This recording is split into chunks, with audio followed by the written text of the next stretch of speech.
pull up a seat and motherfucking listen.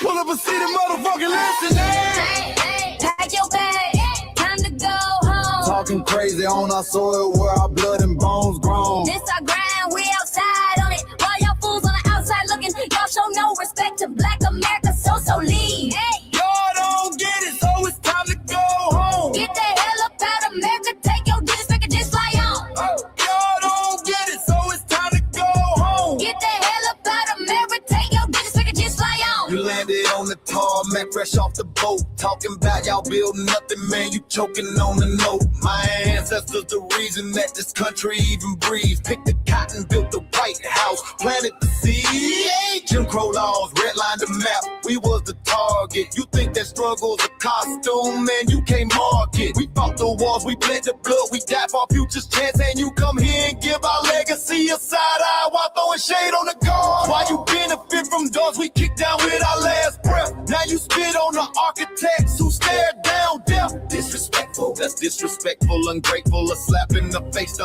only people who gave a fuck. So let me show your ungrateful ass to the right place. Pack your bags, time to go home. Talking crazy on our soil where our blood and bones grown. This our ground and we outside on it. While y'all fools on the outside looking, y'all show no respect to Black America, so leave. Y'all don't get it, so it's time to go home. Get the hell up out of America, take your disrespect and just fly on. Y'all don't get it, so it's time to go home. Get the hell up out of America, take your disrespect and just fly on. Passport, the visa, the privilege to be here. Cause my grandma didn't march for y'all, so disappear from our land. You cosplaying our pain. Think it's a trend you can borrow, but you ain't inherit the ghosts of our sorrow. We the foundation, the bedrock, the soil, and the root. You not no branch on our tree, and unproductive people always cosplaying me. Talking about we ain't do nothing, you lost your mind. We built this from nothing, time after time. From the beginning to now, we been the backbone and muscle. Why you look down on the struggle and cause a whole tussle? That energy spat was disgusting, it's whack. So let's make it clear, there's no turning back. This land is paid for in full. In blood, sweat, and tears, and dreams deferred. You don't get to come into a house we built from the dirt and telling Black America y'all ain't worth nothing. That's a violation. Facts. Pack your bags, time to go home. It's our soil on our soil where our blood and bones grown. Show respect, this our ground. Y'all just tenants on a leash. Oh, get the step. Show no respect to Black America, so leave. Don't get it, so it's time to go home. Get the hell up out of America, taking your business, I can just fly on. Don't get it, so it's time to go home. Get the hell up out of America, taking your business, I can just fly on. Yeah, fly little birdies. Fly on back to where you came from. This ain't for you. This cell is sacred. We said what we said. It's time For y'all to go home. So fly a little birdies fly. So fly a little birdies fly. So fly a little birdies fly. Fly far, far away from here. So fly a little birdies fly. So fly a little birdies fly. So fly a little birdies fly. Fly far, far away from here. So fly a little birdies fly. So fly a little birdies fly. So fly a little birdies fly. Fly far, far away from here. So fly a little birdies fly. So fly a little birdies fly. So fly a little birdies fly. Fly far, far away from here. Bye bye, little birds.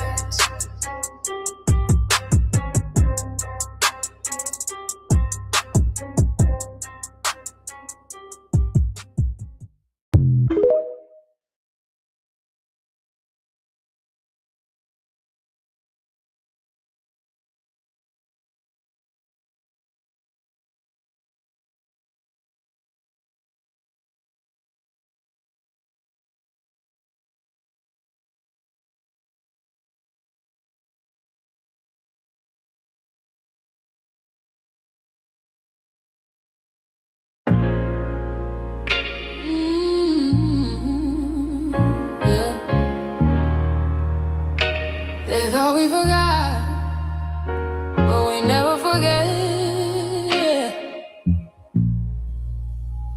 This one's for the rules.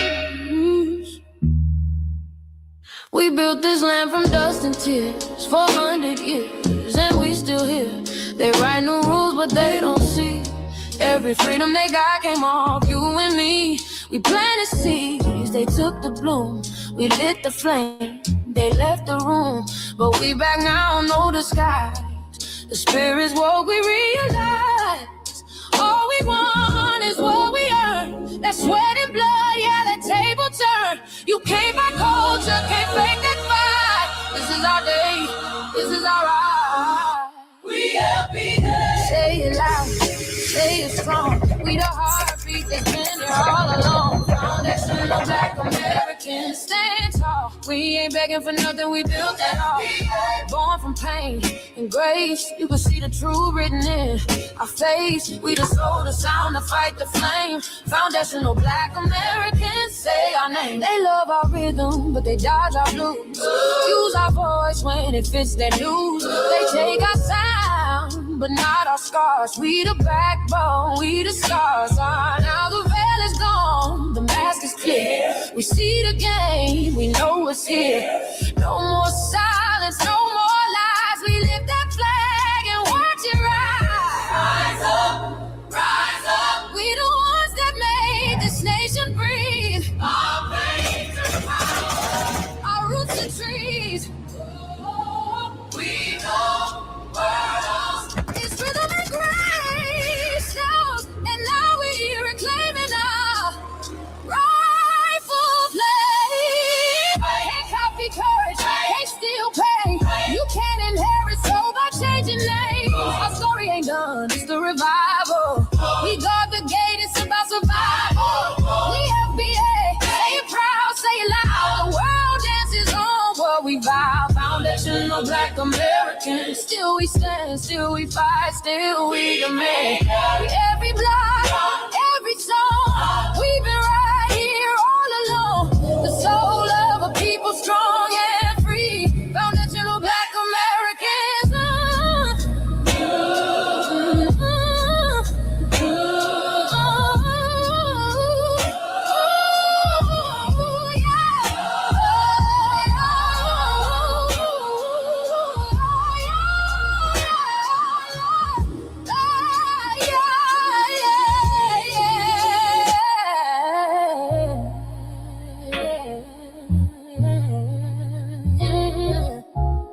We the first, we the root, we the fire. Still rising, still here. Foundational Black American. We set the tone and they copy the cadence. Dance to our drums and deny the foundation. Wear the style but don't honor the source. Smile in the crowd and you distance and force. Say you not us but you rap like we breathe. Take the rhythm, then fuse the receipts. I ain't mad, I'm just holding the glass. Showing the mirror, now answer it back. I ain't here to cancel nobody. Just keep it honest, keep it solid. If you eat from the table we built, don't act surprised when we guard it. Do you like that? Do you like that? When I flip your sound and I ride like that. Do you like that? Do you like that? Do you like that? Cause that's how it feel when you borrow my culture. Then act like we never mattered. Hip-hop. Mike Larry. Now this shit here, it's what I see it is. We're not fighting your battles. We're not carrying your fear. We're not lending our history to people who erased us while we were here. Just cause you born here, don't make you FBA. That makes you a citizen, learn the difference today. This is lineage, not a look you can wear. Not a costume you borrow when it benefits you there. You used our culture like like an access card. Backstage pass, a straight facade, but now the mirror's in your face. No disguise, and you're uncomfortable looking truth in the eyes. Oh, we didn't leave our land to beg for a chance. We stayed, we fought, we took every advance. That's the separation, that's the line you cross. We paid the price, you learned the cost. You waving your flag on our soil, but fighting not to go back home. Waving your flag on our soil, building comfort on a foundation you didn't know. We waving our flag, red, black, and gold. Stood our ground, never sold. You waving your flag on our soil, but scared to build what you claim you love. Our humor, our style, the way we move, the smoothness, the sound, the things we prove. Music we birth, language we shape, innovation forged under constant escape. Warrior spirit means stay and defend, not flee your land and rewrite the end. You call it success, but don't confuse the two. East came after what we went through. You abandoned your land and called it strategy. You waved that flag loud, but won't return to build your legacy. That contradiction tells the story for you.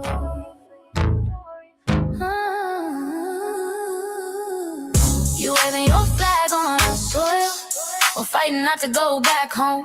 We waving ours where we were forged, every inch earned, every brick known. We can't be deported, and that truth changes everything.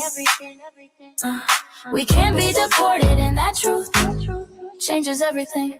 We know who we are, and now we see who you are too. Just because y'all born here doesn't make you FBA at all. It makes you an American citizen. It's biologically impossible to be us, because it's a lineage, not some damn costume you can just put on to look cool. You immigrants and immigrant Americans has used our culture as an access card, a backstage pass to our culture. Now y'all have to look in the mirror. Our sense of humor, the aesthetics, mannerisms, the style of dress, the smoothness, the creativity, our genres of music, innovativeness, our slang, our warrior spirit by staying on our homeland and fighting and not fleeing to somebody else's land to beg for a better life and shit on the very people who fought to have us there. That's who we are. And we know who the hell y'all are waving your flag on our soil and fighting to make sure y'all don't go back.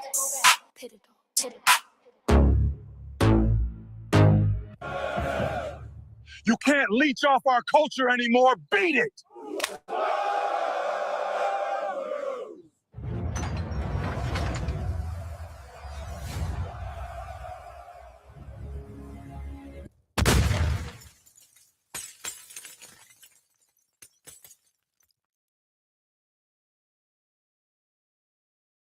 Mike Larry, man, you did it again. We really making history. Let's go. Do you like that? Do you like that? Flip your sound, how you like that? Do you like that? Do you like that? Say it loud, don't walk it back. Do you like that? Do you like that? You grew up mimicking us, now y'all switch it up. Turn the carbon copy, y'all ain't black, what the fuck? It's funny y'all connecting to our culture like it's Wi-Fi. Surfing on our waves of our culture, no more agua. Feeling my culture for all these years. Look how time flies, all these colonizers in the skies. Y'all hate, y'all still hate us outside. Study dope, drip vampires, the blood of our gift. They copy the flavor, sip the juice. Love the results, hate the truth. Who? Do you like that?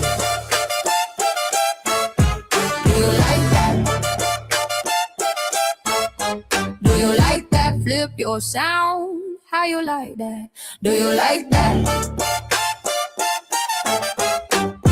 Democratic shields, talking points, the road they fill. Fish and chips, agent on the mic, judging FBAs, but ain't you half white? Talking like you one of us, we need a pool face. The agent type, the prune face, like 50 and Jim. It's a cold game, throwing stones cause we built our own lane. I'm joking, kinda, but I mean, smile calm, pressure intact. Y'all proud where y'all from, where they flag, beat they drum. But when it's us, tone switch fast. Same pride, but it's too much. FBA pride, lineage solid. You can't put this on, can't try it on. Built here, stayed and fought, that's the difference. That's the card. Do you like that?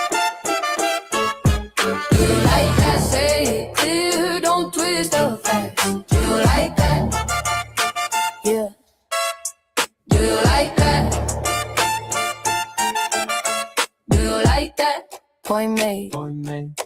No edit. No care. Here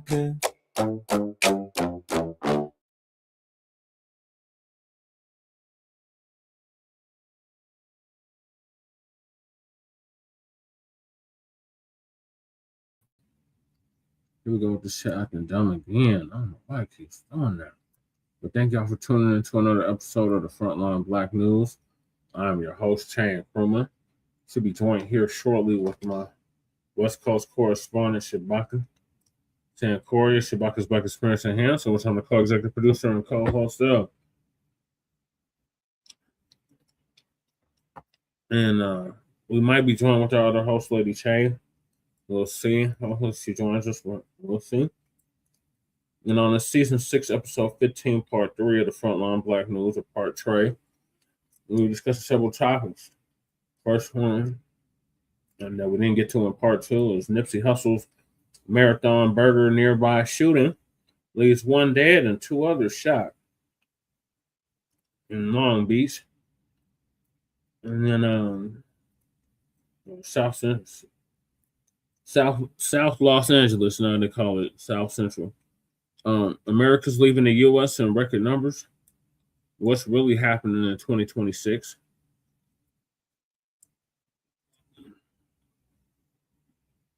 The legacy of Jesse Mr. Jackson. The importance of remembering traitors. Senegalese man in Austin kills 2 for Islam. Debunking the apologists for the Basta racism. Crime report, Discord extremists kidnaps, mutilates, and rapes a child. Then we got black politician who sabotaged reparations now says USA should take care of black folks. Then we got Dion Cole's NAACP joke sparks debate. African immigrant goes in on Black America, says we run nothing but our mouths, the teterosity. And last but not least, we got our illegal migrant news, our unhoused neighbor news, and our local Denver and Aurora news. And we give the news from a frontline and Black First perspective. We are part of the new Blacc Media and also the signal boosters of the new Blacc Media. We have been around for 6 seasons now and counting. And we have several platforms that are part of the Frontline campaign. Frontline Blacc News is the first one. We started back in 2020, 2021.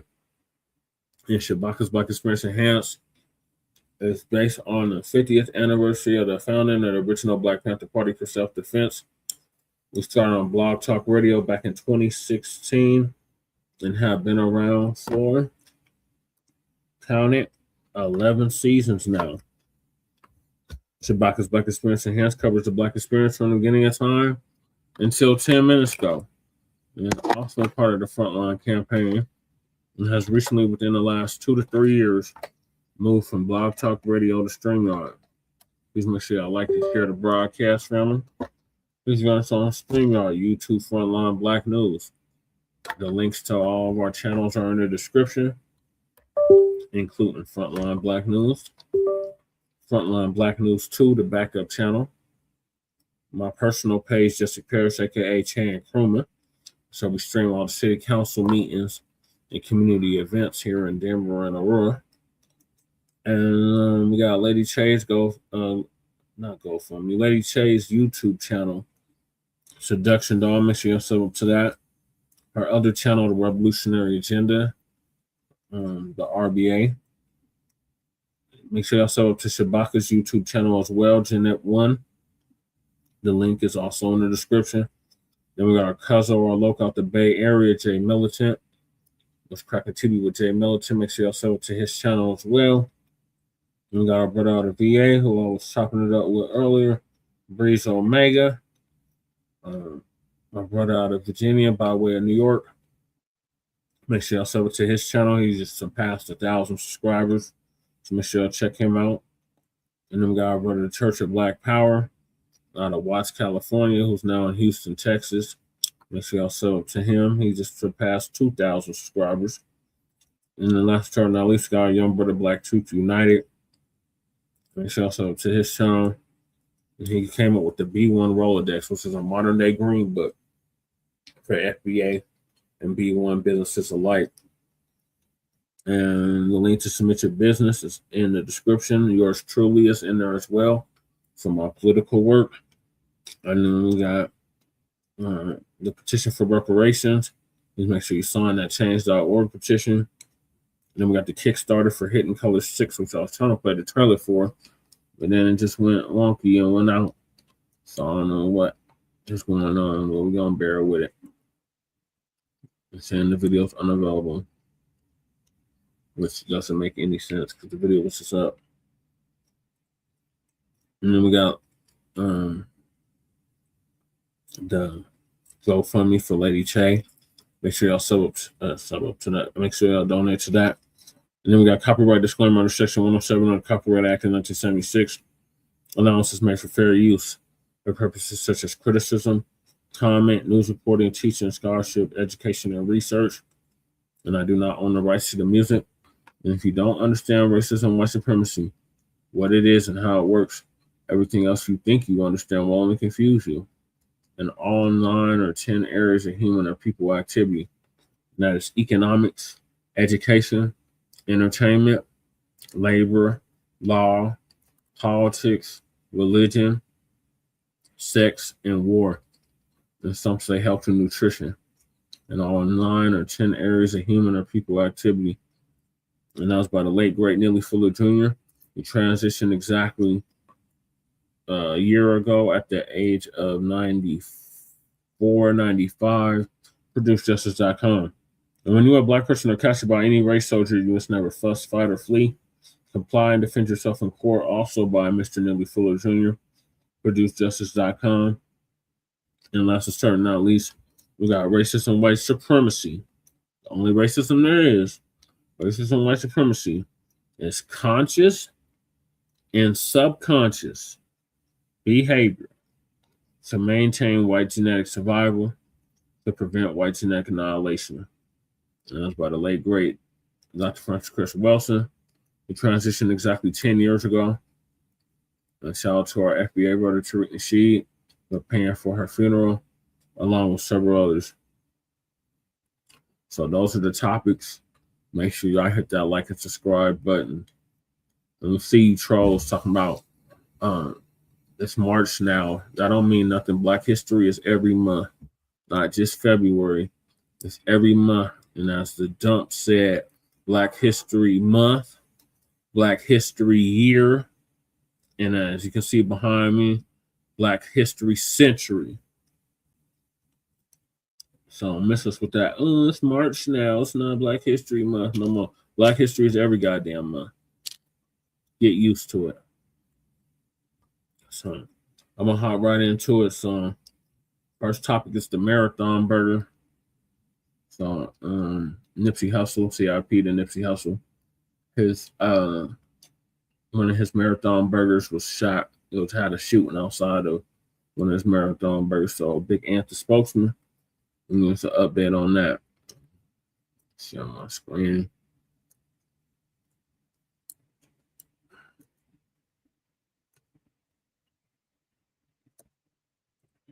Here we go.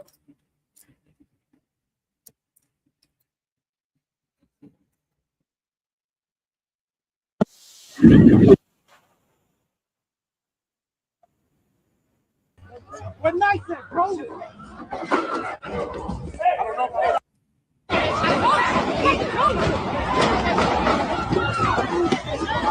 Shots are being fired right now. Shots are being fired. What night that, bro? Hey, God, it's I don't know if I'm sorry.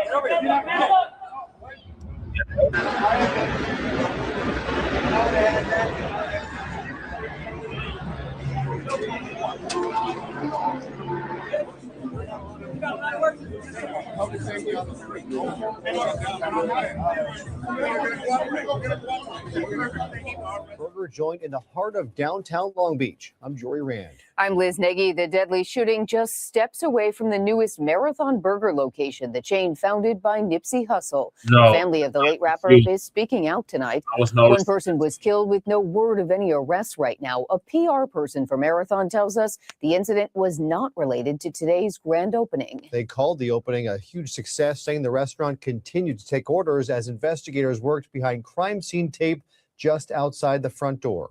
Eyewitness News reporter Abigail Velez has more from Long Beach. Liz, Jory, this street has been blocked off for a huge portion of the day after a deadly shooting here in the heart of downtown Long Beach. And on a Sunday night, on what was supposed to be a joyous occasion, this was the last thing anyone here wanted to see.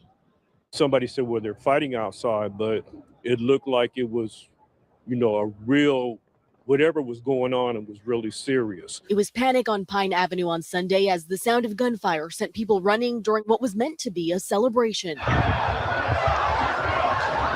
I was shooting, though. Hundreds had packed this stretch of downtown Long Beach Sunday afternoon for the grand opening of Marathon Burger, the fast food chain founded by the late rapper Nipsey Hussle and his brother Blacc Sam. But just after 3:30 p.m., police say they received reports of gunfire. It happened about a half block south of the event on Broadway near Pine, just outside the perimeter that had been blocked off for the celebration. Nipsey Hussle's relatives speaking with Eyewitness News. It was disappointing because I know that Nip, Sam, Blacc Sam wanted this to be a happy occasion. So it's unfortunate that something happened that would bring more attention to the negative elements as opposed to positive elements. 3 men were shot and taken to a local hospital where one victim later died. The other 2 remain in stable condition. Police say this is still under investigation with no suspects in custody. Investigators have not said whether the shooting was connected to the grand opening event, but Marathon Burger telling Eyewitness News the incident nearby was not connected to the massive event. The violence comes just one day after hundreds gathered in South LA as the city officially named the intersection of Slauson and Crenshaw Nipsey Hussle Square, honoring the rapper's life and legacy. In Long Beach, Abigail Velez, ABC 7. Downtown Long Beach at Pine and Broadway. We're right near the convention center. A lot of people out and about tonight. And as you mentioned, this was supposed to be a day of celebration, the opening of a brand new restaurant, and instead it ended in gunfire. One person is dead, 2 others are injured after a daytime shooting in downtown Long Beach. It's Pine. We're here at Marathon Burger here in the city of Long Beach. Long Beach Mayor Rex Richardson posted the celebratory ribbon cutting to his Instagram account. Long lines of people gathered outside to watch. Snoop Dogg, a financial partner in the fast food chain, was also there. He's been influential in bringing the eatery to Long Beach, now its 3rd location. Not too long after this, and about a half a mile away, witnesses say shots rang out. Here cooking fries, burgers. I'm right here with my Ruzy. Come on, cuz. Get out of here, man. Come on, man. We in here, man. Hold on, we fully loaded. We got my Wonder in the building.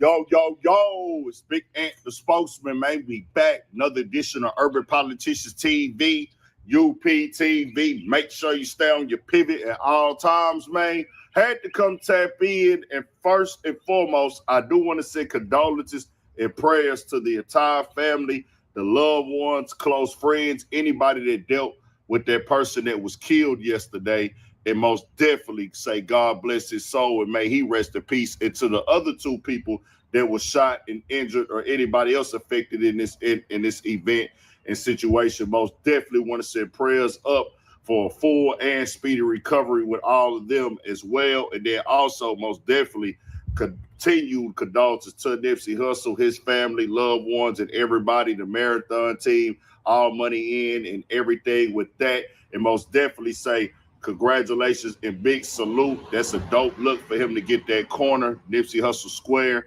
most definitely. And congratulations to them opening the 3rd Marathon Burger. And I had a link in the description where you can watch the clip at the beginning in full from ABC 7 and KTLA 5. And I'll read just a little bit of the write-up in just a second, where they did say on there that the people came back and they were able to continue serving food and things like that. Different celebrities pulled up. And this happened down the street from this.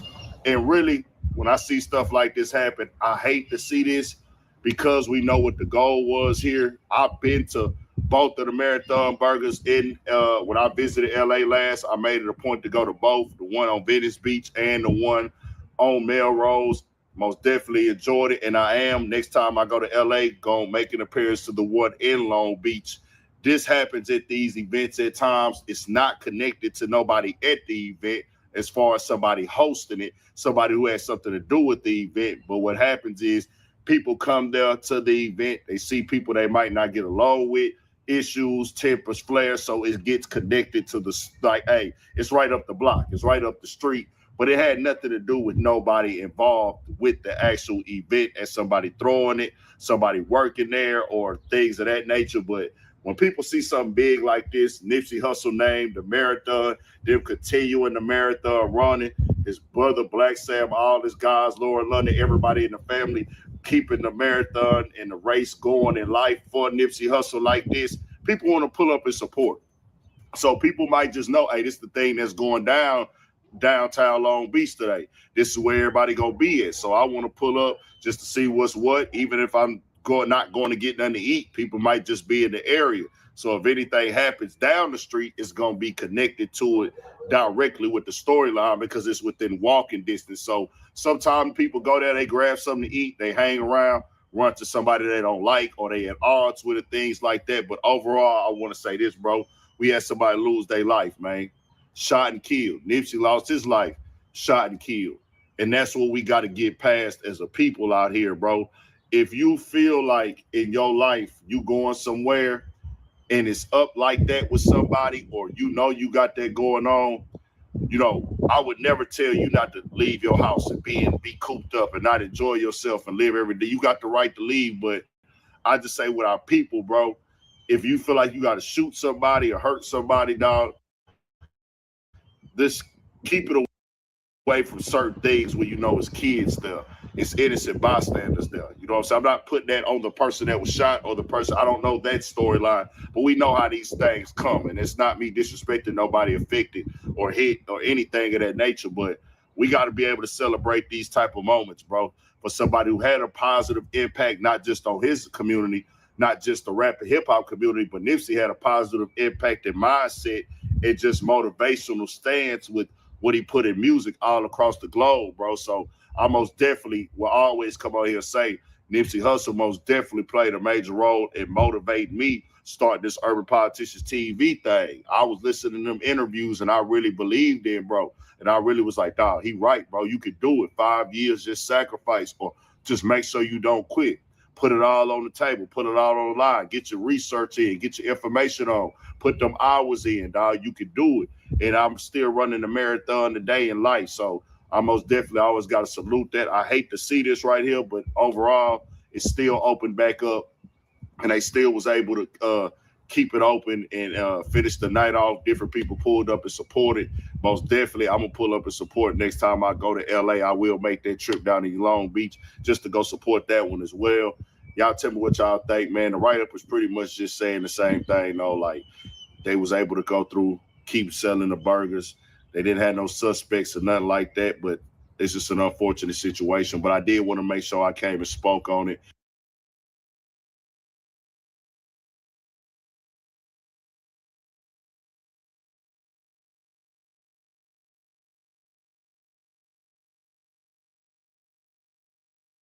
Smack Little Nip Hussle. Big shout out to SPI, Spotter Lope. You know, I'm in the black box. Had to come through, tap in, show love one time. Yeah, y'all make sure y'all subscribe. Stay tuned. All that. Wow, boys.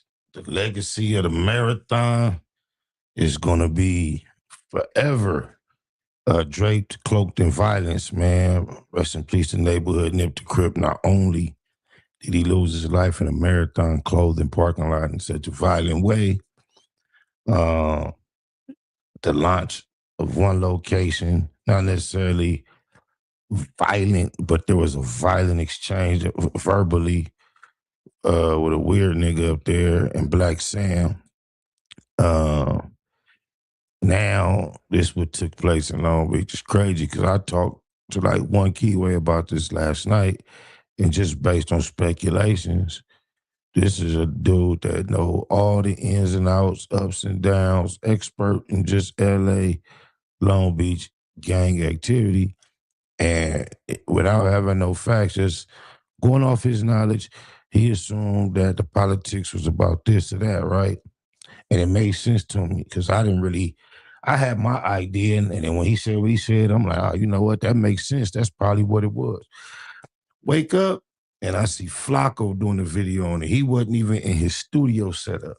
He was in a real unprofessional setup. Like he was not in pocket to get his real camera on and all that. Like he just went live off his phone.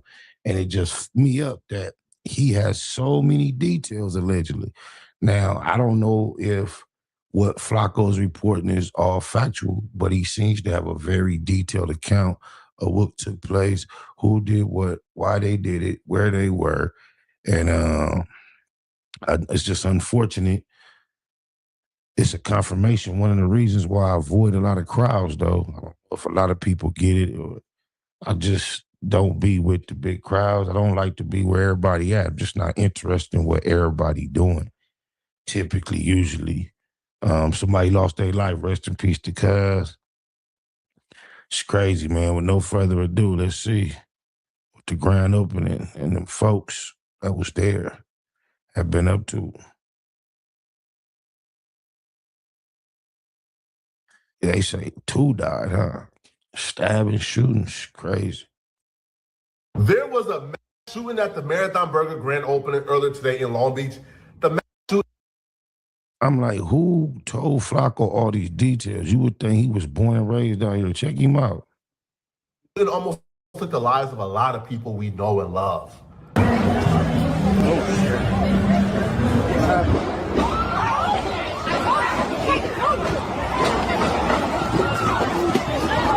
Shots are being fired right now. Shots are being fired. What nice at, bro?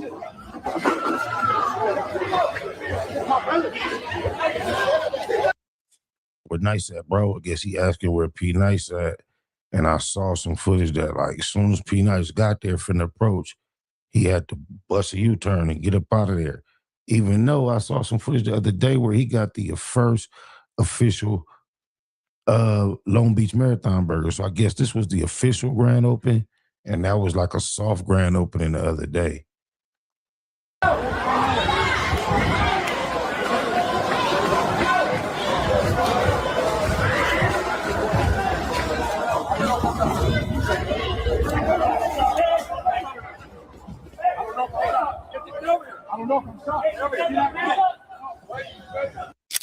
That's Barry Gordy said, I don't know if I'm shot.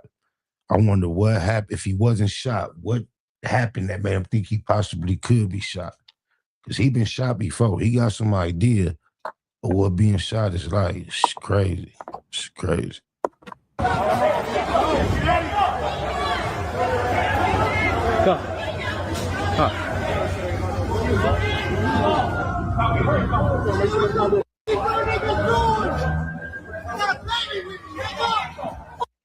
You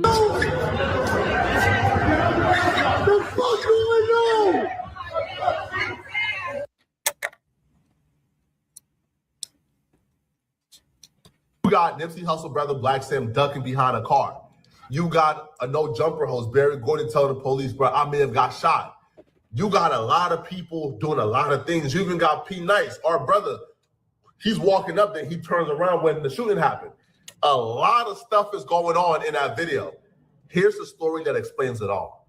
So it's the Marathon Burger grand opening. You got a lot of people who's in attendance, a lot of celebrities, but you also got a lot of people who got no business being in a room with celebrities. These are hooligans. These are like lowlives. These are people who you can't pay me to be in the same room with. These are absolute imbeciles. Gang members, they're also there. And that's the problem with doing business on the West Coast. Gang members are involved in almost everything, right? You have an establishment, you have a grand opening where it's a family, it's a friendly family event. Here comes these stinky gang members, right, trying to ruin things. So what happened was at this family-friendly event with celebrities that was supposed to be for the community, this hooligan from the 80s pull up. Long Beach got a lot of gang politics. There was this kid from the 80s, this little turned-up kid from the 80s. He pulled up by himself, dolo. Now he pull up and he gets a dissing his enemies because a lot. Keep in mind, y'all, Flacco is from, what is it? I believe North Dakota by way of maybe Philly, by way of Liberia. I'm not sure. He's not from out here. Less than 24 hours. Yeah, everybody complains about how he speaks and addresses gang members and gang culture. But somebody gang related told Flacco all these details. How can you be mad at him? Oh, my mama, where did he get these? Flacco was not present. Remember that. The enemies was in the same location. So he's in the middle of Marathon Burger dissing his enemies. Do your research on who the 80s is beefing with in Long Beach. So Holding on 100 probably did some research and fed him some of these facts. Ain't no telling. Somebody from Long Beach that be on these cameras may have done it. May even be P. Nice. I don't know that. I'm just saying the way shit go, you never know who told him all this. he dissing his enemies. I'm talking about straight up dissing. Saying diss words for him, throwing up sets, really pushing his line and really gangbanging in the middle of Marathon Burger. But he by himself. There's 100 enemies. They could have blitzed him right there, and there's nothing he could have done about it. Well, at least at the time they thought there was nothing he could have done about it if it's 100 of them and one of him. But now, man, for dude out of bounds come to an event with that type of energy, and you don't realize that he got it with him, yeah, something wrong with you. Or if he don't got it with him, something definitely wrong with him. we know why he was so bold to do that as the story progresses. So as he's dissing in the middle of Marathon Burger, the enemies go over to Blacc Sam to tell Blacc Sam they got to get rid of him. But they not trying to disrespect the grand opening and disrespect Nipsey Hussle and what's going on right now. But bro is bugged out. He's wilding out. So as the enemies is going over to speak to Blacc Sam to tell Blacc Sam they got to get rid of this dude or else it's going to get bad, 3 of his homies pull up. Three more 80s pulled up to the scene. Now they pull up not really understanding their little homie was just here dissing, bugging out, doing wrong. So 3 80s pull up. Now at this point in time, now when the 3 80s pull up, the enemies is talking to Blacc Sam, but there's 4 80s and there's 100 enemies swarming them. The enemies told Blacc Sam, listen, he gotta go. Blacc Sam agreed. Blacc Sam said, you know what? You right. So Blacc Sam gathered his homies and said, hey, I need y'all help escorting the 4 80s to safety off the premises of Marathon Burger. So Blacc Sam gathered up his homies. Blacc Sam walked up to the 480 members and said, hey, listen, I appreciate you for coming. I appreciate the support. But right now, the politics is politicking. Y'all got to go. We got an establishment and a family-friendly event to run. The 480s agreed because Blacc Sam told them, we're going to escort y'all to safety. Where did y'all park at? We're going to escort y'all to y'all car. So the 480s members is under the understanding, okay, Blacc Sam about to escort us to our car. We going to be straight. Now, Blacc Sam, though, was not about to get involved in 80 politics. So when Blacc Sam and the homies that he was with walked the dudes out of the Marathon Burger, they was under the understanding of they're about to walk us to our car and to safety. Blacc Sam is under the understanding of I'm about to walk these dudes off our premises. So as they... Not only is it crazy how Flacco got all these details, it's crazy how whatever the law did not know about why, what, where, when, and who, it's being filled in. Guess I got no law enforcement could not imagine a time like this where if you go watch movies like Colors and think about time past then, I understand it was the police job was so difficult. Because when they show up, when it comes to the neighbors even, nobody know nothing, nobody's seen nothing. Now, the community together starts helping the police put the pieces together. Walking, they get to a position where it's off the Marathon Burger premises, Blacc Sam stops here and say, hey, we not getting involved in Long Beach politics. This is as far as we can take y'all. So Blacc Sam and them stop. My mind in some way imagines that may be saying too much, because that might, in some type of litigation, cause Blacc Sam and Marathon to be liable, just for the fact that he was involved in providing some alleged protection and security, then it was limited, and then things took place. No, just so much be shared. Directly off the Marathon Burger premises, they stop. As soon as they stop, the enemies swarmed the 480s. And a fight ensued. Now, it's not much of a fight. It's 4 of them and 100 enemies. They is ragdolling them. They is whooping them. So the young turned up dude from the 80s, he pull out a gun and he starts to shoot to get folks off him. But as he begins to shoot, this the problem with gang members, man. Y'all feel like when they make guns, when they made your gun, that's when they stop making guns. You don't know that. He unfortunately lost his life, but he might have been prepared to do so. He probably was like, before y'all get me, I ain't gonna go alone. You don't know what he was thinking. You can't say he was thinking he was the only gun in the place. Nah, you can't put that on him. But that's not the case, because everybody got guns. So when the 80 member pulled out his gun and started shooting, the enemies pulled out their gun and started shooting. 2 of the enemies got hit. Leg shots though, grazed a little bit, nothing too serious. They lived. The 80 member who was turned up, pulling out guns, shooting, he died. He died. Now, he didn't die at the hospital. He died on the right. He died at the scene. But the shooting took place close to everybody. So Blacc Sam and his crew walked them like up to the edge of the Marathon Burger. But as soon as they walked them to the edge, that's when the incident took place. So the entire crowd was still near them when the shooting happened. And you can see when Blacc Sam is walking up, he's walking up with a dude that he's with who got shot in the leg, right? The gang members weren't the only one who got shot, but multiple civilians also got shot.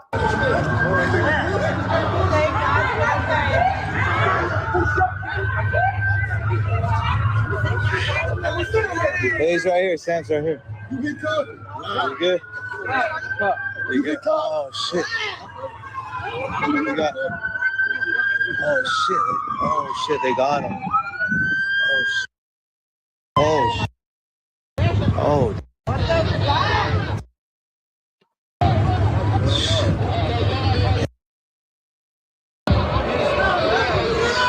Hey, you're mine. What's up, my boy? Chilling. Hey, bro. Hey, bro. Hear that step from him. Damn.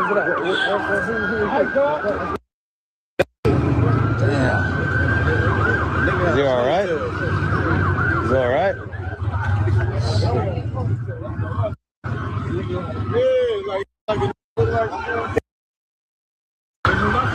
Yo, some other shit popping right now. This shit active. Everybody follow and share. Boy, easy, man. This shit crazy, bro. This is my first time I had to duck down behind the truck. I felt like I'm in the hood again. They dropped them there, though. They dropped somebody over there, guys. Let me see if I could get a close-up. Put this into perspective, right? You are fighting for your life, and they're putting you, on like a little stretcher, and they're trying to get you to safety. And the last words you're hearing as you're dying is a dude on TikTok saying, "Thank you for the gifting. Keep gifting, guys." Oh man, they dropped him over there. Now keep gifting, guys. What? Put that into perspective. Listen, man. Now, obviously, right, I'm not gonna just sit here and put all blame on Blacc Sam or put all blame, Flacco might have bent the corner and be at Lil Mama house, huh? That's why he ain't got it set up. He over there knocking something down. He probably paying her a little rent too. Check him out. I see you, Flacco. On Marathon Burger, because obviously, right, they're not to blame, right? Because if you want to have a grand opening, you want to have an establishment, it's open to the public, obviously, because you want everyone coming to buy your burger.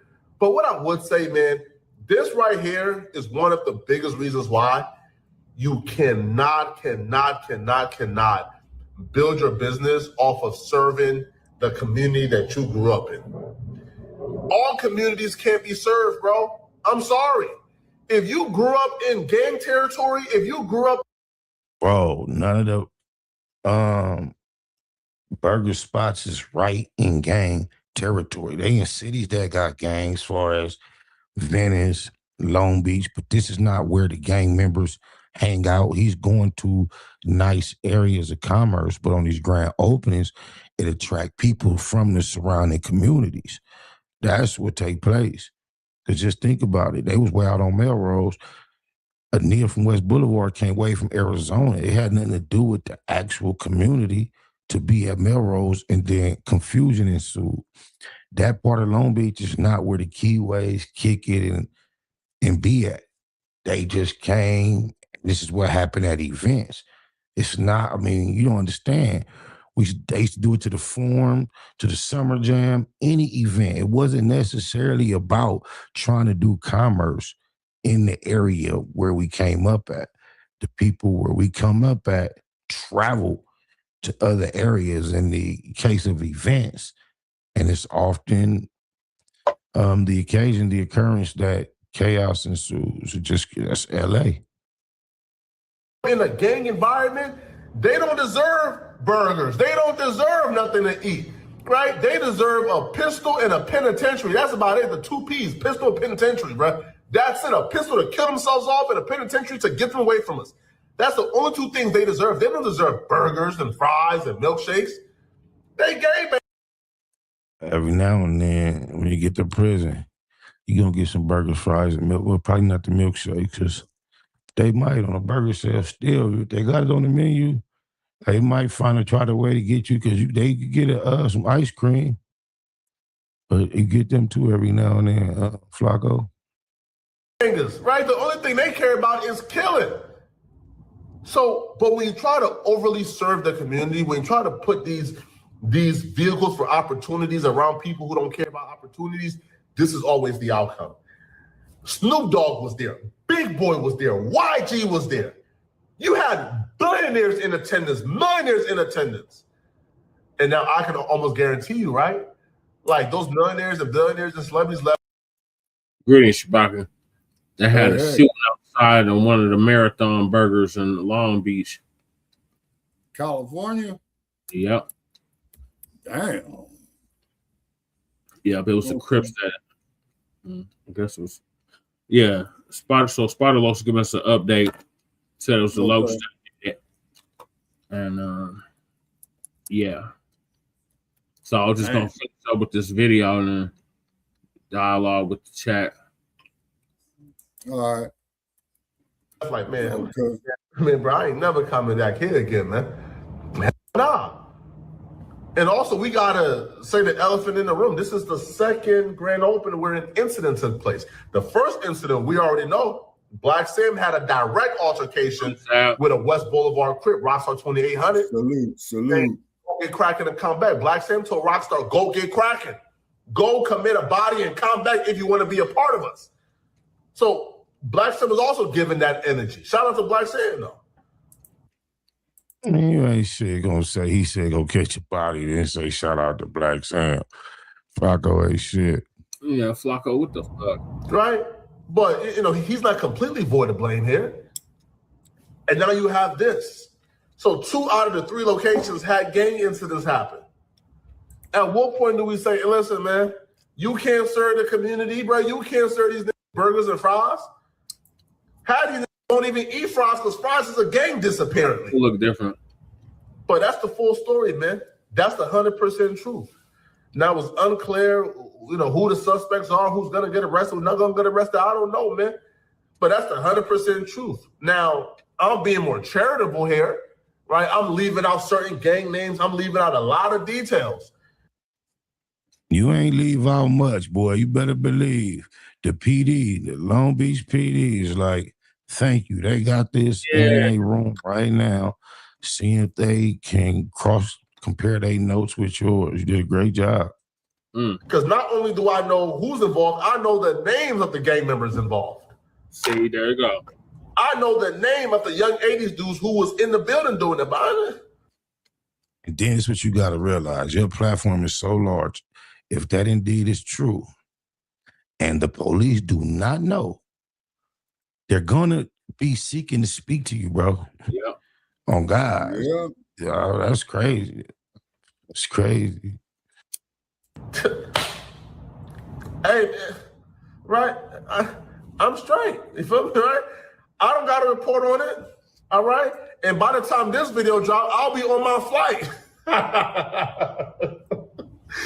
All right? I'm filming this at 6 p.m., man. My flight is at 9, and I'm gone. Shit, nigga. Oh, so he was here. Okay, that's why the room looks unlike his usual setup.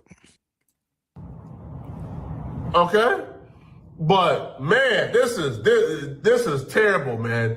This is terrible, man. But y'all let me know what y'all think about this, man. Like, subscribe. If you enjoy my content, click the hype button to send me a hype to push my content for me, okay? I'm going to see you guys in this video. I'm out of here, folks. Peace. Yeah, I was really just looking to get the details. I ain't got to call no LA street niggas. Done talk to nobody from Long Beach and get it all from Flago. I don't want to know no names. I don't need to know no names.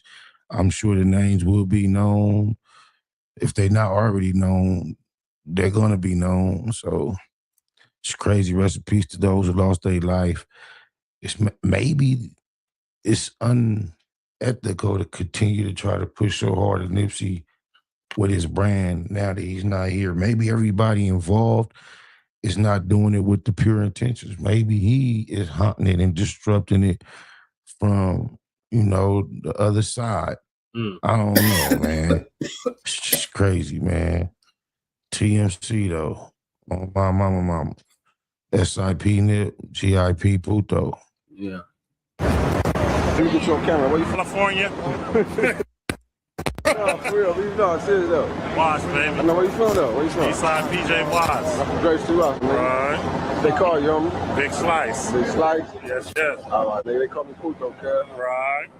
You and Nip Hussle. Big shout out to SPR, Spotter Low. I'm in the black box. Had to come through, tap in, show love one time. Yeah, y'all make sure y'all subscribe. Stay tuned. All that. All right. So Spotter Low gave us an update too. So we heard from both Big Ant, the spokesman, and Spotter Low on what happened at the marathon opening in Long Beach, California. Apparently, this is like the second or third time this has happened outside of a marathon burger joint in Los Angeles, Shabaka. Okay, Shabaka? you got an intersection. Yeah, I'm here. Yeah, you got an intersection. Of that one? Yeah. No, not off the top of my head. No. Okay. All right, is Jay Dizzle joining us tonight? No, he hasn't tapped in yet. All right. Okay. All right. So we're sharing it on Facebook and YouTube. You know what I mean? So let's see if we can get some fireworks coming in tonight, like we did the other night. You know what I'm saying? Yeah. So Spotter Low might be right. Nipsey's spirit might be haunting them restaurants or something, because this is ridiculous. Every time they have an opening, there's a damn shooting. Damn. Because the main spot is off of Slauson, Crenshaw. Right, that's in the Crenshaw district. But then they opened up one on the west side. They opened up one in Hollywood. Okay. Well, that's his own different planet. And the third location is in Long Beach. Okay. Okay, I'm not too familiar with Long Beach. I know that's where the Queen Mary is docked at. You know what I'm saying? Long Beach is a Crip city. Yeah. Ain't no Bloods there. It's all Crips. The LBC. That's where Snoop Dogg is from, I believe. Yeah. Yeah, he's from 20th. Rolling 20s, yeah. Okay. So they've been beefing with these cats and the Crazy Eights. Sam might elaborate on it about the Crazy Eights. Because different 80s sets all throughout South Central. Yeah. So I don't know if it was another Black Crip gang or if it was the Latinos or if it was the Asians or what. Mm-hmm. And if you really check it out, Brother Che, you know, it's us as a people against everybody, or let's say it's everybody against us as a people. Yeah, because they got the Longos out there. And the Longos, they real racist toward Black people. They putting NKs on the walls. Oh man. No, I don't think it was the Longos, though. They said it was the Crazy Eights. The Crazy Eight. Flacco did. I don't believe none Flacco say. Flacco was like fucking Adam 22. Or Whack No 100. Damn. It's straight police. Ooh, boy, yeah, Los Angeles is a nice place to be from, far away from. I got my own channel, yep. I sure do. Appreciate you tapping in. Yeah, what's going on, Lunzies? Yeah, what's going on? Greetings to you, brother. Greetings, you know. And I got just one. Really appreciate you tapping in. Glad you found us. So what are your thoughts, Shabaka, on the Crip shooting up the Marathon burger? Okay, man. The only thing I could say, man, you know, we got to unite, man, is because, see, all these other groups are against us regardless of our affiliation. Just like the episode we did, what was that, about 4 or 5 weeks ago, man, talking about Aliso Village over there, you see? Yeah. And then out there in the hub city, man, you know, where you had these Latino crews going up there running Black folks out their house. I'm talking about grandparents, great-grandparents, and things of that nature right there, you see, because we all we got. You know, and I'm not disrespecting nobody's set, nor will I ever, but we are all we got, Black family. And then I thought it was just regulated to Southern Cal. Apparently they're doing it in Northern Cal too. Yeah, man. Yeah. In the Afro Elites earlier, and she said they run her out of Richmond. Oh, wait a minute, man. Richmond was a stronghold for us, man. Yeah. Damn. Run her out of Richmond. She said they've been threatening her. She's an older sister. She's like in her 70s. Hell no. She said she's been reporting it to the police. Police ain't doing nothing about it. Yeah, they probably said it on something first about she got her lemon squeezer. So. Oh, okay. All right. Okay. Don't hesitate to turn the motherfuckers into a sanitation problem. Right. Especially what she was basically telling them, like, look, y'all messing with the right one today. Yep. Okay, all righty. So we got any of our haters in here tonight? Hopefully we don't. One tried to say, oh, it's March now. So I was playing a clip about the Black History Month. And he says it's March now. Well, first place, Black History, man, is 365. Right. You know what I'm saying? Black History started with the beginning of time. Yeah, it sure is. Yeah, and we all we got. You know what I'm saying? Continent over here, we've been celebrating it. In this country, we've been celebrating Black History for 100 years. And that's the jump said. It's Black History Month, Black History Year, and Black History Century. Yeah, and Donald Duck even said, hey, you all built this motherfucker, which he's right about. You know what I'm saying? You know? And we haven't been getting recognition. That's why I'm not ruling out him cutting the check for reparations. I'm just not ruling it out. Exactly. You say exactly. And then he did say, hey, you all built it. You know what I'm saying? And you ain't been getting the recognition that you so deserve. Exactly. So there's that. So I'm gonna move on to the next topic. Let's definitely CIP to Nipsey Hussle. Okay. And the marathon continues. Okay. So the next topic is, I think it's down I think we're about to go on Mr. Jesse Jackson, Shabaka. Yeah, we might as well, man. I am somebody. But first, people are leaving America in droves. Mm-hmm. It's gonna give us an update on that. Okay. Yeah, that's Bloods and Crips. Mm-hmm. Mm-hmm. And then also too, shout out who's with the ancestors now, Tony Pico.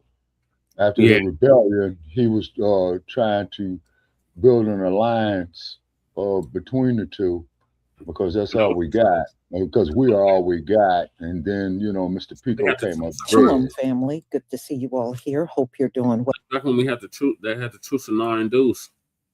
Mm-hmm. You see. Right after but like an OG told me, man, when I was in LA a few months back, he says, well, that's great in theory, man. Are you going to forgive somebody who killed your mother? No. Okay. Yeah, you see. So that there's a paradox. Yeah. Now, what is a paradox? A contradiction that is true. And you remember when I used to tell old Dumbo Sarge about the hummingbird, Yeah.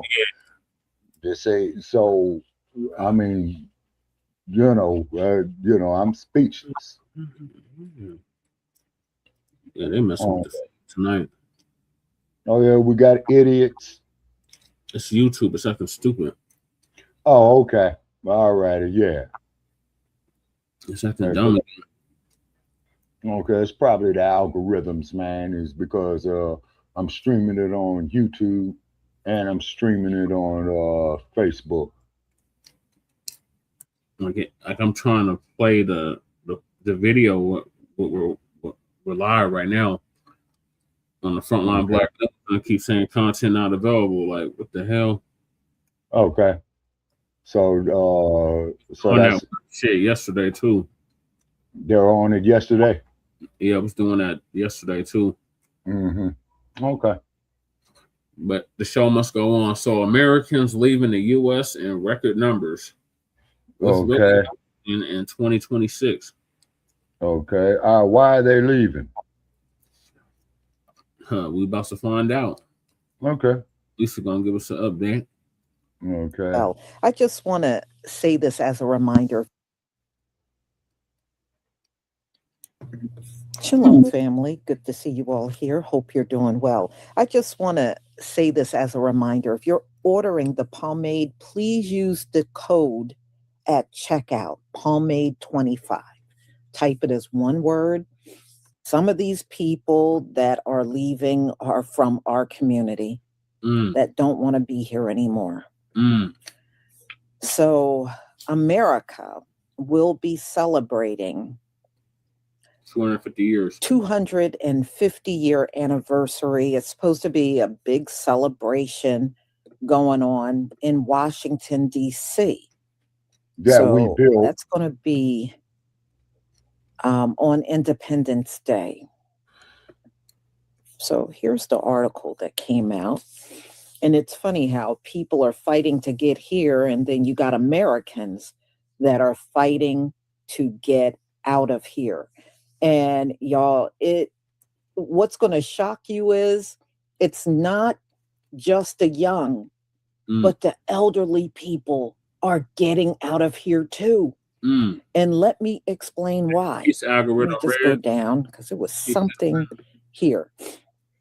Now, elderly people, especially when they get so old and their family put them in the nursing home, a lot of times here in America, what they will do is they will give their homes to whatever nursing home they're going to, and that takes care of their daily care for the rest of their life. Or they got to give up their money, they got to give up their homes, and usually that's how it's done here in America. Another liquid asset. For elder care. Yeah. Well, it's not quite like that in other countries. A lot of our elderly, y'all, are leaving. And guess where they're getting the same elder care? Mexico. Many of Oh, the elderly are relocating to Mexico to get elder care. They don't have to give up their money. They don't have to give up their homes. They don't have to do none of that. And the cost for elder care is cheap. So a lot of our old people are foregoing getting into living assisted apartments or going into a nursing home. And they're now opting to go over to Mexico for their care because you get the same care for a fraction of the cost. So it's pretty bad when your elders are leaving. Right. Usually once they retire, they just kind of chill out until their time come and then they go on to green pastures. But now, they're not giving up nothing. They got a problem with giving up everything to go into a nursing home in America. In America, it is damn near impossible. A lot of people can't afford it. This is why people will have their elderly parents at home just caring for them. Yep, she does. Because it is so unaffordable. You know, it's an arm and a leg. So that's happening. A lot of Americans are getting, condos and apartments, and they're relocating to Mexico because the cost of living is just cheap. And that's not the only place they're going. They're going to other places around the world as well. I was looking at another article. A woman left from here and she went to go live in Scotland and said it is so much affordable to live in Scotland than to live in America. So this is going for all age ranges, all racial groups, and even elderly people. So it's really interesting what's going on. But y'all, isn't this also biblical? People leaving the land and either going back home or just going elsewhere? Yeah, this is very biblical. Very. And they're saying that the people that are leaving now, it's in record numbers. In record numbers. All right.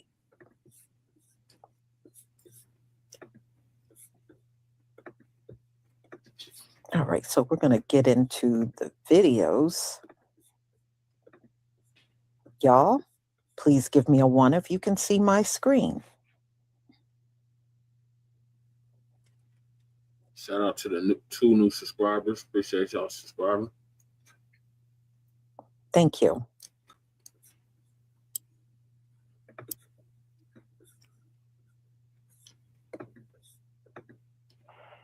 Thaddeus Peterson, thank you so much for the super chat. Jeremiah 51 verse 6, flee Babylon, plus many Americans are tired of this hamster wheel and prison society. Egypt, Deuteronomy 28 verse 68. Yes, you're absolutely right. Yeah, many are. And, we are tired of this place for many different reasons. And I think many of us had enough of Gentile rulership. Their rulership is never going to get better. The only thing they can do is try to keep us at the bottom, fight and keep their laws and law enforcement and everything to keep us, it's never going to change. I don't care. We could be under them for the next 1,000 years and it's going to be the same BS. And I think a lot tired of it. We're going to see him more and more. All right, y'all. Let's get started. Oh, I'm sorry. And everything to keep us, it's never going to change. I don't care. We could be under them for the next 1,000 years and it's going to be the same BS. And I think a lot of people are ready to move on from their grip of this earth. Everybody is tired of it, for real. All right, y'all. Let's get started.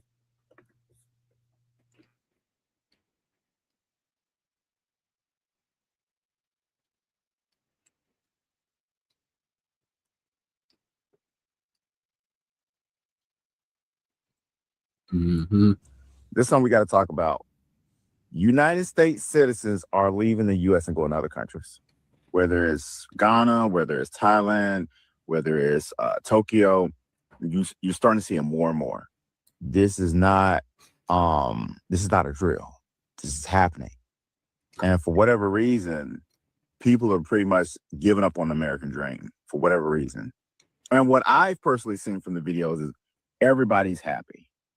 And at the end of the day, that's what you want to be. You want to be happy. You don't want to be somewhere where you're miserable, you're struggling, and it's just killing your vibe. But we really I think this is something we got to start talking about. People will come to America because America, what they would say, the American dream. And I think the American dream is now turned into the American nightmare. And when you look at these other countries, if you're cultured enough, you'll see that, man. Yep. The places are beautiful. They have the same thing, if not more. The prices split in half, probably less than split in half. And you get a lot more. But it's just weird. We have these politicians in place right now who are just really turning this shit into a third world country. Mm-hmm. Like when you have U.S. citizens that decide to say, you know what, fuck this place, I'm out. And just uproot their entire life and go to another country that they have no clue about, and they're taking the biggest risk. But when you look at them a year, 2 years later, they're extremely happy. You got a serious problem here on the U.S. soil. Mm-hmm. That's a real problem. Just something to think about. Hopefully this is open to somebody. Chris with the jumps. So I saw a statistic today that more women than ever want to leave the U.S. And I find it funny that the second generation of women that can literally do whatever they wants to leave the whole country.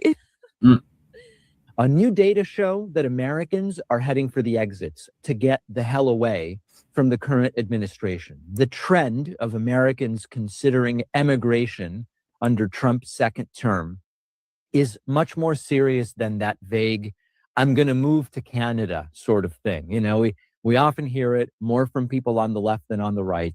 If X person wins, I'm moving to Canada. If George W. Bush gets reelected in 2004, I'm moving to Canada. That was a common one. This is not that. Expat consultants and firms that specialize in dual citizenship are busier than ever. And they're fielding a huge number of calls from Americans who are just looking at, how could I leave the country? Now, this includes skilled professionals. This includes scientists. This includes people who are just looking to do something different elsewhere. If you look at Germany's Max Planck Society, they have seen a huge increase in applications from American researchers. And there are other countries that are saying Trump has generated a new talent pool by virtue of what they are doing with DOGE and with federal governments. We're seeing marginalized groups, LGBTQ people, people of color, actively looking for ways to leave the country over concerns about authoritarianism and discrimination and potentially even violence. Ireland reported a 50% increase in Americans applying for Irish passports, and many of those are citing the Trump administration as the motivating factor. Wow. So nobody is talking about it, huh? It's all right. I'll go ahead and talk about it. Y'all be busy. Well, there is no other way of putting it. There is a mass exodus of Americans leaving the United States of bullshit. Let me say this one more time for the people in the back. There is a mass exodus of Americans leaving the United States of bullshit. I have just seen a video of this real estate agent. Now, she helps people move abroad over there in Costa Rica, where she over there located. Now, she has said that she has had a lot of people coming up to her, specifically a psychiatrist, and she said that her psychiatrist said, and I quote, that she has lost hope. Her clients has lost hope. This is the psychiatrist saying this shit. So, and she even said that, you know, prices are exorbitant and everything like that. Food is not normal anymore. And yeah, I've told y'all that it was a mass exodus of historians leaving. You don't think Americans was gonna follow pursue? Well, to be honest with y'all, there's a mass exodus of Black people too, leaving the country. Matter of fact, there is a whole neighborhood that is being built in Ghana waiting for us to go over there. You think for a second I'm not going to jump on that shit? Because guess what? With this mass exodus of Americans that's happening and shit like that, leaving the fucking United States of bullshit, guess what? I'm one of them. Come next year, oh honey, I'm out. I've been lost fucking hope in this fucking country. I've been done lost hope. Like, this was even before the Trump administration even stepped foot in they fucking shit. I've been lost hope. So with that being said, no, yeah, there's a mass exodus of Americans leaving the United States.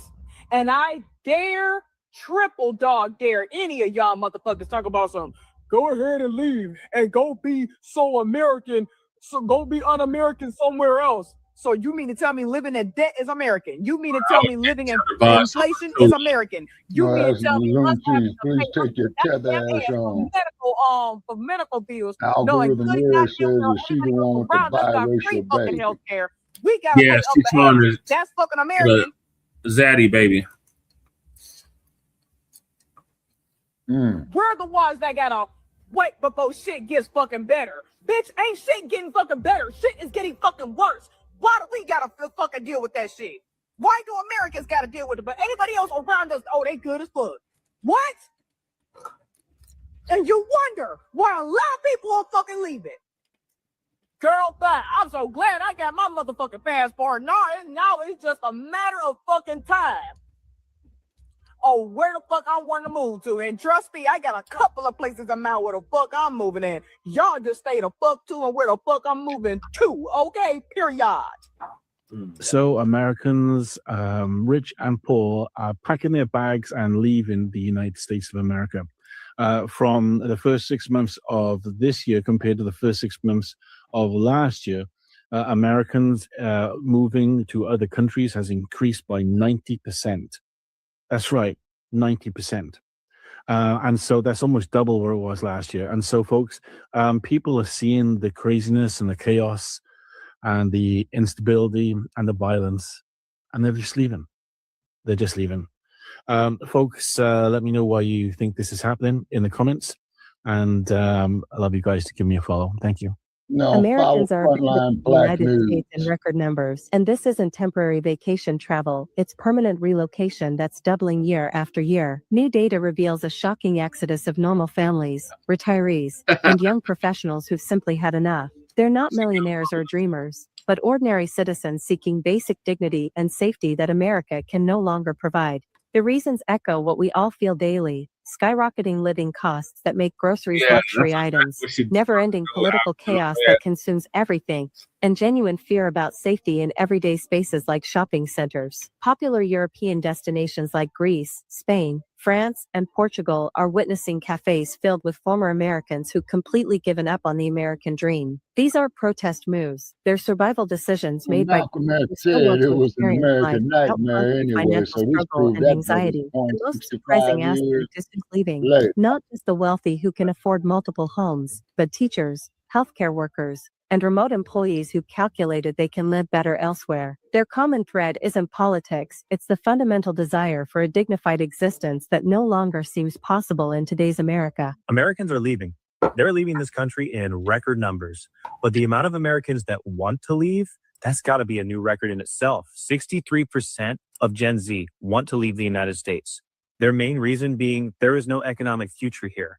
Okay, 68% of people in this country say that they are surviving rather than living. 52% of millennials also want to leave the United States, while Gen X and boomers want to stay put. Only 25 and 26% of them, respectively, have any interest in leaving the United States. And while, yes, there is a huge gap of people who want to leave and people who can leave and people who end up actually leaving, This is worrying, right? Who's going to be left in? Probably quoting peer research.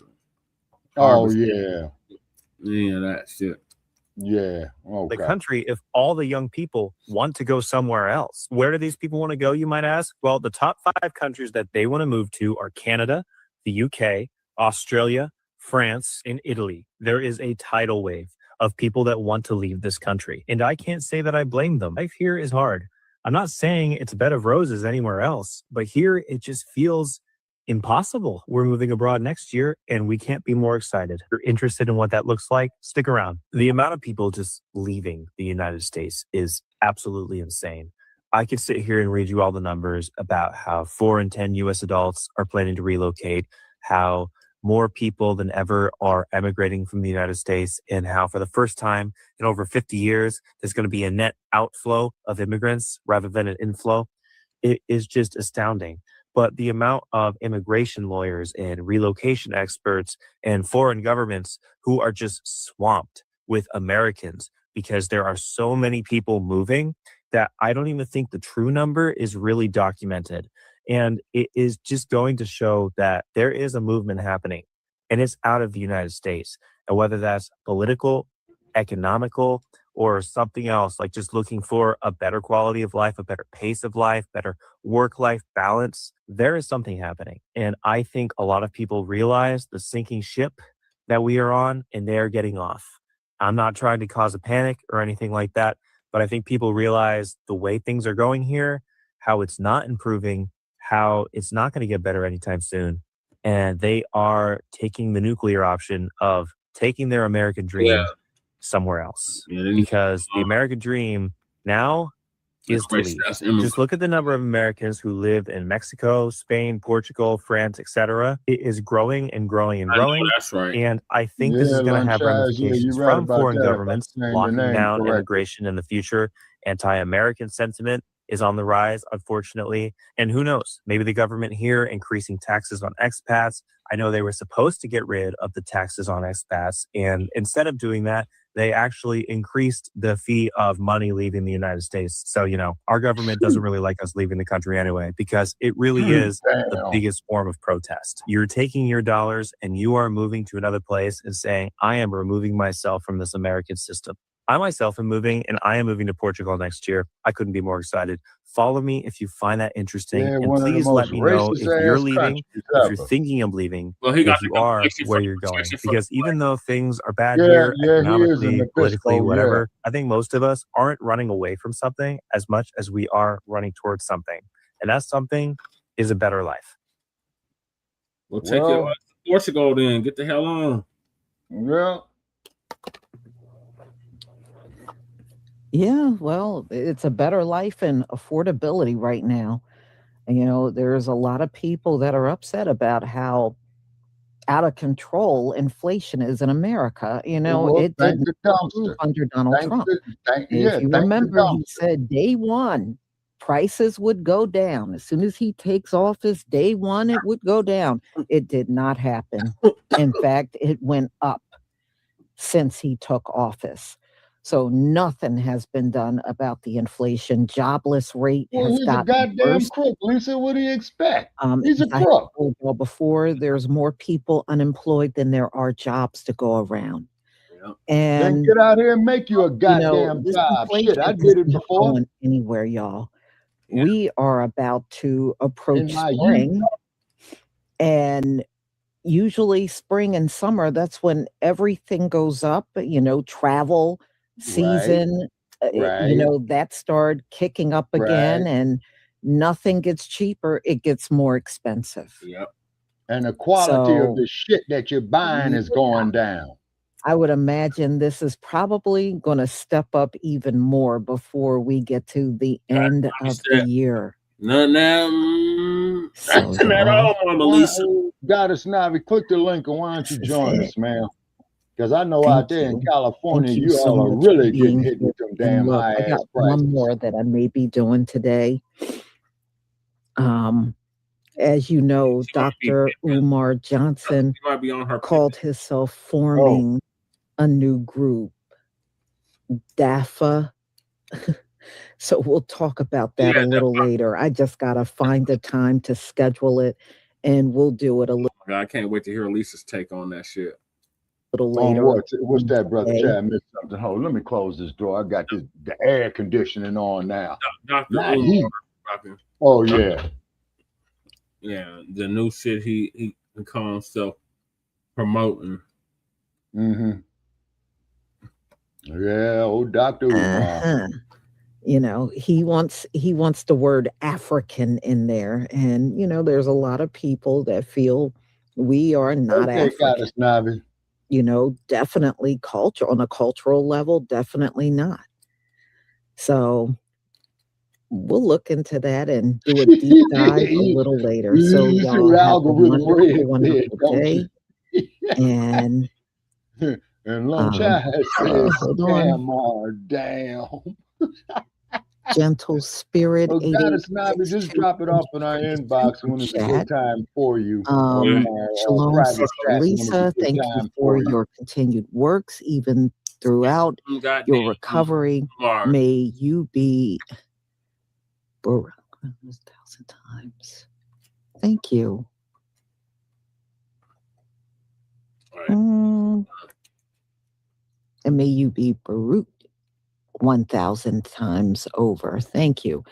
I deeply appreciate it. And thank you for your contribution. Thank you so much. I do deeply appreciate it. And the recovery is going fine. I still can't feel my arm, but it's going well. Well, it's going to take a while. So I will see you later, family. Shalom. Because I had to have some nerve reconstruction, man, over 20 years ago, and I still can't feel it. You know what I'm saying? Yeah. So just be careful with that, Lisa. Wish you well. You got youth on your side, which I no longer have. It's just as long as these damn fists could form, you know, I'm all right. I don't know, Shabaka. I think Lisa's up there. She's in her late 50s or early 60s. But wow. Shout out to Lisa Cabrera. Okay. What are your thoughts on Americans leaving the U.S. in record numbers? Okay, what's happening is, once again, as we always said, is that with this orange dude, man, raising the prices on every damn thing, to quote a loved one of mine who moved from California, I can't afford to stay here. Yeah. Yes, I can't afford to stay here. See what it is, brother. Like I said before, this is the prelude, man, of where they're going to start taking homeless people, right? They're going to put them out here in the middle of Death Valley and shut off the goddamn water. Well, they're doing it in Utah. They're talking about doing it in Utah, Shabaka. Okay, you see, now Utah, man, that ain't nothing but the desert. Yep. And and as you know, the desert goes from one extreme to the other. You see what I'm saying? Yep. Haven't been stranded in that mug. I know firsthand. Oh yeah. And like I said, I only time I'm going to Colorado's between May and August. I'll be gone about that little rascal by September the 1st. Mm-hmm. Now, and put them ponies in the barn. Gators in the bottom of the hole of the ship where they belong. Sir, you get no argument from me. I told them to leave town or change their fucking name, man. Right. They disrespecting pirates. So Trump could deport Jesus. Oh my God. Okay. Oh boy. Okay, now who is this right here? We're gonna trade him for Travis Kelce. Now who's Travis Kelce? I heard the name. You know who Wait a minute. That's the one that's married to the 6 o'clock Barbie doll bimbo. Yes. Okay. That plays for the Queefs. Yeah. Otherwise known as the Chiefs, but I don't call them goddamn Chiefs. Well. Uh-huh. Yeah, exactly, man. As long as these hands work, oh yes, sir. You know what I'm saying? He's gonna be getting the lemon squeezers in a minute. Right. You know, don't want to do it, but I'd be damned if I'm gonna be a victim. Shit. Right. That's unbelievable, but people are tired, yeah? Yeah, you see, this dumpster, what he did, people, is that he turned the whole economy and he put it like in a great big trash can and turned it upside down. You see? You know, because he damn sure ain't gonna open up Mar-a-Lago for nobody. You know. Hell no. Okay, just like BLM ain't gonna open up the mansions up there in the what the fuck is that part? Topanga Canyon for nobody. Now Well, BLM. That shit got burnt to the ground, Shabaka, so they can't open it up even if they wanted Oh to. yeah, that's right. Yeah, God don't like ugly. That's right. You know. And then Southern California, that's going to be one of your first wastelands. You know what I'm saying? And then the cool part about it is that I'm looking at they're going into the third generation of children who have grown up homeless. You see? Yeah, that's what's really bad. Well, we're gonna get on unhoused neighbor news later on. So if you step up, Shabaka, please join me for that, because okay, let me go sit at the lunch counter and beg for another cup of coffee. Fortunately, I own the lunch counter. So moving along, y'all, we got the legacy of Mr. Jesse Jackson. This is a long one, Shabaka, so we're going to stay for this one. All right, okay. All right, let me take my mic off, okay, and I'm going to put on the Bluetooth so I can move around. Okay. So shout out to our young brother, Black Truth United. That's the one that came up with the B1 Rolodex, which is a modern-day green book for FBA and B1 businesses alike. And yours truly is in it. So he's going to give us an update on the legacy of Mr. Jesse Jackson and the importance of remembering traitors. But I want to get the language right tonight.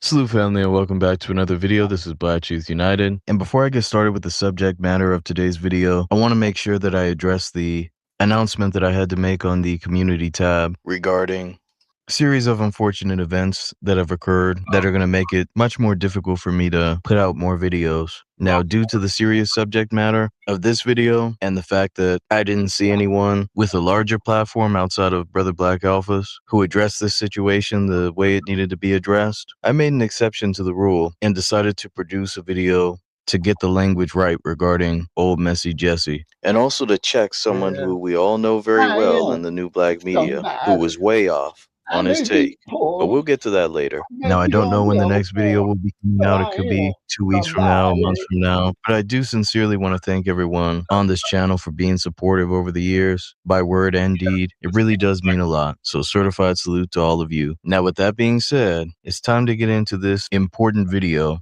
for the whole of FBA society, and we're going to be getting the language right with the so-called legacy of Jesse Jackson, a known sellout, a known traitor to the community. Right. I'm not going to be mincing words on this. Right. You have quite a few clowns who are really showing their true colors by not calling out Jesse Jackson for what he was during pretty much the entirety of his public life. Some of you know that the nickname for Jesse Jackson is Messy Jesse, an appropriate name for a known traitor. And this video is going to be a case study. It's going to outline not only the quote-unquote legacy of Jesse Jackson, but you're going to know why it's important to remember traitors. But before I do that, I want to check the temperature in the room and get your feedback regarding the following image. I want to do a perception test, which I don't normally do. I'm going to show you an image and I want you to point out what's wrong with it. Yes, this is coming from Star Wars, but hopefully everyone at least knows a little bit about the series, but maybe this will help. Up at the top, this is the revised version, making it very clear who that individual is. To the left, tell me what's wrong with this image. For those who don't know, this is at the very end of the entire Star Wars series when Luke indirectly defeats the Sith Lord, and these projections of Yoda, Obi-Wan, and Anakin, aka Darth Vader, appeared before Luke, essentially giving him the head nod. Now, you should know, after receiving that description, even if you only know a little bit about the Star Wars series, that Anakin does not belong there. We're talking about a person who unalived children, a sick demonic being. Yeah, we're supposed to say because he did one good act as far as throwing his master, the Sith, to his death, that now he belongs in the ranks of a Yoda or an Obi-Wan. This is what quote-unquote justice is from a white supremacist perspective, that someone can do all types of evil throughout their life. Even if you want to negate the assassination of children and just go with the older movies, we're talking about a cruel, individual who would unalive anyone, including his own men, and was looking to crush any and all opposition to his massa, the Sith Lord. And this is essentially what we're dealing with a Jesse Jackson. He was essentially the Darth Vader of the Black community. And I'll be damned if I sit around and let him be remembered in the company of our great and honorable elders. I mean, just think about this. Let's imagine we had a mural and we had some of our top FBA icons. I'm talking about Malcolm X, Harriet Tubman, Medgar Evers, Fred Hampton. And then right in the middle, you saw someone and you were saying, man, who is that next to Fred Hampton? Yeah, who's to the right of Sister Ida B. Wells? Who is that? Well, he was someone who was around Fred Hampton. You know, he worked with Fred Hampton. He was a contemporary. He helped with some of the programs, getting people medical care and whatnot. You know, he was there. A lot of people weren't there, and he was there. And you look into the records, and it's William O'Neill, the known informant, standing in the same company of the man he helped to get unalived. Or Dothard Perry, who burned down the Watts building. He admitted this on camera. Dothard Perry, he did some good things now. He was there, he was building. He was on the front lines. Just silly talk. Jesse Jackson doesn't deserve to be remembered or even mentioned in the same breath as the FBA writers that I mentioned before. I essentially look at it as no different than putting up a William O'Neill. And this is the problem. If we do not properly address the bad behavior and properly check it in death, that's right, even after death, then you're allowing for the white media and others to rewrite the history. This is what they were attempting to do with John Lewis, trying to make him an icon, when we know all he did was push for other groups, including doing sit-ins, pushing legislation, bringing bills to the floor for other groups. This is why you have people referencing Shirley Chisholm as if she did something significant for us, when she was used as a tool to push the gender divide, which was essentially a wedge to split up the black man, the black woman, and the black children from being together. You have people literally referencing Shirley Chisholm as a non-FBA icon who we need to get behind. No, we don't need to get behind her at all.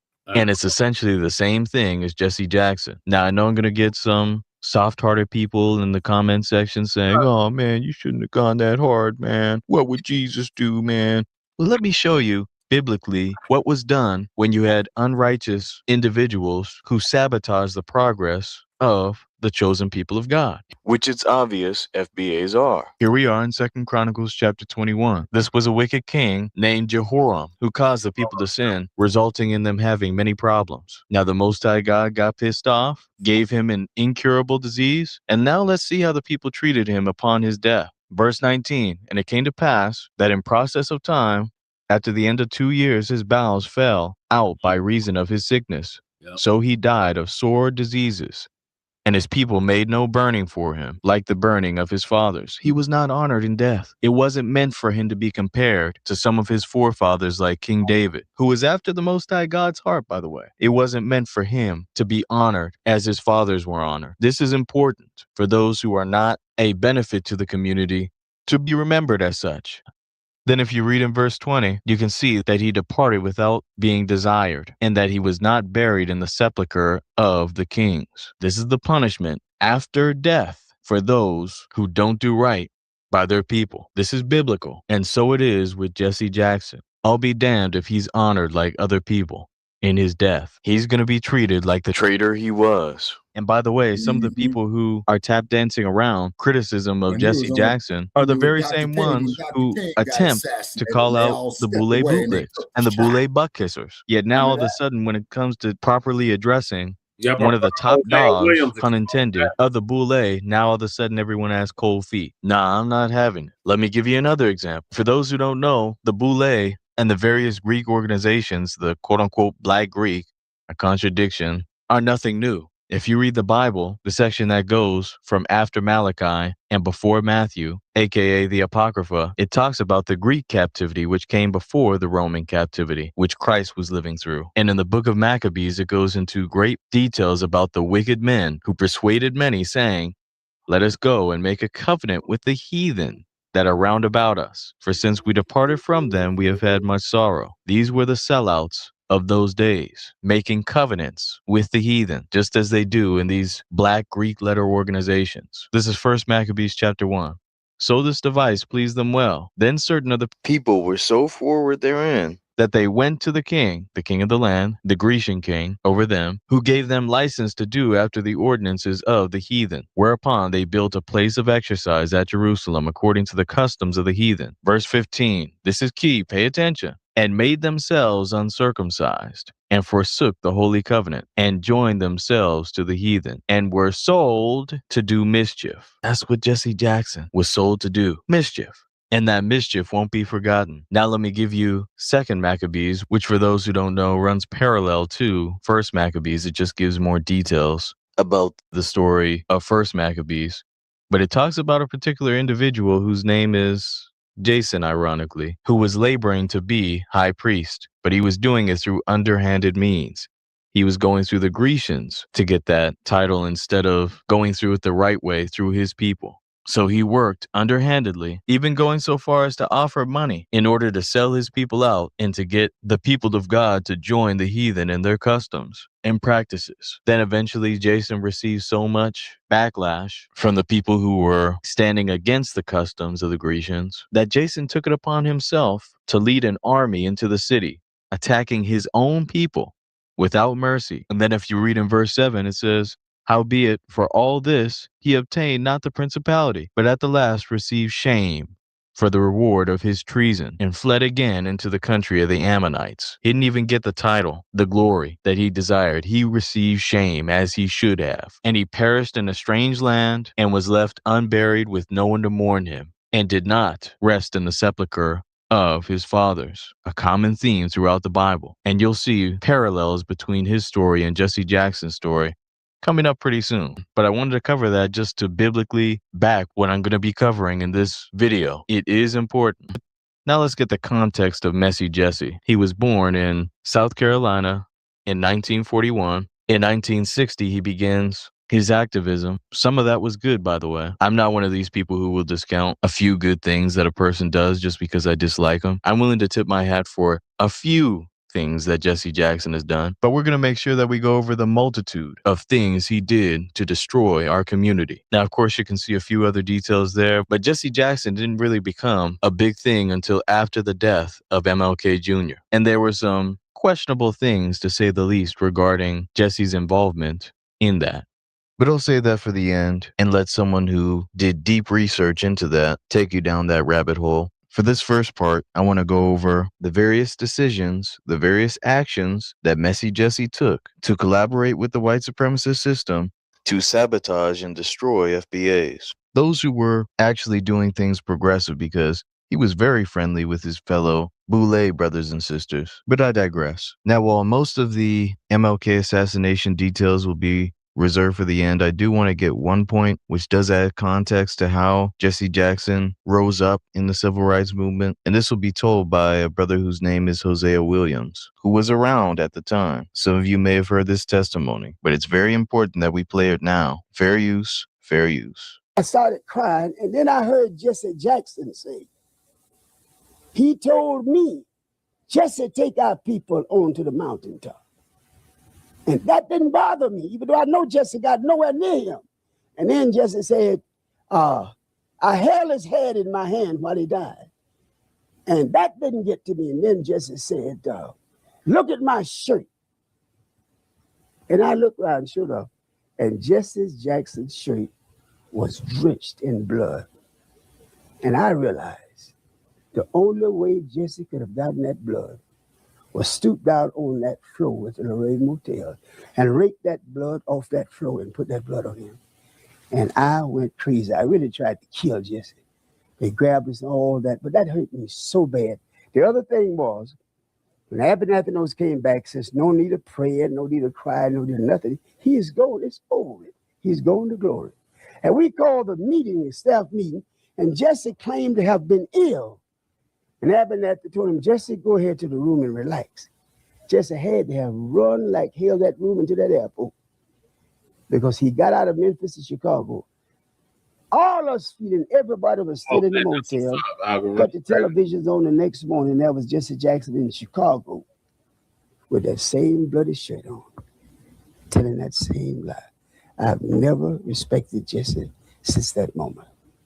There's a reason why the thumbnail is what it is. Messy Jesse if nothing else, took MLK's blood and put it on him, using it as a prop to push himself into a prominent position in the civil rights movement. And this was not just corroborated by Brother Hosea Williams. There's going to be one other brother before this video ends who will corroborate what Hosea Williams just said.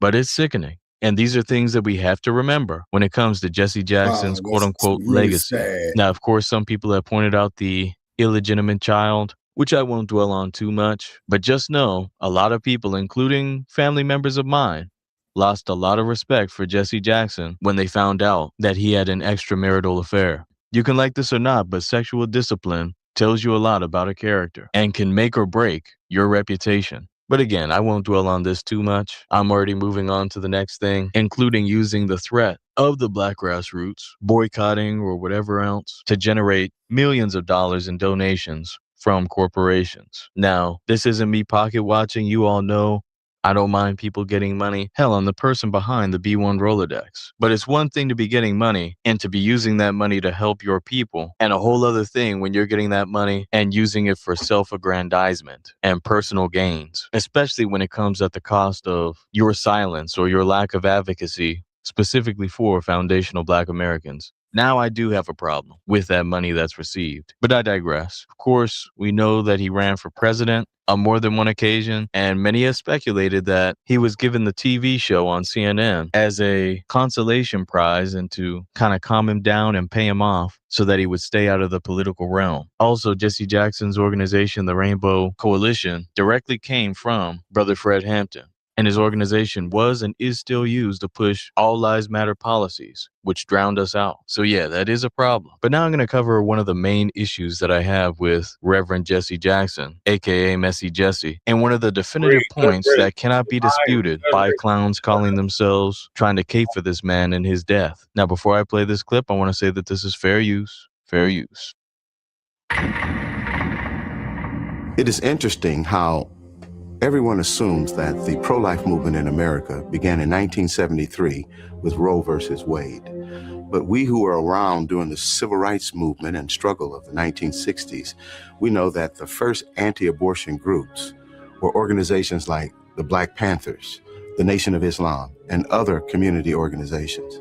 You all know that I covered the topic of abortion 2 different times on this channel, and in one of those videos I referenced the documentary called Mafa 21. This is a clip from that documentary. And as you can see, they're bringing the facts as far as our people being largely against abortion during those times. Let's let it continue. These folks were speaking out against both birth control and abortion long before the contemporary pro-life groups of today existed. But one of the problems with the civil rights movement was that there was far too many men and women who were willing to sell out the community.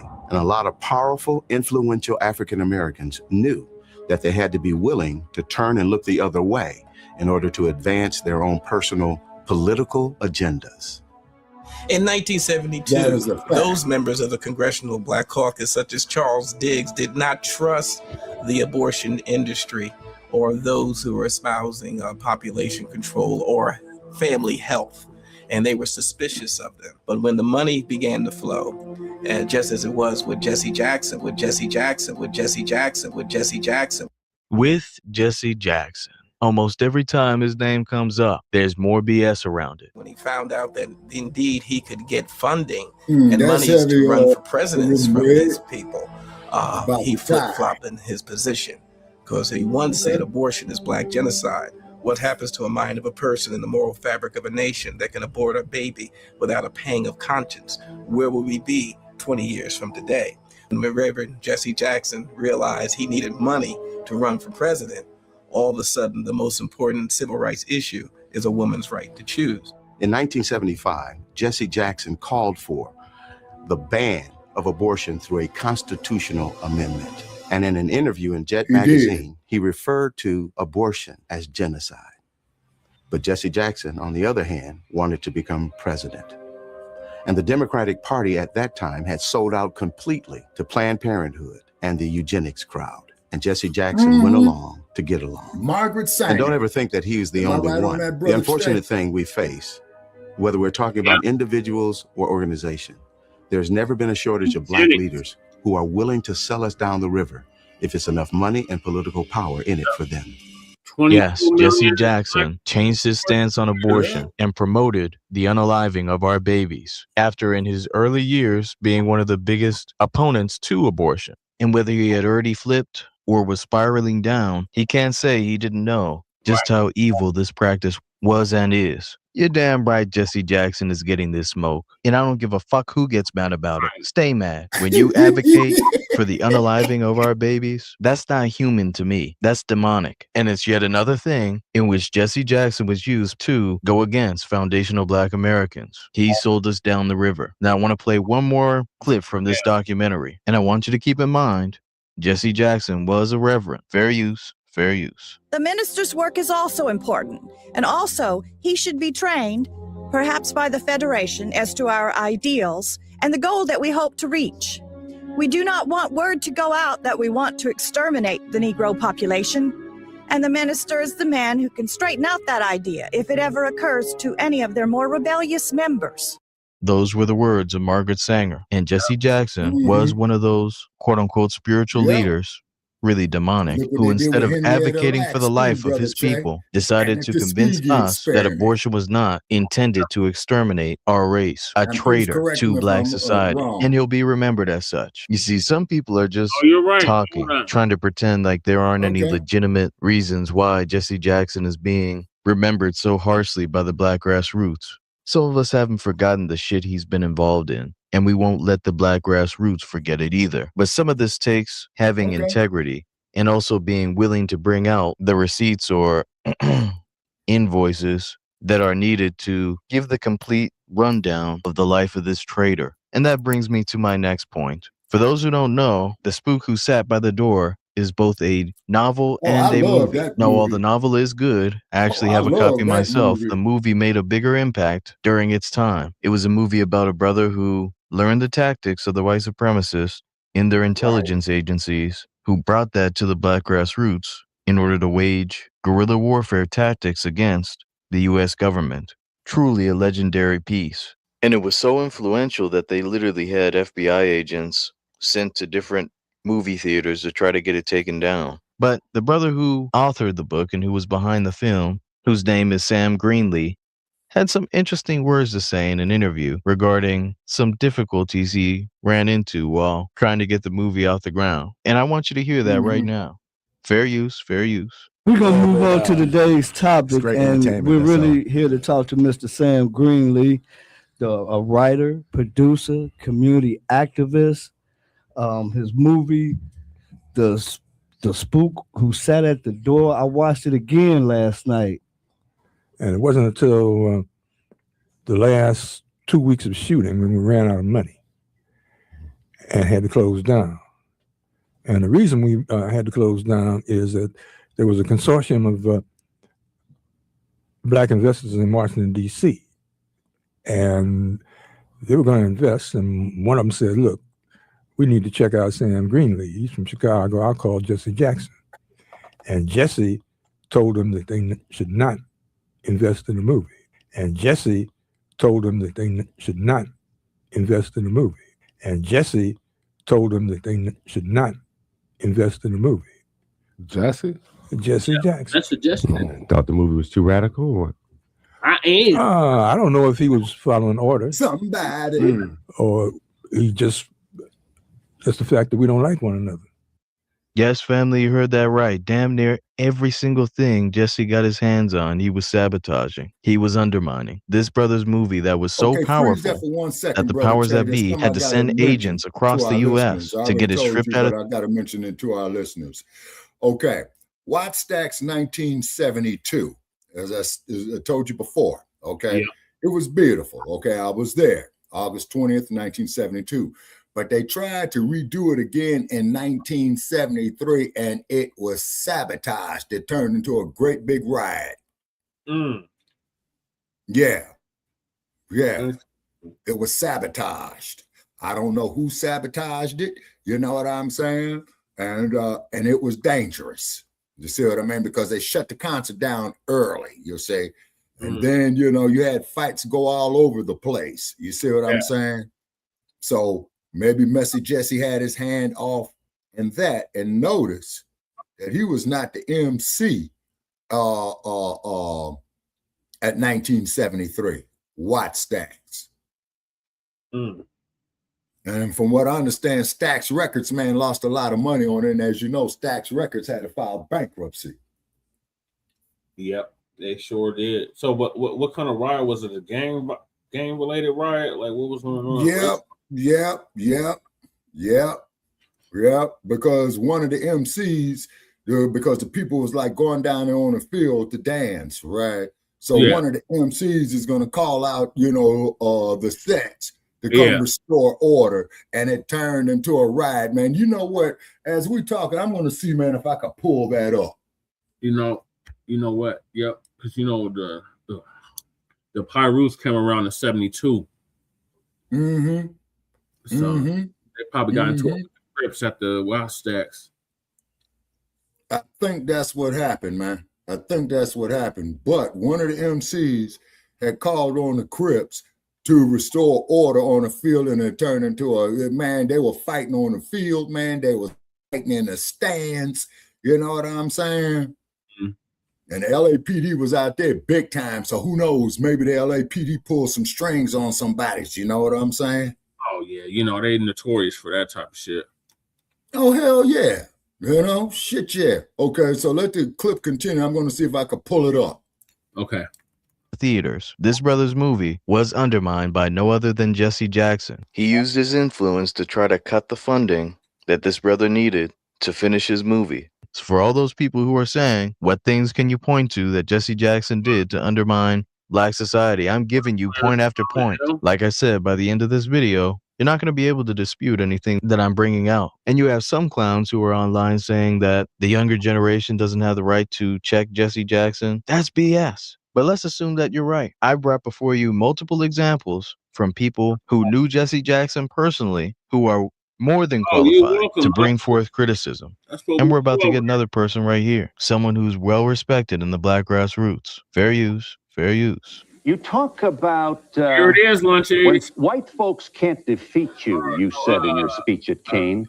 They'll always find some Negro, some boot-licking, butt-licking, buck-dancing, bamboozle, half-baked, half-fried, sissified, punkified, pasteurized, homogenized nigger that they can trot out in front of you. To the best of his ability. I would ask you, Mr. Muhammad, is Jesse Jackson a boot-licking, homogenized nigger? To the best of his ability, I believe he tries every day to do it. Listen to an old bird. Here you are mocking Jesse Jackson at a speech. I believe this is Howard our favorite University. Roll the tape. Our favorite copy. Oh, boot-licking, buck-dancing, scratching, shuffling, messy Jesse Jackson. You keep.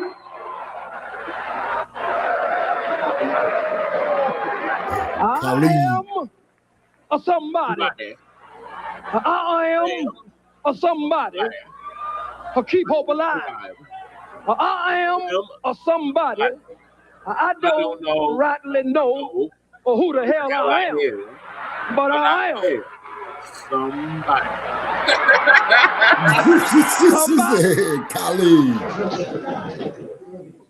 Yeah. Yeah, Dr. Khalid Muhammad didn't back down from Jesse Jackson.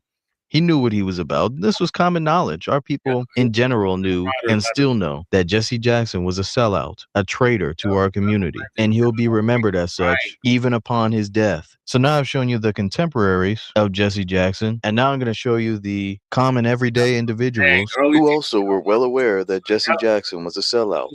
For context sake, this is during the Ferguson protest. Fair use, fair use. You been watching all day long? We haven't seen you watching all day long. We haven't seen you. Hey, are you going to pay the bond of those brothers that's been locked up? You been with the Brown family all day? What about the brother that filmed the Eric Garner murder? Are you going to post his bond. Hey, you marching today with us, or you just gonna sit in the car? Because we haven't seen you marching at all, Jesse. We ain't seen you. When you gonna stop selling us out, Jesse? We don't want you here in St. Louis. When you gonna stop selling us out, Jesse? No, ain't no wait a minute, brother. This is real. We activists out here. We activists out here, brother. This is real. We don't want you here. You're not a leader. You're not a leader. We don't want you here, brother. Matter of fact, you're not even a brother. You can keep moving and get the brothers out of jail. That's what you can do.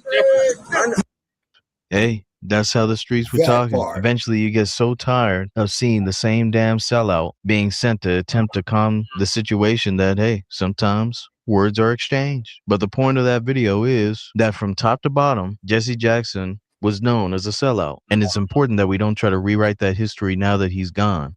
Right. Okay, now let's address the African-American issue, the elephant in the room. No, Jesse Jackson didn't come up with the term, but he certainly popularized the term and called the term black baseless. Mind you, the term African-American can be used by all types of people, including white people. It's a running joke in white supremacist circles and with their bootlicks that Elon Musk is their favorite and most accomplished African-American. The same MAGA brain rot that you get from white supremacist sewage, like Stormfront or 4chan. And for those who are claiming that the term African-American doesn't come with tangible benefits, I challenge you to look up scholarships, essay contests, hell, even the Juneteenth scholarships. Many people in the black grassroots have shown, mainly non-FBAs, inserting themselves into those scholarships by using the label African-American. And we're just talking about schools. We're not talking about grants and other things that are used. So yes, there are tangible benefits that immigrants and others are taking advantage of in order to double dip by using the term African-American. And if you think about it, African-American,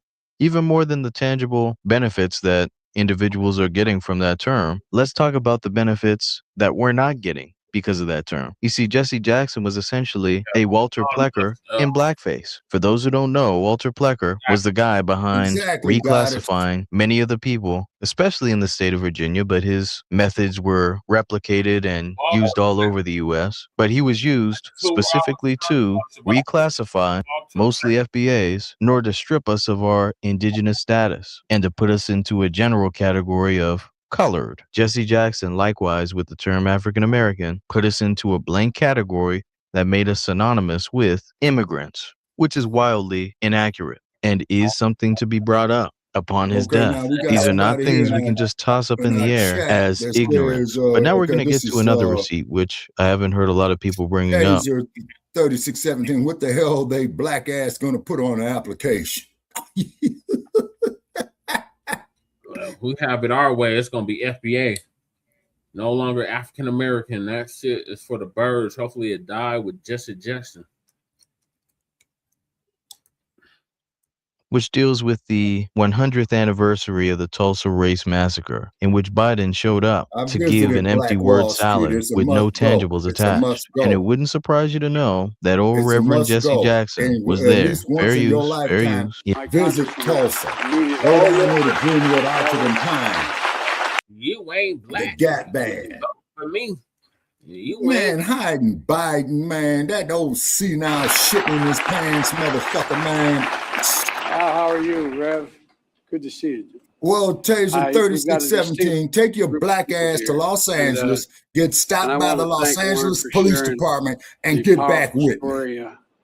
Yeah, when he said Rev, he was referencing Reverend Jesse Jackson. He was used essentially as a prop in order to co-sign Biden's lack of tangible reparations for the Tulsa Race Massacre victims who were still alive, mind you. A sick, demonic act done by Biden. And it was a slap to the face. And Jesse Jackson was there, as with most things.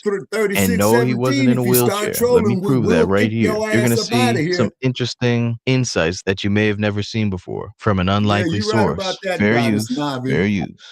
When a president said it very apologetically and unapologetically, it was a somber move. That's Jesse coming. Go get him. It absolutely was. Reverend Jesse Jackson. Absolutely was a very somber moment. And again, Reverend Jackson. Yes, I know. Bowling Ball Martin, the Boule bird, is here, and he was at the event covering the Tulsa Race Massacre. Yeah, And he got an Lester exclusive Maddox. interview from Messy Jesse. Let's let it continue. Is walking over here, and so we're going to lead him right over And here. the pastor got A racist Pierce has no everywhere. problem What's a sharing the racist microphone everywhere? here. Not at all. And so we got, Please we got Pastor elaborate. I'm Turner here. multitasking, We got bro. Reverend Jesse Jackson Sr. Reverend Jackson, step right on in here. I just want to get your thoughts on what President Biden had to say to the crowd here in the Greenwood District. He opened up the wound of Now, Taze 3617. Now, I know some of you are probably thinking that I would make fun of his voice or something. No, if you that's a do little not bit low come for up me. here, I'm simply pointing out okay, the fact that he was then here, not I'm in a gonna ask wheelchair, you co-signing kick your Biden's ass empty out of word here. salad. Okay. So what I'm going to do is I'm Because going I'm to not in a fast forward to fucking the mood tonight end for no and show you how the bullshit. interview This is serious ends. business. Pay attention to what you see with the Boule Bird and others. You counting it, Roland. Got more racism from Africans. Motherfucker, you ain't never been to Los Angeles. Get stopped by the LAPD. Get stopped by Crash Trick. And get back with that'll me. make stuff don't start. I don't know what Pastor the Turner, I know fuck you you got talking the about. revival tonight. Get on with that Kappa stuff. Bishop Pearson, I appreciate it. Thanks so much. Yeah, so you have people trying to say that he was just completely incompetent and he didn't know what he was doing during these last couple of years. No, he was knowledgeable enough to throw up Greek hand signs and joke around and shake hands and whatnot. He was aware enough to do things for us. And mind you, the brothers Greeks, who were huh? pleading with Jesse Jackson to help free some of the political prisoners from the protests, they were looking at Reverend Jesse Jackson and saying, hey, didn't Come up you here on, free a whole bunch of other on the people board, who were all Taser. across the world? You see, to me, when people Taser reference all the 3617. hostage negotiations that Reverend We'll let Jesse you Jackson facilitated, mind you, a lot of times the people he was saving were Sorry, not brother us. Chad, I don't But mean when to be people stepping brag on your about all the presentation, but I'm looking at accomplishments as this, far this as the dude here in the negotiating, chat. you have to ask yourself, why didn't he ever negotiate to free some of the brothers and sisters locked up in Just as Chicago, bad, in young his city? nigga. This is similar Punk, to the I'm old people enough to be who your have all daddy. the money in the I'm world talking to about build shit I've wells lived and through. create schools in Africa Bring and all your these other ass up here. places because it costs less, but won't put a dime into an organization in their own community that's doing good work, feeding the hungry, doing job training programs, all that kind of stuff. Oh, no money for that. But I can fly 5,000 miles away to help someone in a remote village. That's let me essentially see if what it I seems got like the with wrench these on his hostage ass. negotiation instances. I'm not saying that he was wrong for doing them, just like I wouldn't say that anyone who builds a school in Africa is wrong for doing that. But I will point out the fact that you're doing all that overseas and are neglecting people at home. And Jesse Jackson was fully capable of freeing prisoners, Got or more at least racism helping from them to get freedom. We saw that with the case of Bill Cosby, First, who Jesse punk ass Jackson motherfucker, advocated bring for. it up Look at the here. I'm date old on enough there. to be your That daddy, was Trick. 2020. And what Jesse Jackson Faggot. was revealing with this negotiation is that he was Bring capable your of doing ass it the up whole here. time. But he wouldn't do it for the common folk. He would do it for Bill Cosby, who shouldn't have been in prison. But in Jesse's mind, he was his fellow Omega and deserved his Okay, freedom. pop him Don't get mad upside when the we head point these with the facts out. wrench. Yes, he was capable, Yeah, even in Taser 2020, of advocating, 3617. doing work for our people. Drop Yet he them chose to all do on it his ass, collectively. brother And no Jack. one more. Hold on, Taser. You got 2 minutes to come up here, or it's permanent vacation for you. And you can't be getting up here trolling. You're going to have to come on camera, and I'll bring you up, and you can talk your shit. But you got 2 minutes. And we are 7:15 p.m. here in the Pacific. He said he's the same age as you, Shabaka. Okay, then bring his ass up here and let's talk. And he don't know how old I am. Okay, you in my age group, man, bring your ass up here if you dare. Okay, it's 11:15 here in the Pacific time, and then at 11:17, brother, you're gonna be kicked up out of here. Yeah, Taser, stop typing and hit the link. Yeah, exactly. Lose the view. Specify.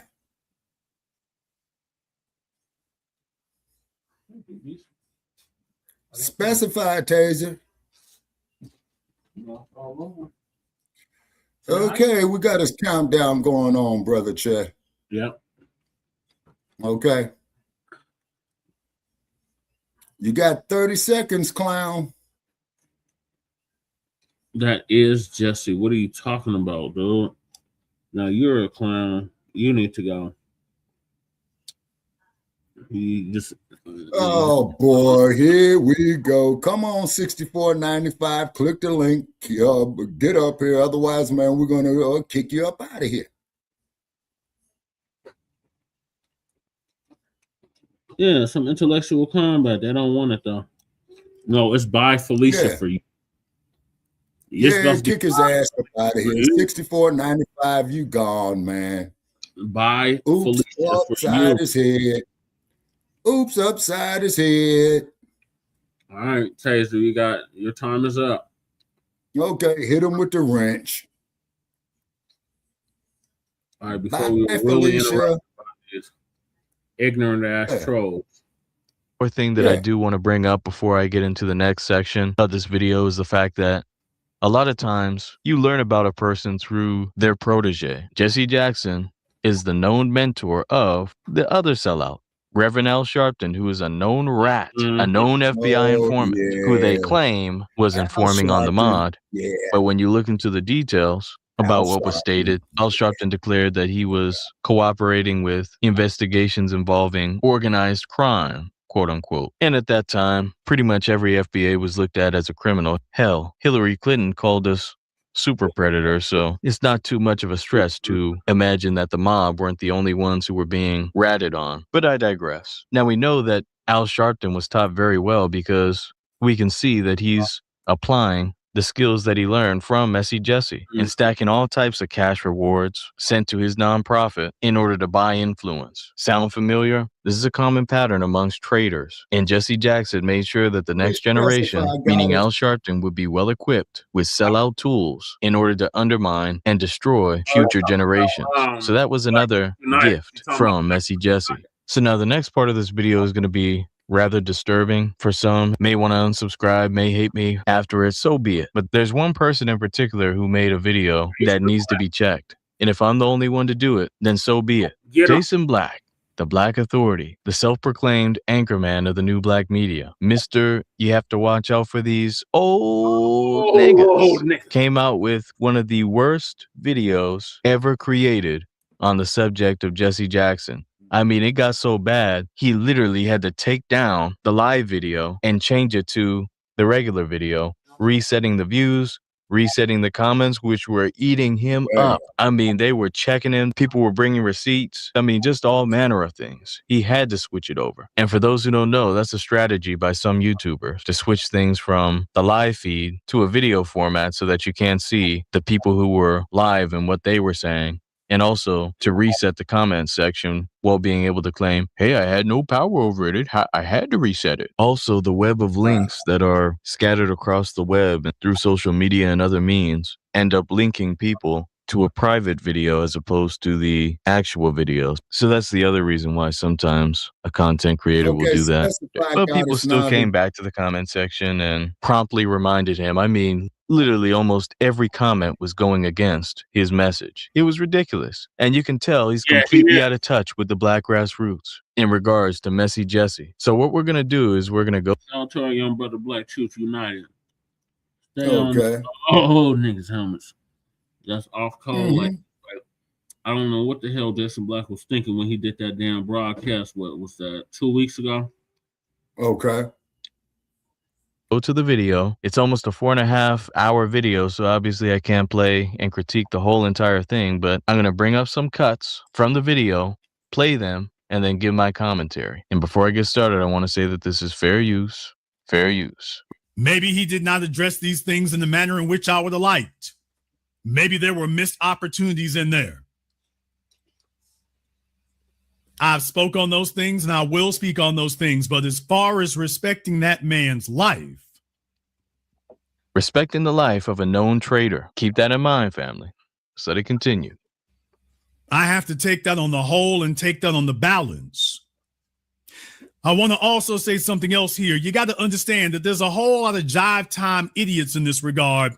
So there was a young brother that called in. I don't know if it was Black Truth United, but it was another young brother that had called in, and he was like, Jason, what are you doing? Like, you're sitting up here bigging up this dude that sold us out, brought us that African American term, and a slew of other things. And Jason was like shutting the young brother down, like, oh, you don't know what you're talking about, go read a book, go get some hooked on phonics and shit like that. And the brother was right with what he was saying. So shout out to Black Truth United for calling Jason out on the shit. Some of you are white supremacists in drag. What? Some of you are white supremacists in drag. You see, that's what happens when the juvenile delinquents start talking here when they have an opportunity to speak. We're not supposed to be doing that. These folks here, when their people die, no matter where it is on the damn spectrum, they don't sit up here, especially when they're older. They don't sit up here and talk greasy like that. Yes, they do talk greasy about people, but they have to be people who are actually going against the system of white supremacy. Right, like they talk greasy about John Brown. They said John Brown was delusional. He was crazy because he and free black people. Okay, and then also too, Brother Che, what was that there you had said a few weeks back, man, that any black person who wanted to get out of bondage and slavery was a form of mental disease? Drapetomania. Oh boy, it's never a dull moment here. My goodness. Drapetomania. If you wanted to be free from the plantation, you had drapetomania. And you needed to be dealt with. So you have to have the drapetomania beat out of you. Damn. You had to be the likes of a John Brown. Notice they don't have statues and monuments and a whole bunch of. No, they don't. They said he was delusional. He was crazy. Stories and roads. They said all kinds of horrible shit about John Brown.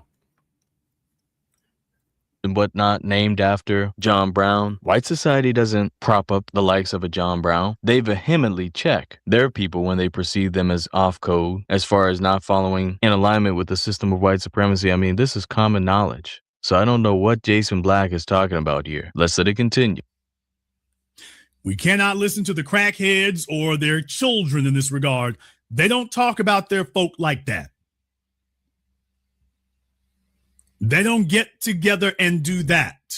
What happened with Charlie Kirk? What happened with various political figures? Many times, white society will get on their own, sometimes based on an ideology or a political party. But of course, we know that's all superficial. They're mainly invested in maintaining the system of white supremacy. And if they think one person on one side of the aisle is improperly handling the system of white supremacy, or just in general, if someone goes against the system of white supremacy, they will check that person. Even in death. Hell, this is why their code is so strong. Because they're willing to check the sellouts or perceived sellouts of white supremacist society. They don't allow for traitors of the white supremacist system to continue receiving the benefits and to be remembered in a good light. And we must do the same if we want to counter their code. Let's let it continue. We have woefully few individuals who got anything they can hang their hats on.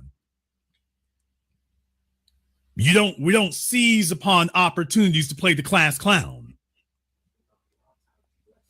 We don't seize on that. Everything is not for your entertainment. Notice what I brought before you is not entertainment. And many of the people who were calling into the program were not bringing entertainment. They were bringing facts. But when you have a person like Jason Blacc, who's so dismissive of everyone and anything that even remotely disagrees with him, he can never be wrong. This is what you get. I mean, he got debunked quite a few times throughout that broadcast. You almost had secondhand embarrassment for the guy. He was talking about nonprofits and whatnot, and people brought up, yeah, the churches are nonprofits. And they mainly extract funds from the black community. Outside of the churches. Come on, man. People were debunking this guy left and right. And then when they did so, what he would do is he would come up with an excuse to get them off the line. Oh, this guy was, he was probably in prison or something. Mind you, Jason Blacc is the one who is known for stating that he doesn't condemn the street dudes, the drug dealers, et cetera, et cetera. But he was sitting up throughout the program. Please watch it yourself. I mean, if you can even endure it. We're talking about 4.5 hours of people bringing up mostly legitimate points. I won't say everyone had sound points, but mostly everyone had something or another to say in regards to checking Jason Blacc and his deplorable coverage of the situation. This was extraordinarily disappointing, especially for someone who claims to be the anchor man of the news. I was going to ask you that same question, Shabaka. Okay, because I see Jackson, I see King, I see Ralph Abernathy. That's Okay. one of the deacons, I think that's one of the deacons of defense. You know what, man? I think you might be right. Would that be Mr. Robert Williams by any chance? Somebody please let me know. I think that is Robert Williams. Okay.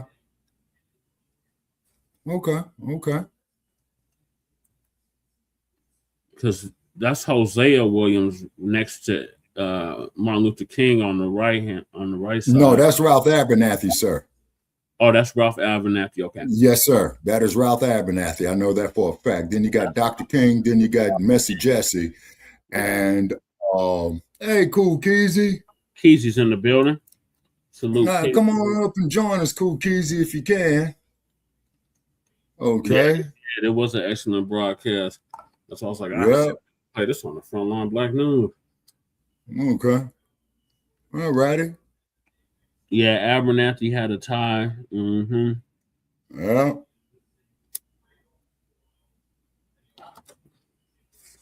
Yeah. That is James Orange. Okay.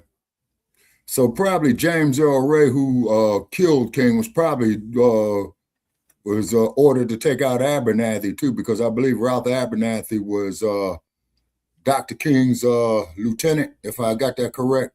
Somebody please correct me if I'm wrong. Yeah, I believe you're right. Because I do know in ATL they do have streets named after Dr. King, also after Ralph Abernathy and Andrew Young. Yeah. I don't know if we got anybody in here from Atlanta right now, but yeah. Okay.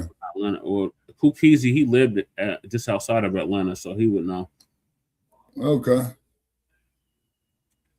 Okay. Yeah, cool, Keezy. We had to bop a couple of idiots upside the head with the wrench, man, before you came on, man.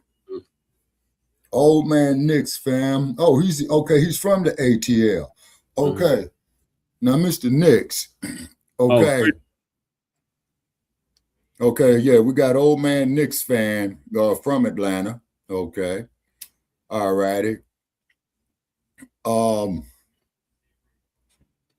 Okay, and we got Cool Keezy out of Marietta, Georgia. Yeah. Okay. Outside of Atlanta. Okay. Okay, yeah, I think I've been through Marietta, Georgia, you know. Because so for all you people out there that challenged me to go down there to the South, I did it. Okay. Now, see, how could I put this? Okay, this is definitely chess and not checkers. Yeah. Number one. Okay. Now, there are those who have came up on my wall that stated that we need to unite black and white poor people. Biggest goddamn mistake that could ever be made. Yeah, didn't Fred Hampton try that? And see what happened. Yeah, and look what happened. Because as you say, Brother Che, the RWS, you see what I'm saying? Okay. Where are you originally from, if you mind us asking? Oh, man, Knicks fan. You from New York, obviously, if you're a Knicks fan. Okay. Yeah, Goddess Navi, you know what I'm saying, is because you got to keep in mind is that I was a child when all this stuff was going on. You see what I'm saying? And just like that record, Ball of Confusion, you know what I mean? Oh, you from Dirty Spurs, New Jersey in the house. Okay. Okay, yeah, where Mad Dr. D is from, you know, our co-executive producer that transitioned about 3 years ago. Okay. Okay. All righty. Okay. Appreciate you tapping in. I'm going to let this video continue. Okay. Blacc Media. Let's let it continue. Especially when we consider the fact that if I ask you about your works and what you've gotten done or accomplished to be able to qualify to say that, that's the only thing we need. There's not going to be very much you can say. Okay. As I said cool, to you before, Keezy. you have to earn the right to do that. Okay. Yes. Were you born in No, you just having I was born on the south side that of the doesn't Chi. mean anything. You have to earn the right to do that. There was But I actually spent another most of brother my who was life on here in this California. broadcast who debunked that talking point. The fact that we have to earn the right to criticize him, and if we weren't there at the time, then we don't have any standing. No, You don't have the right to police who can and who can't criticize Messy Jesse. We're going to check him no matter what, whether you like it or not. And we don't have to bring entertainment to the on Newark. Shout out to Brick City. Our anchor man is from Brick City. Man. Okay. Now, also too, keep in mind though too, Newark, New Jersey, right? Before the police had came out with riot helmets, they was wearing hard hats. You see what I'm saying? Because there's a classic photograph of this police officer that shot and killed this 10-year-old boy. In 1967, right? Yes, sir. I believe so. Yeah, I remember seeing that picture too. And they had helmets. Yeah. Yeah. You see, yeah, got us Navi. Okay. Catch the Lunchies got to hop off, fam, but I'm definitely going to catch the replay. Definitely going to be hopping on in the future lives. Okay, Lunchies, yeah, thank you for joining us. You know, appreciate you coming. Okay, make sure you sub up to the Front Line Blacc News as well. Yeah. Oh yeah, got us. I just talk about what I've lived through. You see what I'm saying? You know, as a child, you see. So it's very, very important. Okay. Oh, you had from Trenton. Oh, okay. Well, I ain't mad at you, Cool Keezy. You know what I'm saying? See, I think that's where Lisa's from. Is from Trenton. Yeah. So when I transition on these archives, only thing I can say is take what is useful and leave what is useless. Yep. To quote Bruce Lee. And we're taking what's useful and we're leaving what's useless. And that goes for African American. That shit is useless. They don't serve us no purpose. And it was brought. It was compromised, Brother Check. It was compromised real bad. And then too, by the way, too, Brother Check, I was trying to pull up Wattstax 1973. It's not in the search bar. Okay. Oh, okay. Wow. Goddess Navi says Chi-Town and Cali combined, Shabaka, that's explosives. And yes, I'm not on mess book though, Shabaka. Sister, I don't blame you. You know what I'm saying? I don't blame you in the least. Right. Situation. We can bring pure facts, but let's let it continue. I cannot sit here and watch and be around folks who witnessed and saw what occurred. They were frontline witnesses, frontline participants. Anything could have happened. There's no way in the world. No way in the world. Yeah, that is. No way in the world is somebody sitting around 50 or 60 years later. Cool, that's some devious shit. Is going to tell us that we need to listen to you. This is out of the same playbook as people who say, okay, you're younger than me, you can't teach me anything. This is Jason Blacc essentially turning into the old Negro that he talks about, where he can't be told anything and all the younger people better just shut up because they're not as experienced as him and they don't have as many accolades as him. Just that silly stuff like in high school. Oh, you're a freshman. Oh, you're a sophomore. See, I'm a senior. See, that bullshit. That's essentially what you're dealing with in this situation. Let's let it continue. See, a lot of you have been conditioned to think that you got a cell phone in your hands and you can watch Cardi B videos and thus your opinion matters. You're coming along 60 years later. Who are you to speak on that? Yeah, you can talk about what you've seen today. Well, who the hell is he to speak on it? He wasn't even fucking born when this shit was going down.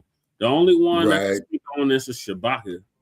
Shabaka lived all of this shit, not Jason Blacc. Yes, sir. I most certainly did. I remember the day that Dr. King was assassinated because they did a special report, and I was mad the motherfucker being a little kid, man, because I'm watching Wile E. Coyote, the super genius.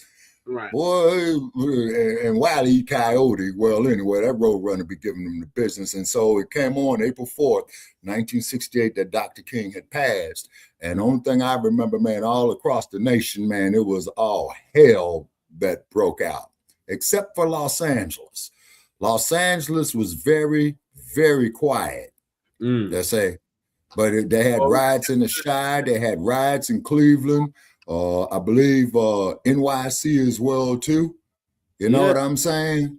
Colorado, Newark, Milwaukee. But I was there in Los Angeles in 1992 of the rebellion. Yeah, Jason Blacc is not exempt from criticism either. Exactly. He's not. Well, actually, Cool Peasy, like if we're doing stuff like this, particularly on our history, nobody's exempt from criticism, not even yours truly. I ain't the sharpest damn tool in the shed now. You know? You actually lived it. So based off the logic he's talking about, you're the only one that's qualified to even talk about this. He's not even qualified to talk about it because he didn't live it. Yeah, and then the cold part about it is the only thing I remember Black family is it was a whole lot of turmoil. People were literally crying in the street when Dr. King got assassinated. You see what I'm saying? And then this is why I criticize these other groups, okay? Like when you really look at the Patricia Hearst kidnapping case. Yeah, Patty Hearst. You see what I mean? And you remember when I was telling you, telling an old Dumbo Sarge that if somebody dies as a result of a felony in the state of California, you're automatically charged with murder one. And Patricia Hearst was in on that Hibernia bank robbery in San Francisco where somebody died. Yeah. She was not sent to the gas chamber. Nope, she wasn't. Yeah, and then old Jimmy Carter signed a full pardon on her. Yep, he did. Yeah. Say, yeah. You don't really have a leg to stand on to speak on this. You don't either. You definitely don't have no leg to speak. You weren't even fucking born yet. The fuck are you talking about, Jason? Like, it's tough. I don't like. Well, let's see what else he got to say. We don't have to know every single thing that was going on during the time. What we can do is go to trustworthy sources, people who were in the streets, who knew what was going on during the time. As I pointed out many times during this video, people who were his contemporaries. I'm going to trust them to give the proper assessment of Messy Jesse, not you, Jason Blacc, because you've proven yourself to be untrustworthy in covering this subject. Let's let it continue. Fair use, fair use. You know, like I know, if Jesse was there, you sound like Fox News, man. You sound like Fox News. Oh, look at that cut on that suit right there. Boy, them some nice tailor cut suits. Does this not sound like the clowns who come up under the comment section of each and every video that is created in the new Blacc Media saying, you sound like Michael. That old 2-year-old logic. Just because we disagree with a stance, now we're Fox News, now we're MAGA. That's what that phrase sounded like. And mind you, he's talking about Fox News, but he's not talking about the massive good coverage that Jesse Jackson is getting from the left wing of the white supremacist machine, including but not limited to CNN, MSNBC, Al Sharpton, Roland Barton, all of them. I mean, if you were new to the channel, you would think Jason Blacc was a part of the establishment media by his shared views with some of the biggest sellouts that are still living. Let's let it continue. Yeah, it was. They saved all that energy just off the phone. I just asked for the specifics. What By the way, folks, if you all want to go Google Jesse Jackson, Miami, NFL Stadium, another tailor cut suit. Look at that shirt. He got cufflinks. Protesters. By the way, if you all want to go to Google and just type that in real quick, don't believe he's not be lying. I could be lying. So, by the way, if you go to Google and type that in. So, for context sake, this is a person who called into the program and shared a personal experience about Jesse Jackson going to Miami. And he was saying that Jesse was likely paid off in order to neutralize the situation and kind of diffuse the energy and allow for a stadium to be built. And while I won't comment on that particular situation because I don't have any proof, Jason Blacc just dismissed that claim by using Google as a reference. Mind you, I remember it like it was yesterday. Negatively about people who go to Google and just click on the first search results that come up. He's literally gone on rants about this. Those who watch his program frequently know that I'm telling the truth. Yet now he's saying that Google is an old trusty network. So let it continue. What you're going to find is that Jesse Jackson was opposing it.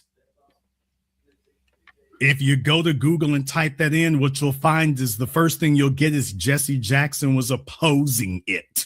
Yeah, the first thing that shows up is typically the establishment media's narrative. And I can give you proof that Google goes out of their way to manipulate search results, including the blacklist that they had for a time, which prevented you from even finding the right information. So, yeah, I guess Google is now the #1 trusted source for any and all information, especially regarding the good of the Black community. Let's let it continue. That's the first thing you'll find, people. Y'all right now, prove me wrong. Go to Google right now, type in Jesse Jackson, Miami NFL Stadium protesters. The first thing you get is Jesse Jackson is trying to stop the stadium. He won't. No, that's not it, Jason. See, I actually Googled it when he said that shit. And it said that Jesse Jackson was talking about unemployment. He wasn't even talking about the goddamn stadium. Okay. Let it go up. That's the first thing you're going to get. And then you got others. He's claiming there's something we all don't know or didn't see occurring. And I'm like, by the way, you know we can Google all this stuff you talking about, right? You know we can Google it, right? There's a story behind the story. Google don't tell you everything. Shabaka was in the thick of it. Yeah, sometimes there is a story behind the story. I don't know all the details regarding that one. I can't say that there is or there isn't a bigger story. But what I will say is that time after time, almost every single person who's interacted with Jesse Jackson, who is for the community, not a fellow bootleg, had a negative experience with him. And it wouldn't surprise me if he was involved in something grimy. Let's let it continue. Fair use, fair use. And he was college educated and smart enough to understand, okay, let me copyright these features, not for their intellectual power, but because they're intellectual property. And this will go to my children. Exactly. No tears here. It's modest. Yeah. But by the way, he was thinking ahead. So a number of them did that. Jesse Jackson. Jesse Jackson was running around with James Brown. Yep. It was. Oh, yeah. Jesse Jackson back in the day. Their picture, not Jesse Al Sharpton. Yeah. You know how easily he confused those two names? It's because they're essentially the same person. Jesse Jackson mentored Al Sharpton. They're both known sellouts, buck dancing coons, and will forever be remembered as such. But Jason has some interesting things to say regarding Al Sharpton. Let him continue. Al Sharpton was running around with James Brown back in the day. Y'all can go take a look at it. Al Sharpton was like a concert promoter and whatnot. Concert promoter, boxing promoter. He was doing what they do in New York. Well, hell yeah, he was. He's going to be going up against. That means somebody was bagging him on a daily basis. Yeah. He's going up against all these companies and corporations in New York City who got tons of lawyers. You're going to be going up against them. You can't go up against them with flat pockets. Going against them for what? Name the specific case that Al Sharpton has worked on that has significantly and tangibly benefited foundational Black Americans. Oh wait, what good are the resources? But you can see Al Sharpton waving a rainbow for flag everyone with a banana but in his us. mouth. Some of you heard what happened when Brother Black Alpha went to Al Sharpton's organization, the National Action Network, or as I like to call them, the No Action Network, and he never heard back from him. These people don't benefit us. These people are out for self or out for. I remember when the clowns tried to get me to join that shit. I said, hell no. Yeah, exactly. And Al Sharpton waving a rainbow flag with a banana in his mouth. Connect the dots, people. I said, you should join the Denver chapter. Fuck no. Benefiting other communities. Let's let it continue. They are, you talking about them gentrifying you in New York. They'll financially crush you up there. So yeah, Al was out there hustling. Al was hustling concerts. Al was hustling boxing matches. Al was hustling whatever he could. Ain't nobody giving them nothing. Oh boy. Okay, here we go with the trolls. Little Debbie. Jesse was no hero. He was not a beacon of light. He was not a revolutionary. Not at all. What happens with revolutionaries is that they die. Read Dr. Newton's Revolutionary Suicide. Yeah, they become martyrs. Yeah. Mm-hmm. All right, Rigo, permanent vacation for you. I know this is you. Okay, yeah.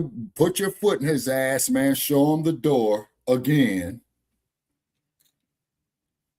Yeah, he was a hustler. Yes, we've already proven in this video that they give them plenty. Al Sharpton specifically was given $500,000 through his nonprofit from the Kamala campaign. Are you counting that as him not being given something? Right. Or are you saying he is doing something as far as the act of selling us out? Either way, it's not looking good. Jesse Jackson, we're talking about millions in donations, and his gig at CNN. And by the way, what does Al Sharpton have? A TV show on MSNBC. Notice a common theme here. Yep. They're willing to paper up the sellouts. So no, they don't have to get it out of the mud. Let's let it continue. Okay. You talk about something you know. Notice the jackasses who called in earlier tonight, they didn't say anything about this. So if they're so smart, explain to me why you didn't say a word about this. I saw Malcolm. I know these things. I read Al Sharpton's autobiography. I saw Messy Jesse at Wattstacks. I read it. Somebody. So I'm not telling you what somebody else told me. You are going. I read it. Go and Tell Pharaoh is the name of it if you all want to know. I read his autobiography. Did you read his autobiography, Shabaka? Of Malcolm X? Yes, I read it twice. Not Malcolm X, Jesse Message. No, sir. No, I have not written his I have not read his autobiography. Okay. He's got pictures of him in there with James Brown to show you he ain't making this up. I was rolling with James back. Yo, you talk about James Brown. I talk to James Brown. Yeah, the money Kamala dropped to get any back and should have been that assigned. was him. Yeah, you're right. Yeah. So Jesse Jackson saw what they did. Their whole thing is to impoverish you, leave you homeless, penniless, and then kill you. He was not an employee. By the time he gets to the 1980s, people, what did Jesse build up or put aside for his children? He watched them kill Malcolm. He watched them kill Medgar. He watched them kill Fred Hampton. He watched them kill Dr. King. What had he built up for himself and his people? Notice he had to slip in his people at the very end of that. We know he did nothing for his people, but he sure did plenty for himself. And yes, all of those people were unalived. That's sometimes the sacrifice that's necessary for the movement. And what I'm going to say here might sound controversial, but so be it. There are some things worth dying for. And if you're in this movement and you're not prepared to give the ultimate sacrifice, then you don't belong in a place like Jesse Jackson. If you're not about that life, respectfully move out of the way and support those who are. You see, this is something that Malcolm X, MLK, and all of the other freedom riders who lost their lives fighting for our people understood. You see, it's really not your life. That's what Jesse and apparently Jason didn't and don't understand. Yeah. It's not your life. It's not yours. And so that's the level of dedication that you have to have for your people if you really want to see this through to the end. That your life is not meaningless. Of course, I'm not saying self-unaliving is an option or anything like that, but a comprehension that there's something more valuable than your life, something worth dying for. And Jesse Jackson obviously wasn't about that life. It was evident. And if he was seen as a threat and actually carried on the work of MLK in pushing for reparations for foundational Black Americans, then we would have seen a real backlash against him. And there's no way white supremacist society would have let him get all types of access to funding and resources, giving him accolades, medals, and honors. That doesn't come by white supremacists to those who buck the system. So just some food for thought there. Let's let it continue. What did he build up for his own family by the time he gets to the late 70s, 80s? They done killed all the revolutionaries. He's looking, by the way, what does Coretta got? What the kids got? Nothing. What can I do for them? Value news. Not a damn thing. Since ain't none of us sitting on that Madam C.J. Walker money at this point. Valor News, they ain't done shit for the Black community. That's what he was dealing with. There are a number of them. For the ones who actually had to be out there in the trenches, that's what they were looking at, dude. Y'all acting like they just got money for nothing. Yeah, of course they were getting money for something. They were getting money to sell us out, to promote and push abortion, to restrict revolutionary messaging, to avoid reparations, specifically lineage-based reparations claims, to neutralize energy and waste valuable time by keeping us supporting politicians and dumb terminology, the very systems that are being used to destroy us. They didn't have folk giving them anything. I recognize that. So when they talk about race hustling and this, that, and the other, hell yeah, Al Sharpton is going to organize this damn lawsuit. They're going to get them to pay off so he can go ahead and get him something out of that. Al Sharpton is going to organize this damn lawsuit. They're going to get them to pay off so he can go ahead and get him something out of that. Al Sharpton is going to organize this damn lawsuit. They're going to get them to pay off so he can go ahead and get him something out of that.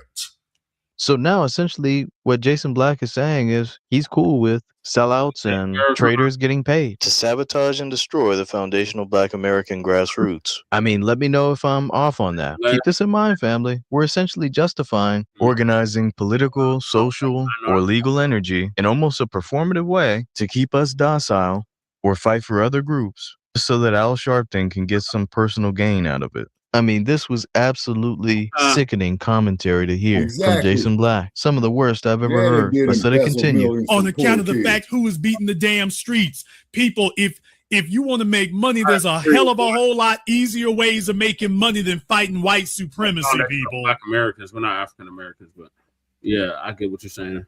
Yeah. As Tariq told y'all, the money is in cooning. The money is not in standing up for black folk. The money is in being a coon. Which comes back to what I said about Jesse Jackson. He set up these nonprofits. So instead of these white folk telling other white people, hey, you want to help these Negroes? Give me the money. Right. Hi, I'm Sally Struthers. If you want to help these poor, dirty Negroes over here, give the money to me and I'll help them. Yeah.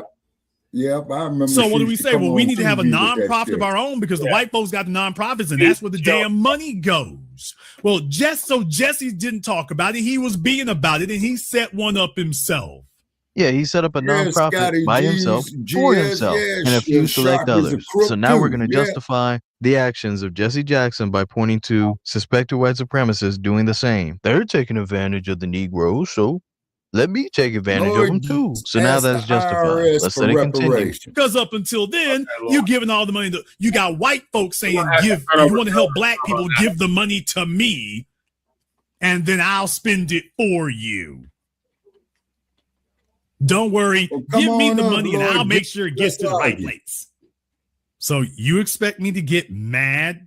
I'm supposed to be mad at Jesse Jackson because the first caller talking about he set up nonprofits. So I'm supposed to be mad that he was hitting up white folk for the bag for his nonprofits. I'm supposed to be mad about that. No, we're not mad about. Right. Just Lloyd, you've been ordered to hit the link. So hit the link and tell us how we don't deserve reparations or how we need to go through the IRS to get our reparations. Yeah. Come on up. Come on down, Lord Gittins. And you got exactly, man, about 3 minutes, man. Then we bopping you upside your head with the wrench, man.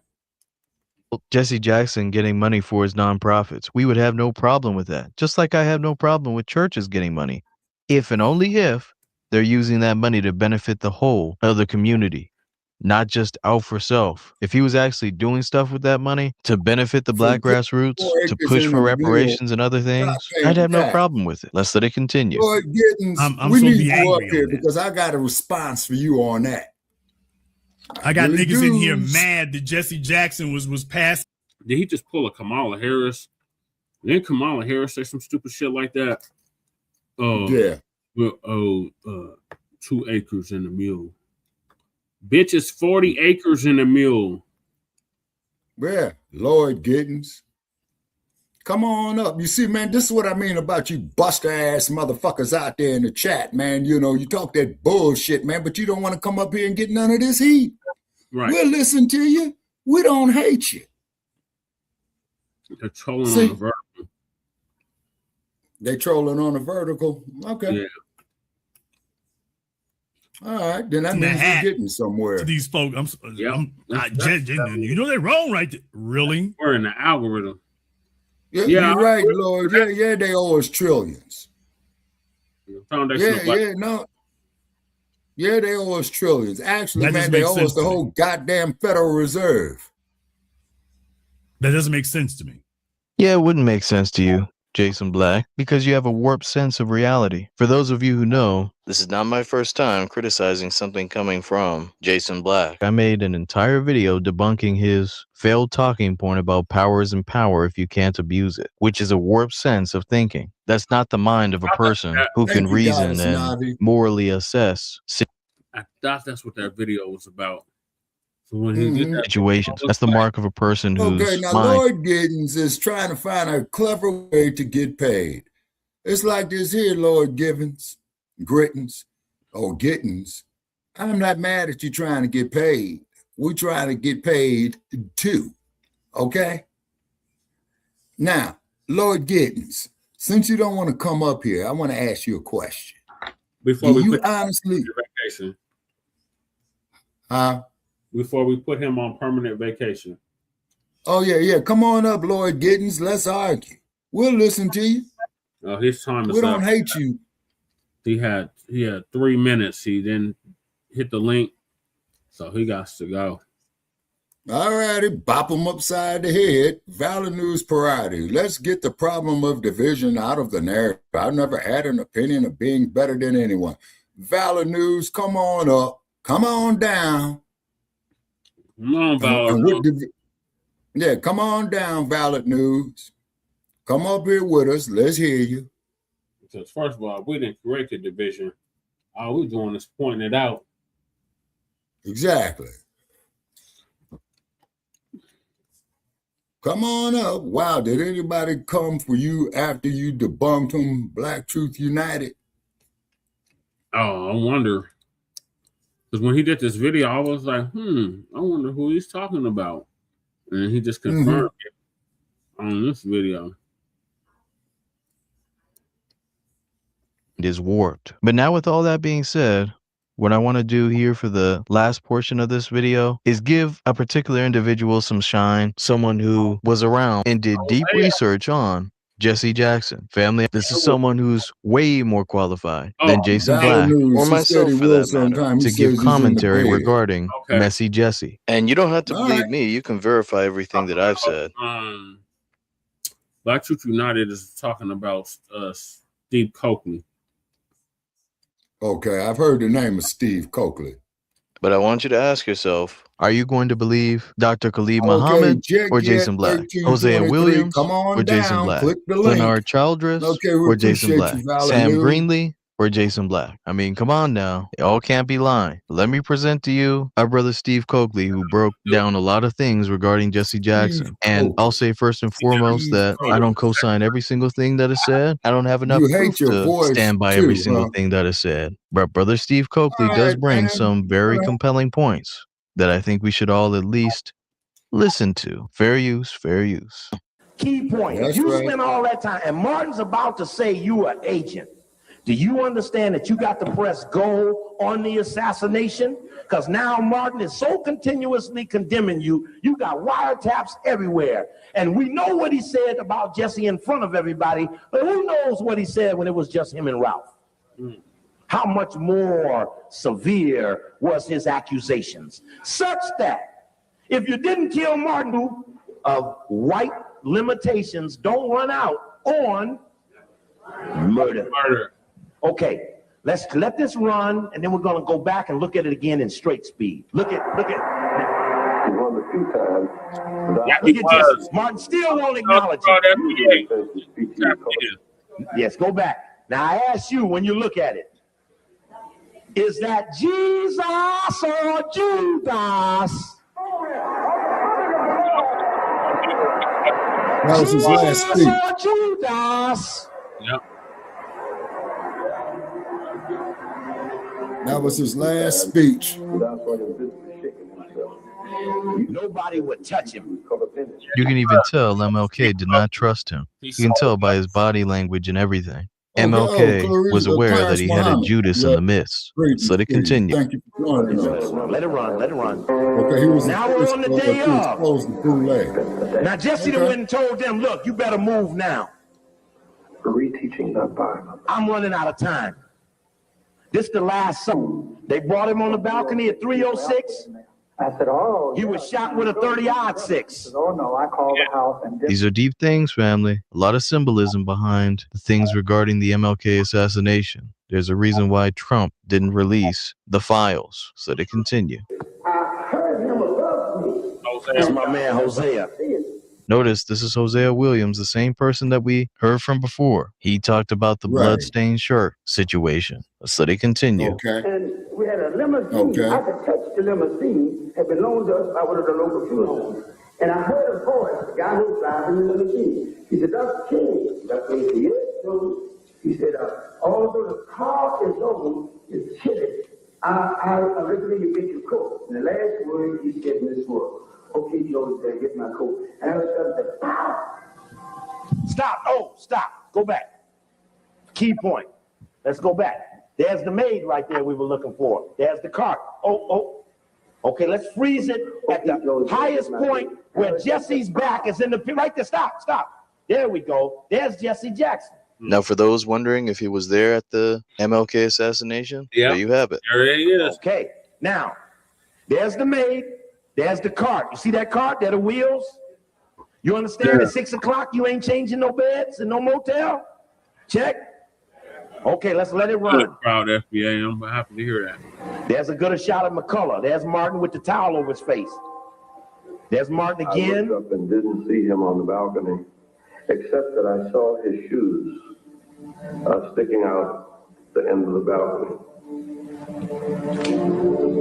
All of the police, instead of going to where the shot came from, they were all coming to see what happened. So the picture on the balcony was us trying to say it came from over there. Stop. There we go. That's good. There's that phony point. There's Jesse's head right there, making sure that he ran up there and gave a phony pointing. Now, here's the problem with the people pointing. All of the people pointing were this way, looking up to Martin. The shots came from behind them, whether from the bushes or from the rooming house, it was behind them. Not one single person said they turned around and saw somebody or at the rooming house. Those that even saw anybody, Solomon Jones, Earl Caldwell, New York, saw somebody moving in the bushes. Check. So how is it that those with their back turns suddenly become so definitive on something they didn't even see? Right. You understand? There were a lot of strange things regarding the individuals around MLK, agents everywhere. Let me skip through some of this. If you do want the full video and can't find it on YouTube, feel free to reach out to me and I'll make sure you get it. Now, what's happening? NBC Meet the Press, the most watched Sunday news program. Okay, what time zone are you in? This moment that we're out teaching is a point of distrust and evidence of Martin's dislike to Jesse. Okay, is he in the east or the west or the central? Put him right on Rockefeller's NBC, toss that ball right up and say, Jesse, now when I toss this ball up, I want you to stuff it home.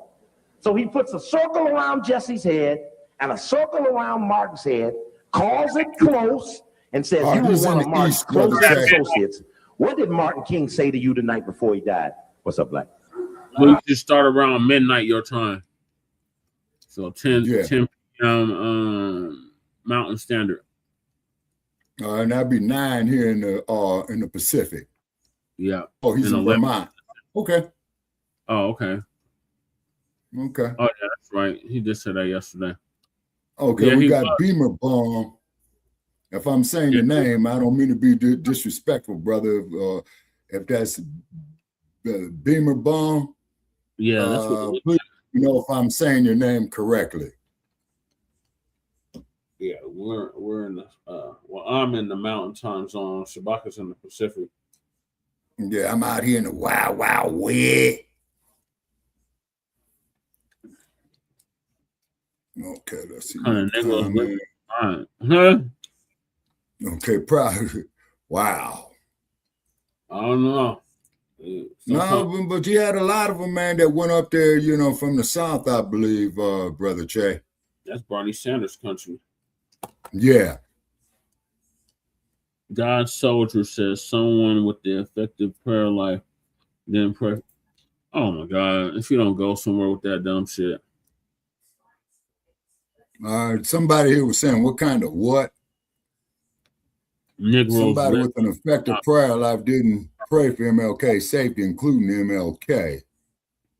No. It needs to stop. He was a reverend. What the hell are you talking about? He didn't pray for himself, so he got murdered. Come on. These people. Okay, now see you bop somebody upside the head with a wrench, Brother Trey. Yeah. Okay. Oh, Lord, right. Paul. Go to hell, Paul. Get the hell out. Yeah, come on down, Paul. Yeah, come on down, Paul. Click the link. Okay, let me see it. Certified salute, Cyberdine. Appreciate you tapping in again. He's from Harlem. Okay, so therefore, so somebody said they just got a brand new Paul Tate just got his BMW out of the shop. The old man can learn things or two from me. First place, let me tell you, stupid ass something, Paul Tate. I don't know who the fuck you calling old trick. Oh, that's Regal. That's Regal. Yeah. Oh yeah, Regal. You're a damn fool to buy a BMW, trick. You really are. You're gonna be spending more money keeping that motherfucker back and forth in the shop, man, with them sensors, man. Right. Permanent vacation, Paul. You already know. As soon as we see your name, man. Yeah, show him the door. Show him the door. Okay, all righty. Cyberdyne 100. You from Harlem? Okay, all righty. He's from Harlem's in the house. Okay. Shout out to Harlem. Okay. So unfortunately, the audio is so bad here that you can't understand what Jesse is saying. But I'll go ahead and let Steve Coakley pick it up from after this point. Stop. And the crowd. What did he say?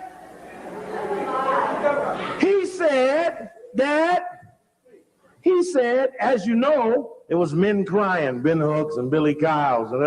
And as you know, he asked me to make that speech that night. And I said, I'd only make that speech if I can take Ralph with me. That was to set him up as if he was closer to MLK than he was, when Brother Ralph was way closer to MLK and much more trusted. Yeah. There would be no need to do this. It just wouldn't be a need. Okay, let's go back. Let's hear it one more time, and then we'll pull that one out. Stop right there. That boy right there, Gerald Posner, he wrote this book right here, Killing the Dream.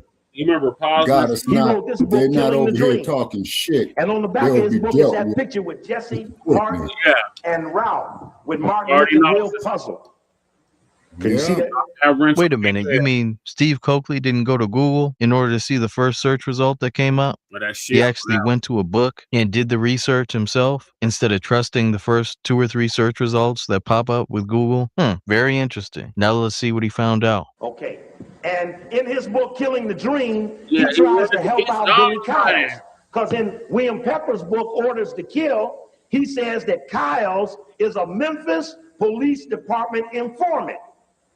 So Posner, he's going to defend Billy Kyles, and he puts this in his book. He says, in his book, Orders to Kill, William Pepper raises the strong inference that Kyles might have been an FBI informant. It's degrading and insulting, quote, Kyles says, about the author Pepper's accusations. It casts an aspersion over my 40 years in the civil rights movement. I saw how Pepper operates. Now, he says that he's appalled that Pepper called him an FBI informant. Check. But what did I say Pepper called him? An FBI informant? No, I said that Pepper accused him in this book, Orders to Kill. See, you got to listen to them somatically. See, they're going to deny something, but they ain't going to deny what they were accused of. In Orders to Kill, this book, William Pepper says that Kyles, he talks to the police chief, Sam Evans, who was running things then. He said, Kyles was one of my informants. Billy Kyles was an informant. Billy Kyles is the one that told the police that Martin King don't need no protection that day. Okay? Billy Kyles is the one that makes sure Martin King had his tie on. It was the briefing at 4:30 after Ray was checking in at 4 o'clock that said that friendlies will not be wearing ties. How many of you knew that? That's why the photo that Jason Blacc was showing was so significant. This is a different version of the same photo. Look at who's wearing a tie and look at who's not wearing a tie. Those who are not wearing a tie are considered friendlies. In other words, people who should not be attacked. Whereas those who have ties on are essentially sheep being led to the slaughter. This is very similar to when Brother Tyreek and others pointed out the pink hoodies that all these quote-unquote random anti-Asian attackers were wearing. Various agencies and military personnel use this method in order to identify targets and those who are not targets. So just wanted to point this out. Let's let it continue. Coding the people who are on the government side in the assassination scenario would not be wearing a tie. One guy that night was in an argument with Martin King because he was just insisting that he was not going to wear a tie to go to dinner. Who was that? Jesse Jackson. So much so that the argument is what held Martin King on the balcony so the shooting could go down after Kyles stepped away so they could get a better shot. Check. But my point here is that Posner defends Kyles as not being an FBI informant. The only problem was he was accused of being a Memphis Police Department informant. I mean, to me and you, an informant is an informant. Right. But when you're somatically denying something, make sure it matches the accusation. Check. Very important point. In you can turn the lights up a second, because it'll take me a minute for that to get to the spot I need. In 1977, this is from that book, A Man to See, on Edward Bennett Williams. And this is Edward Bennett Williams says that Jesse Jackson came to see him because he thought he was in trouble with the U.S. government for misappropriating $1 million of the Push XL money. Page, for the record, page 464. When the establishment turned on Jackson, he came to Williams. In 1977, Senator Hubert Humphrey had seen a piece on 60 Minutes describing Jackson's attempts to motivate inner city youth to get an education. Humphrey urged HEW Secretary Joe Califano. Now that's important that he was head of HEW, now Department of Health and Human Services, because Joe Califano worked for the U.S. Army at the time Martin King was assassinated. So he was he was the legal advisor to the Secretary of the U.S. Army, and the Secretary of the U.S. Army was Cyrus Vance. Yeah. His military attaché was Al Haig, and his legal counsel was Joe Califano. Not one single book on any King assassination or Kennedy assassination appropriately brings up the role of Vance, Haig, and Califano. So now Califano is on the inside, having been an assassin. Now he's going to help Jesse Jackson, having been an assassin. And Jesse Jackson goes to Califano. It says Jackson gratefully asked Califano for $25,000 grant. Califano told him he needed, quote, $1 million. Now, how many white people you ever met? You asked them for a quarter and they gave you $100. You ever met a white person do that? So it's strange. Jesse would walk into the government, ask for a $25,000 grant. Califano told him he needed $1 million and then proceeded to give the black leader $6 million. Wait a minute. I thought he had to hustle and earn that. You mean they just gave him money? Something's not adding up, Jason Blacc. Let's let it continue. Of the $6 million, he misappropriated $1 million. Now the feds got him for misappropriation of funds.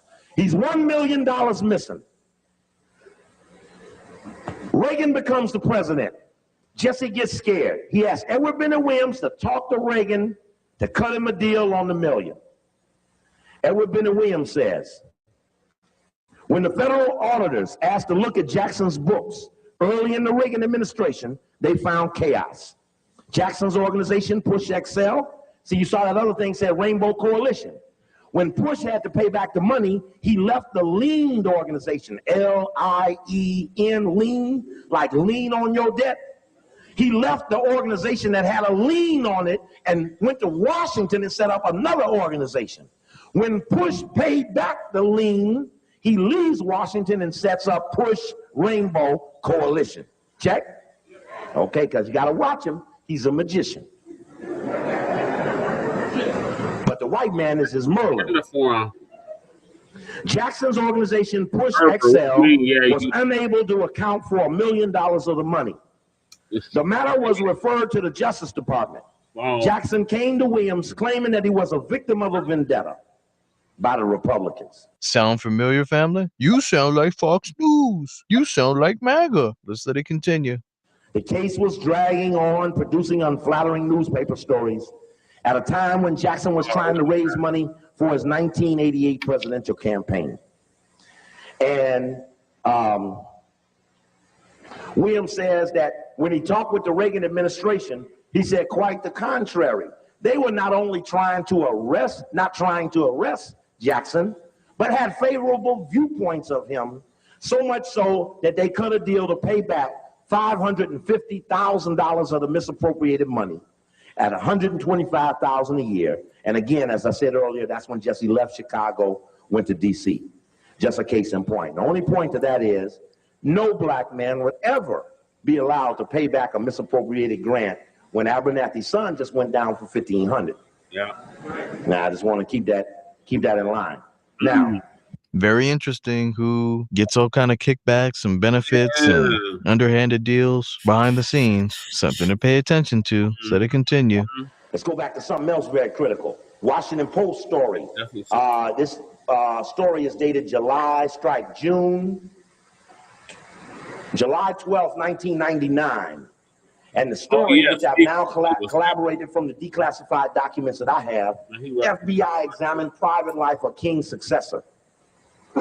It says that after King died, the FBI began to investigate. Wait a minute, family. Was that another document that you'd be hard-pressed to find on Google under the Google search results? You see, I like to listen to people who bring forward scholarship, facts, news articles, photographs, footage, not hearsay. Let's let it continue. Coretta Scott King, Ralph Abernathy, and Andy Young. They emphatically said, we cannot trust these three, and we must do everything we can. They dropped the investigation of Coretta. They then went on to do to Andy and to do to Ralph what they had done to Mark. That was on April 12th that they signed the memo. On April 12th, I'm going to show you Jesse Jackson announcing that every time there's a crucifixion, there's a resurrection, saying that he is the resurrected man. Okay, what's that other tape you got there, Mr. Brown? Let's put this one in. Okay, let's put that one in and take it backwards a little bit. There's no other tape that back there that you have?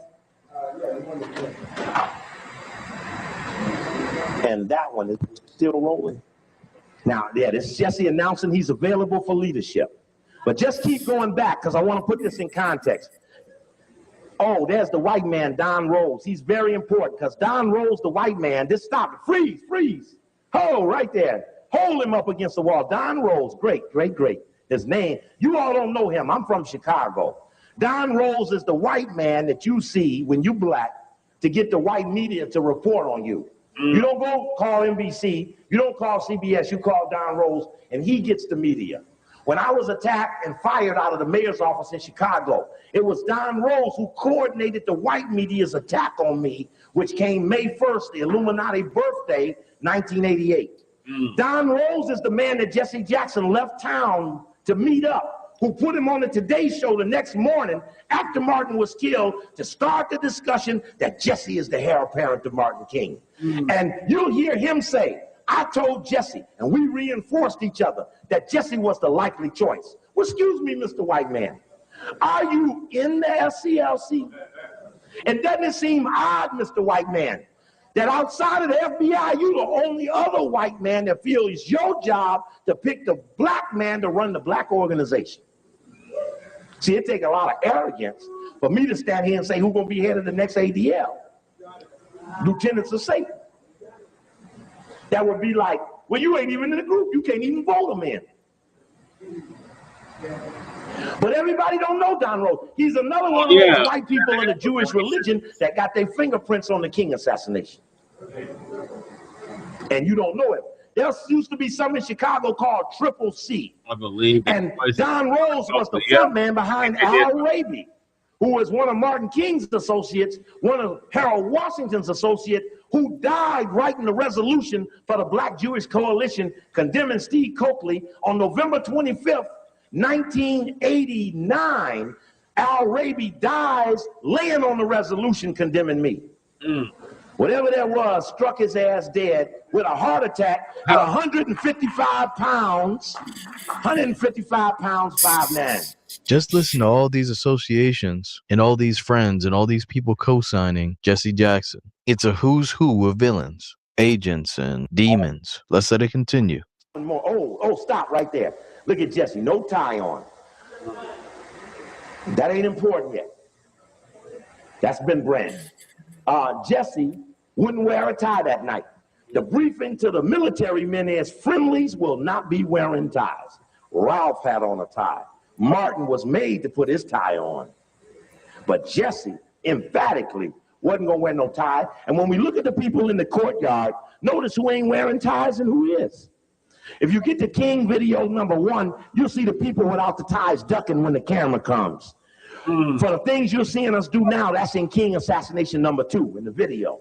The only audio back there is a tape called King Assassination 99 or Jackson's role in the King Assassination. They're both the same tape. Okay, keep going backwards a little bit. Now, Jackson's in the courtyard at that moment, but all the staff is at the hospital. Jackson told everybody don't talk to the press. Soon as everybody left, he started talking to the press. Notice the shooting was in the light, and now everybody's gone, it's in the dark. Very important. Okay, let's hear Andy starting right here.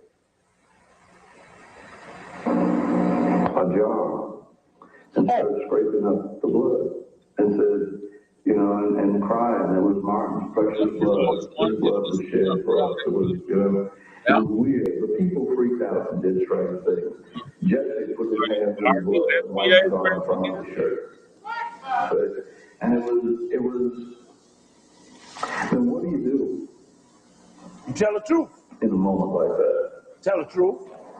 Family, when we use the name Messy Jesse, there's a reason why. As you can see, there's more than one witness corroborating the story that Jesse Jackson took that blood and wiped it on himself. Absolutely sickening. Damn. Let him continue. Fair use. The black people believe us.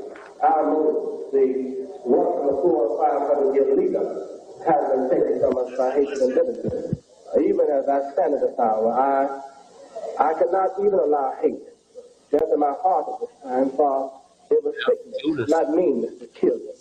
Now let's take that comment. It was sickness, not meanness, that killed him.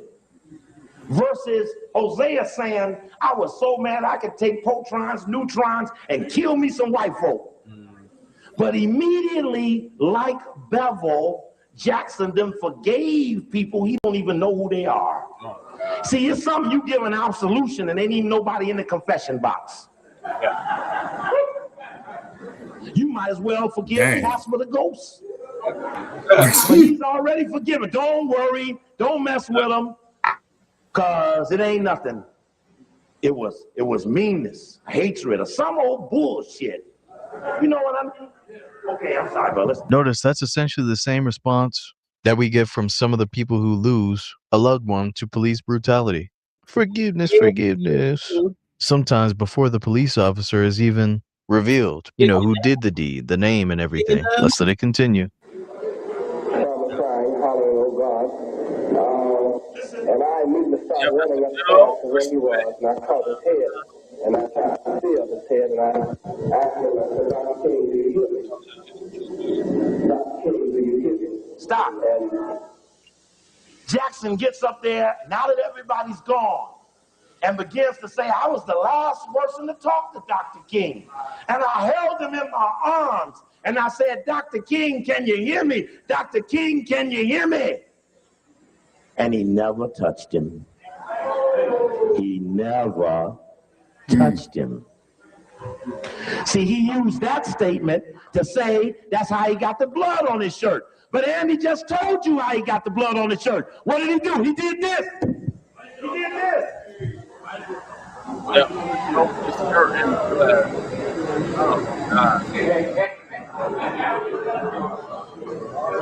Yeah, he did. Family, you don't get to do things like this in life and then get remembered as some kind of righteous freedom fighter and figure in foundational Black America. No, that would be offensive to the people who don't do grimy shit like this. Right. Let's let Brother Steve Coakley keep going. Fair use, fair use. And on that last speech, Martin King, before he makes that, I've been to seen the glory to come in the Lord, he turns to Ralph Abernathy and he tells the audience, I want you to know something here tonight, that my best buddy in the whole wide world is Ralph Abernathy. And why did he have the need to tell everyone who he loved as his friend unless he felt someone trying to falsely plant themselves as that person? And again, since Jesse was 6 in the order, there was no way he was the heir apparent, and Martin had already carved out the structure of the organization. They all knew it was Ralph after Martin. And when he told Y.T. Walker what I said, Y.T. Walker said, protect Coakley. Don't let nobody mess with him.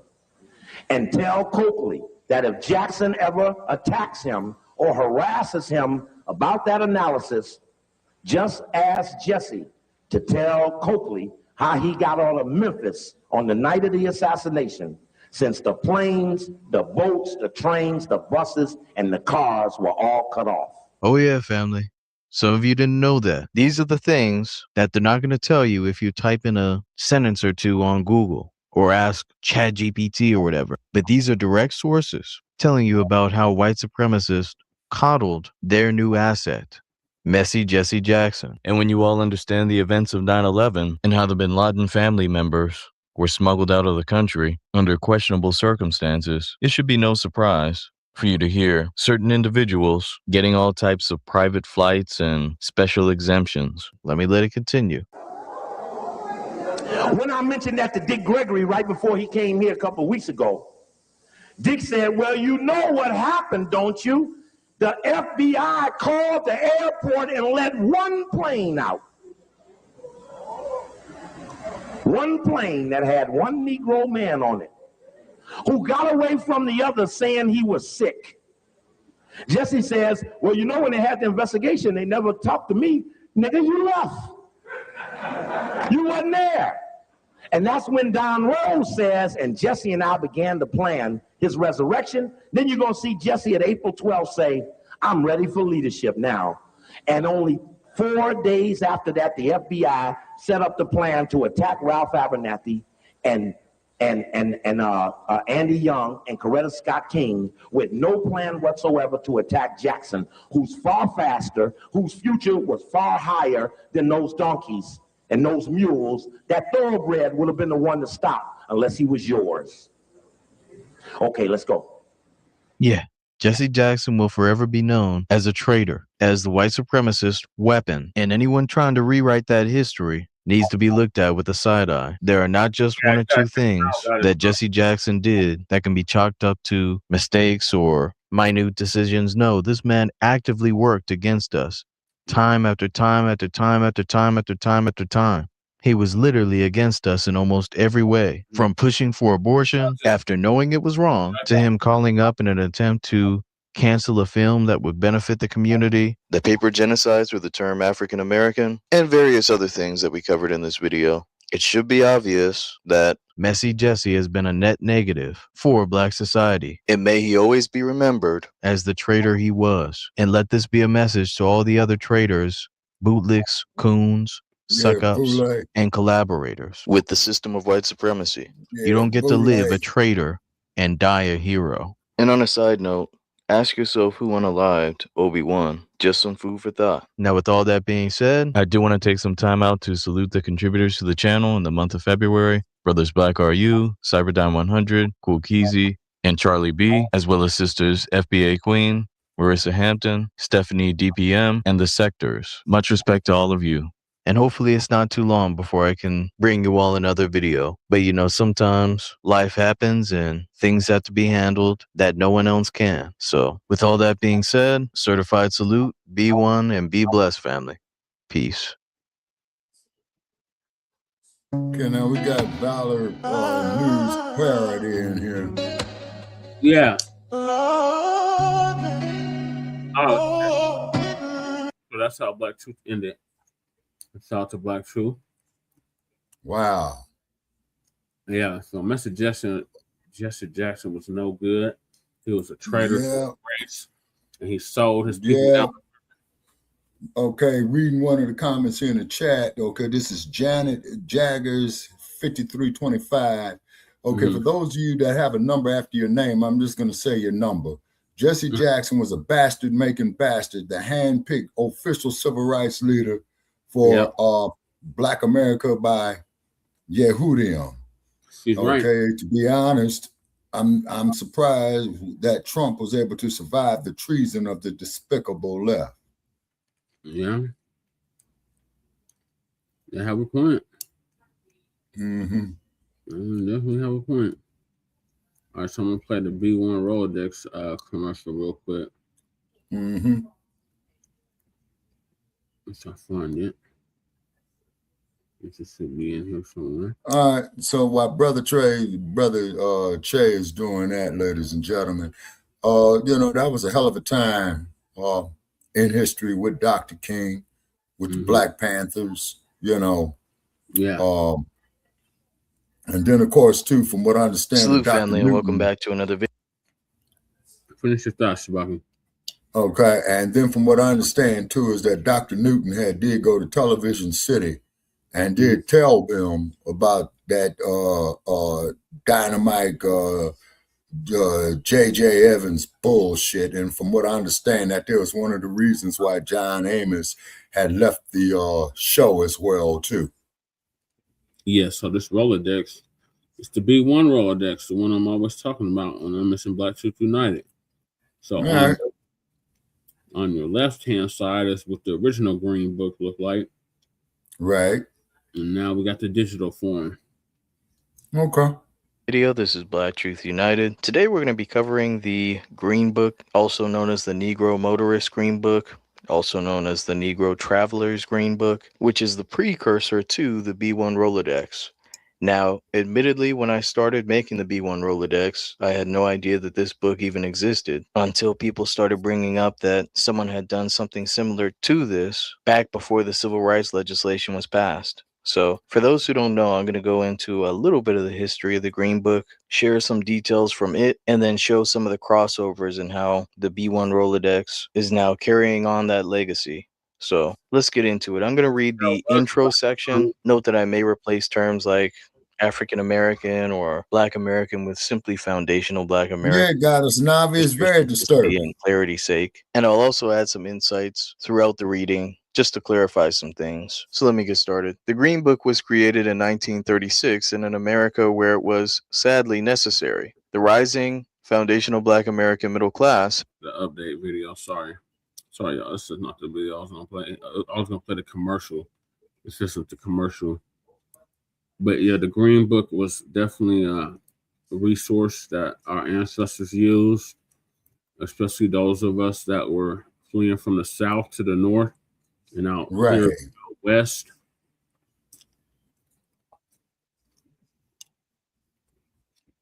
And let us know where the sundown towns were and where not to stop.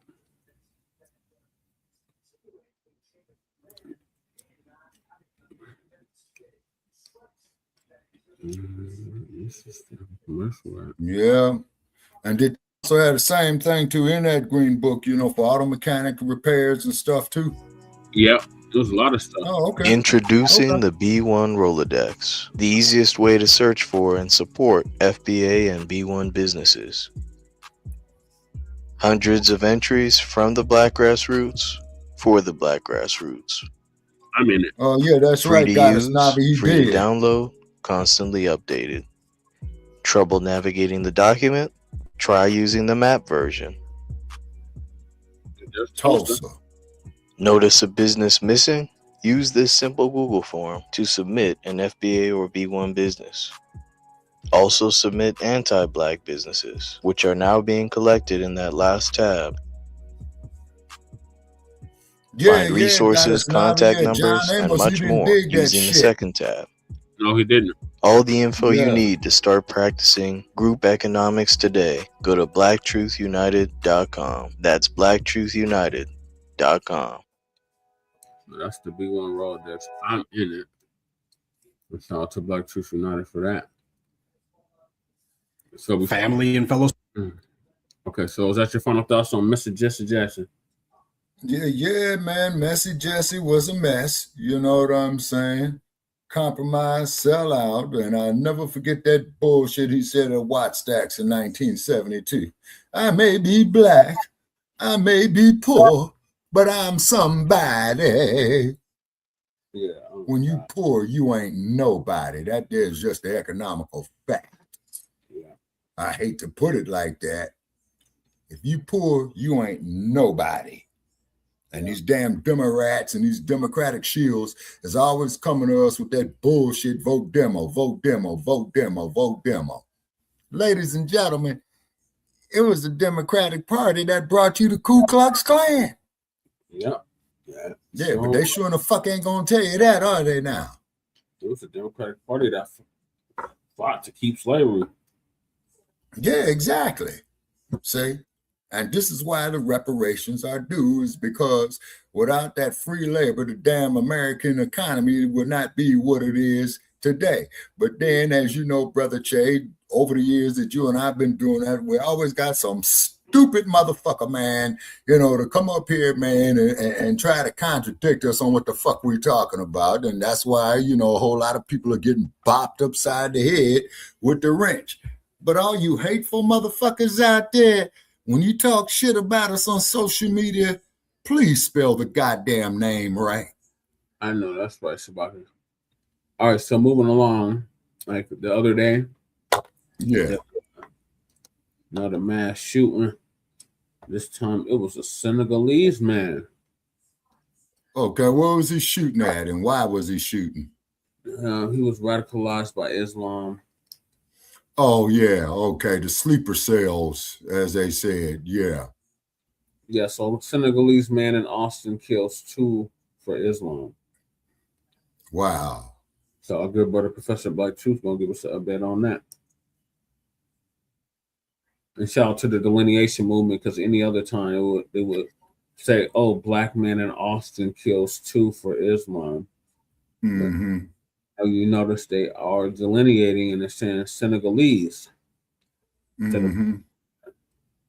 Senegalese. But also, too, Brother Che, I think, if I'm not mistaken, okay, I had to call Jay Dizzle again, is because I think, man, that they had a huge statue up there in Senegal, okay, that's made out of wood. And I mean, it's huge. The craftsmanship was indeed, okay, Goddess Navi says, I'm surprised they didn't take Michael's character off of Good Times. Neither agrees, Shabaka, that fact that he said that he was just despicable on many levels. Yeah. But I think what they did with Michael's character, because they used to call him the militant midget. They just killed off his character, right? Michael's character off of Good Times? No, they did not take Michael's character off. They killed off John Amos's character being the daddy. Right. They killed somebody off. Okay. Yeah. It was John Amos's character that they killed off because he didn't dig that dynamite buffoonery shit. You know what I'm saying? Jackson, so man, you rest and piss and shit. Right along with John was and the rest of them fakers, frauds, and phonies. Yeah. May Martin Blaze and Dave upside your head, Jesse Jackson, right along with Muhammad Ali. You know what I mean? For eternity. All right, let's get to the Senegalese man. So Professor Black Truth gonna give us an update on this. Soldiers, I'm the professor, and this is the moment of truth. By now, everybody knows that Donald Trump is paying back the political contributions that he got from the Israel lobby in the form of taking care of one of their long dreamt of plans, which is to knock off the regime in Iran. It was 2 days ago now, God, it's not even, yeah. FBI probes Texas bar shooting that killed 2 and wounded 14. That's possible terrorist act. As a result, early yesterday morning in an Austin bar, a gunman wearing clothes with an Iranian flag design and the words "property of Allah" on it used both a pistol and a rifle to carry out an attack that killed 2 people and wounded 14. Police in Austin shot and killed the gunman. The FBI is investigating the shooting as a potential act of terrorism since it happened the day after the U.S. and Israel launched their attack on Iran. The gunman has been identified, and according to the Department of Homeland Security, he was 53-year-old Ndiaga Diagne. Diagne was originally from Senegal, and he first entered the U.S. in 2000 on a tourist visa. But obviously he had no plans whatsoever to return to Senegal because he became a lawful permanent resident 6 years later after he married a U.S. citizen. He then became a naturalized U.S. citizen in 2013. Obviously, he's remained in the United States ever since. And this is what he's been doing during his time here. Apparently, this is what he thinks is important to him. Far as I'm concerned, this incident is off code as hell, not merely because we have this foreign flag doing this, but because this foreign flag went on a shooting rampage on behalf of, well, another foreign flag that he's not even a citizen of. Senegal has all kinds of problems, such as the Arabs who are spreading their influence in the continent and pitting Africans against each other. But apparently this Diagne character doesn't have any smoke or fire on behalf of his own people. But it turns out that if the U.S. starts a war against an Arab country, suddenly he's going on the warpath, and all in the name of religion. He has no smoke for black people being mistreated anywhere. He got here in 2000, so that meant that this guy was here for 20 years. He saw all of the mistreatment of black folks right here in this country, the very black people who made it possible for him to be here. He saw the uprisings in 2020, but apparently that didn't make much of an impression on him. Far as he was concerned, he ain't one of the, I'm not one of these akatas. I came in to see what I could get. That didn't bother him, but an Arab country comes under fire, an Arab country that did absolutely nothing for him, and now he's so eager to make a big religious statement. Now, for any of the non-FBA family who may be listening to this, the point that I'm trying to make is this is the reason why we had to delineate. We are facing life and death issues here. We got a whole bunch of people who have been coming here for decades, generations, in fact, and this is the stuff that they're on. These tethers and foreign flags, they worship their white and Arab colonizers. Even after so-called independence, their non-black masters still have them on strings. They're willing to die and even kill to impress these other people. The only thing the rest of the world sees when it looks at people like Diagne is that he's black. That's certainly the only thing the Arabs see. They don't see a Muslim. Blackness is what the world sees when it looks at him, but that's why the cops didn't even attempt to take him in alive. Had he been white, they would have. But he saw himself as a Muslim. Even though the Iranians wouldn't spit on him to save his life, he could never get into one of their mosques. This incident wasn't some bold act of self-respect. It was a blatant act of self-contempt. He immolated himself for absolutely no reason whatsoever. He didn't know or care what he was. He only knew what he wanted to be. In this case, he wanted to be an Arab. Whatever's going on over there in the Middle East, it has nothing to do with us, so I'm not taking any sides. Sure, we can observe. We can give analyses and we can explain why it's happening. But as far as we're going to take a side and say who's right and who's wrong, this is just another argument among the same gang of thugs we've had to contend with over which one of them is going to be barking out orders and who's going to be taking them.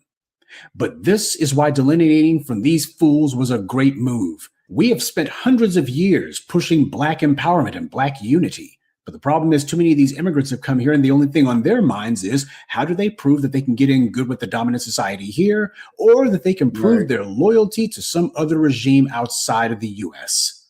This is why delineating was necessary. These people have proven that they're willing to fight for anything except themselves. And they'll make all kinds of excuses why this cowardice is okay, we don't have enough numbers, etc. And yet, whenever they talk to foundational black Americans, they have no problem talking to us any old kind of way. Suddenly, they're not scared of inferior numbers. and let someone offend the white society that they wish they could be a part of, let them do something against the religion or sexual orientation, immigrants or what have you, and suddenly these same people who tell us why they can't lift a finger or won't say a peep for blackness, suddenly they're hanging out of a window and committing mass shootings, and for what? You know, if you want me to have any sort of consideration for the Iranians have had decades to show consideration for us. I'm not talking about with words. I am not going to be putting myself out for anybody else who decides that all they can do is give us empty lip service once every blue moon or whenever the U.S. needs to be given a black eye or shown what for. No. If these people don't make it a serious point to make serious inroads with us, well then, times like this, they're on their own. And while we're on the subject of felonious foreign flags, that brings me to another incident. This one out of Ron DeSantis' Florida. This alleged crime happened in June, but it wasn't until this week a grand jury said these minors need to be charged as adults. This is why we are showing you their faces. Now, the details in this alleged crime are very disturbing. We want to warn you. If you're charging minors as adults, you got to give them the right to vote. Boy are facing serious charges as adults in connection to a rape case involving a 12-year-old girl. So you're 12 years old? Sick motherfuckers.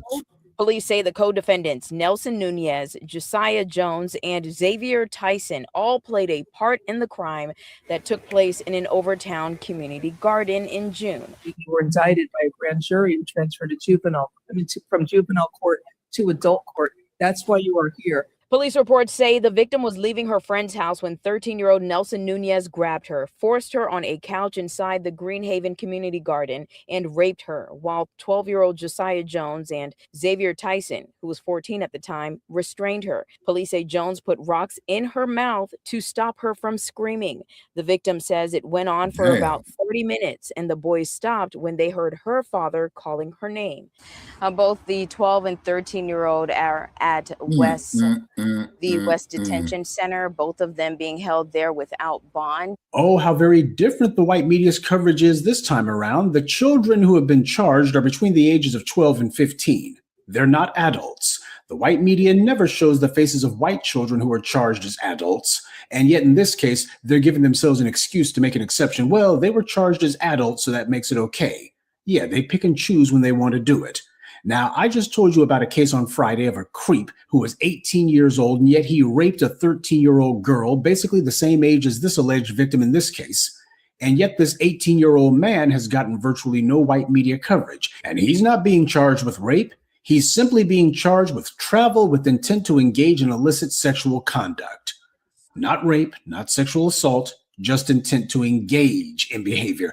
This for a man who raped a child and strangled her nearly to death. And it seemed to be part of his plan that both of them were going to die afterwards. But from the way he set it up, she was going to die whether she wanted to or not.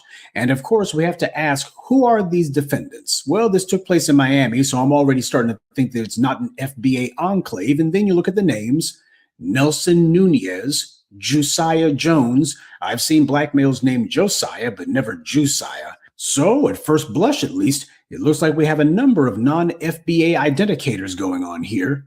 Now, I mention this because whenever you got these tethers or whomever who try to tell us that foundational Black Americans don't know how to raise our children, from now on, we're going to be keeping a running tally of whose kids are getting into what trouble. And what we've already been uncovering is that a lot of these criminals who had previously been put under the blanket definition of Black are in fact immigrants. Foundational Black Americans will not be carrying the weight of all these immigrants who commit these crimes the same way that we're not going to be putting on the cape for other groups either. Everyone's going to need to learn to stand up for themselves on their own, or they will fall where they cower. And I know this last part is not exactly a natural segue, but we talked about the recent predictable problems the Tethers had after TetherCon in New Orleans last year. And speaking of New Orleans, they had Mardi Gras last month, an FBA tradition. Now, a lot of foreign flags want to try to attribute Caribbean and Latin culture to Mardi Gras as if it has nothing to do with FBAs whatsoever. They say that it's basically an Americanized version of Carnival in places like Brazil. I'm afraid that doesn't track. The differences between what FBAs do and what they do in places like Brazil are as stark as night and day. For example, in New Orleans, they do dress up in elaborate feathery costumes, kind of like they do in Latin America, but you notice a huge difference. They're covered from head to toe. You see, this is how foundational Black Americans dress when they do this. Now compare that, on the other hand, to how the women in Brazil dress for Carnival. Pay attention to how the foundational Black Americans dress during Mardi Gras. You will not see an FBA Black woman dress like this. And you damn sure won't see any FBA men at Mardi Gras dressed like this. I'm just saying. Damn. I thought the entire point of the feather costumes was to take on the attributes of a bird. You're supposed to be covered from head to toe. Whoever saw a bird that only had feathers on its shoulders? Now, again, I'm not trying to be messy, but I got to tell it like it is, and this is something I noticed a long time ago, and I'm sure a lot of you noticed it too. The pornification of hip-hop was not something that organically came from foundational Black Americans who created rap music. This was the result of foreign influence. People like the Caribbean Tether Luther Campbell and others. In places like the Caribbean and Latin America, having women running around naked is the norm. Sexualizing women is a part of the culture. Obviously, I'm not saying that that's the only thing that these cultures were doing, but what I'm pointing out is we were not doing this. Because when you encourage open nudity and debauchery in the streets, you turn your society into an open-air brothel. When you glorify women being the worst version of themselves, the children will follow, and society deteriorates. You make your daughters into whores, and as the old saying goes, you can't make a whore into a housewife. And you certainly can't make a whore into a responsible mother either. Just because people have a parade in one country where some of them wear feathers or some sort of other elaborate dress, that doesn't mean they're doing the same thing that folks in another country do. And how you do something matters just as much as what you're doing. For the Pan-Africanists out there getting heartburn about what I'm saying, give it a rest. It takes two to tango, and you're out here square dancing solo. Pan-Africanism wasn't necessarily stillborn, but it damn sure was on life support for many years. And here some folks are still trying to breathe life back into it. Tell me something. At what point does this stop being CPR and it becomes necrophilia? That's not a joke. It's a serious question, because that's what's happening here. Pan-Africanism needed to be a two-way street, and all it ever was a one-way road. We were the ones who wanted it. All those other African countries over there, and not a single one, not even one, got on board with us. And neither did their people. Sure, you have a small minority who did, but Africa is not a few open-minded people with their heads on straight. It's a continent full of people. This was a fundamental imbalance, and the more people who came here from abroad who continue to spit in our faces and to work against us and to promote being an immigrant over being Black, and who wanted to practice the same stupid tribalism that made Africa into a basket case, these people never stopped that mess. That's what this latest guy in Austin proved to us. 100 years of that. When does it stop? When do we say enough? That's when. There's an old saying, if something can't go on forever, it won't. Without us, there is no soul. That's not a brag, it's a fact. That's why the word is so important to us. We are the soul. We are the cultural vibrancy. And without a soul, the body dies. And what do you call a body without a soul? You call it a zombie. Without us, that's what Essence Fest turned into. You can monetize what we do, but you can't do what we do. You can't create it. And there is no substitute for it. Now, people can get upset about what it is that I'm saying, but unless they're out here calling this mess out and calling it what it is, then they have no leg to stand on. This is not about trying to make sure that everybody's perfectly pleased with us. In order for that to happen, we would have to also make sure that the tethers, bootlicks, foreign flags, and other assorted enemies within like us. And if they do, that means we're doing it wrong. Because you will never see a foundational Black American calling himself doing some sort of stunt because he's trying to impress people in a different country that he's never set foot in, people who have no respect for him in the first place. And anyone who doesn't understand that has never understood us. Good day and be one. I'd like to take a moment to mention some of our contributors. Gwendolyn Langston, Ikekus Dorset, Terrence Pitts, Miss Ridgway, and Ronald Williams. Salute to them and thank you to everyone for listening, liking, and sharing this message. Black empowerment only exists because of you. All right, Shabaka, what's your thoughts on that? I'm speechless, man. Yeah. Okay. Yeah, I'm speechless. You know what I'm saying? Because rape is an act wrong within itself. Yeah. See, that is an act wrong within itself. You know? And this is exactly why we're... No, you faded out, Brother Chase. Say that again, please. Exactly why we're delineating. These mothers are going to continue to throw their trash on us. Mm-hmm. Damn. But like I said before, it takes 6 guys to carry a man to his grave, and it only takes 1 woman to put him there. Uh-oh, Goddess Navi about to cuss you out, Shabaka. What's Goddess Navi saying? What you saying, Goddess Navi? She ain't said it yet. I don't. She said what? She hasn't said it yet, but if she heard what you just said. Oh yeah, I see. She got a. Oh wow, Goddess Navi. You know.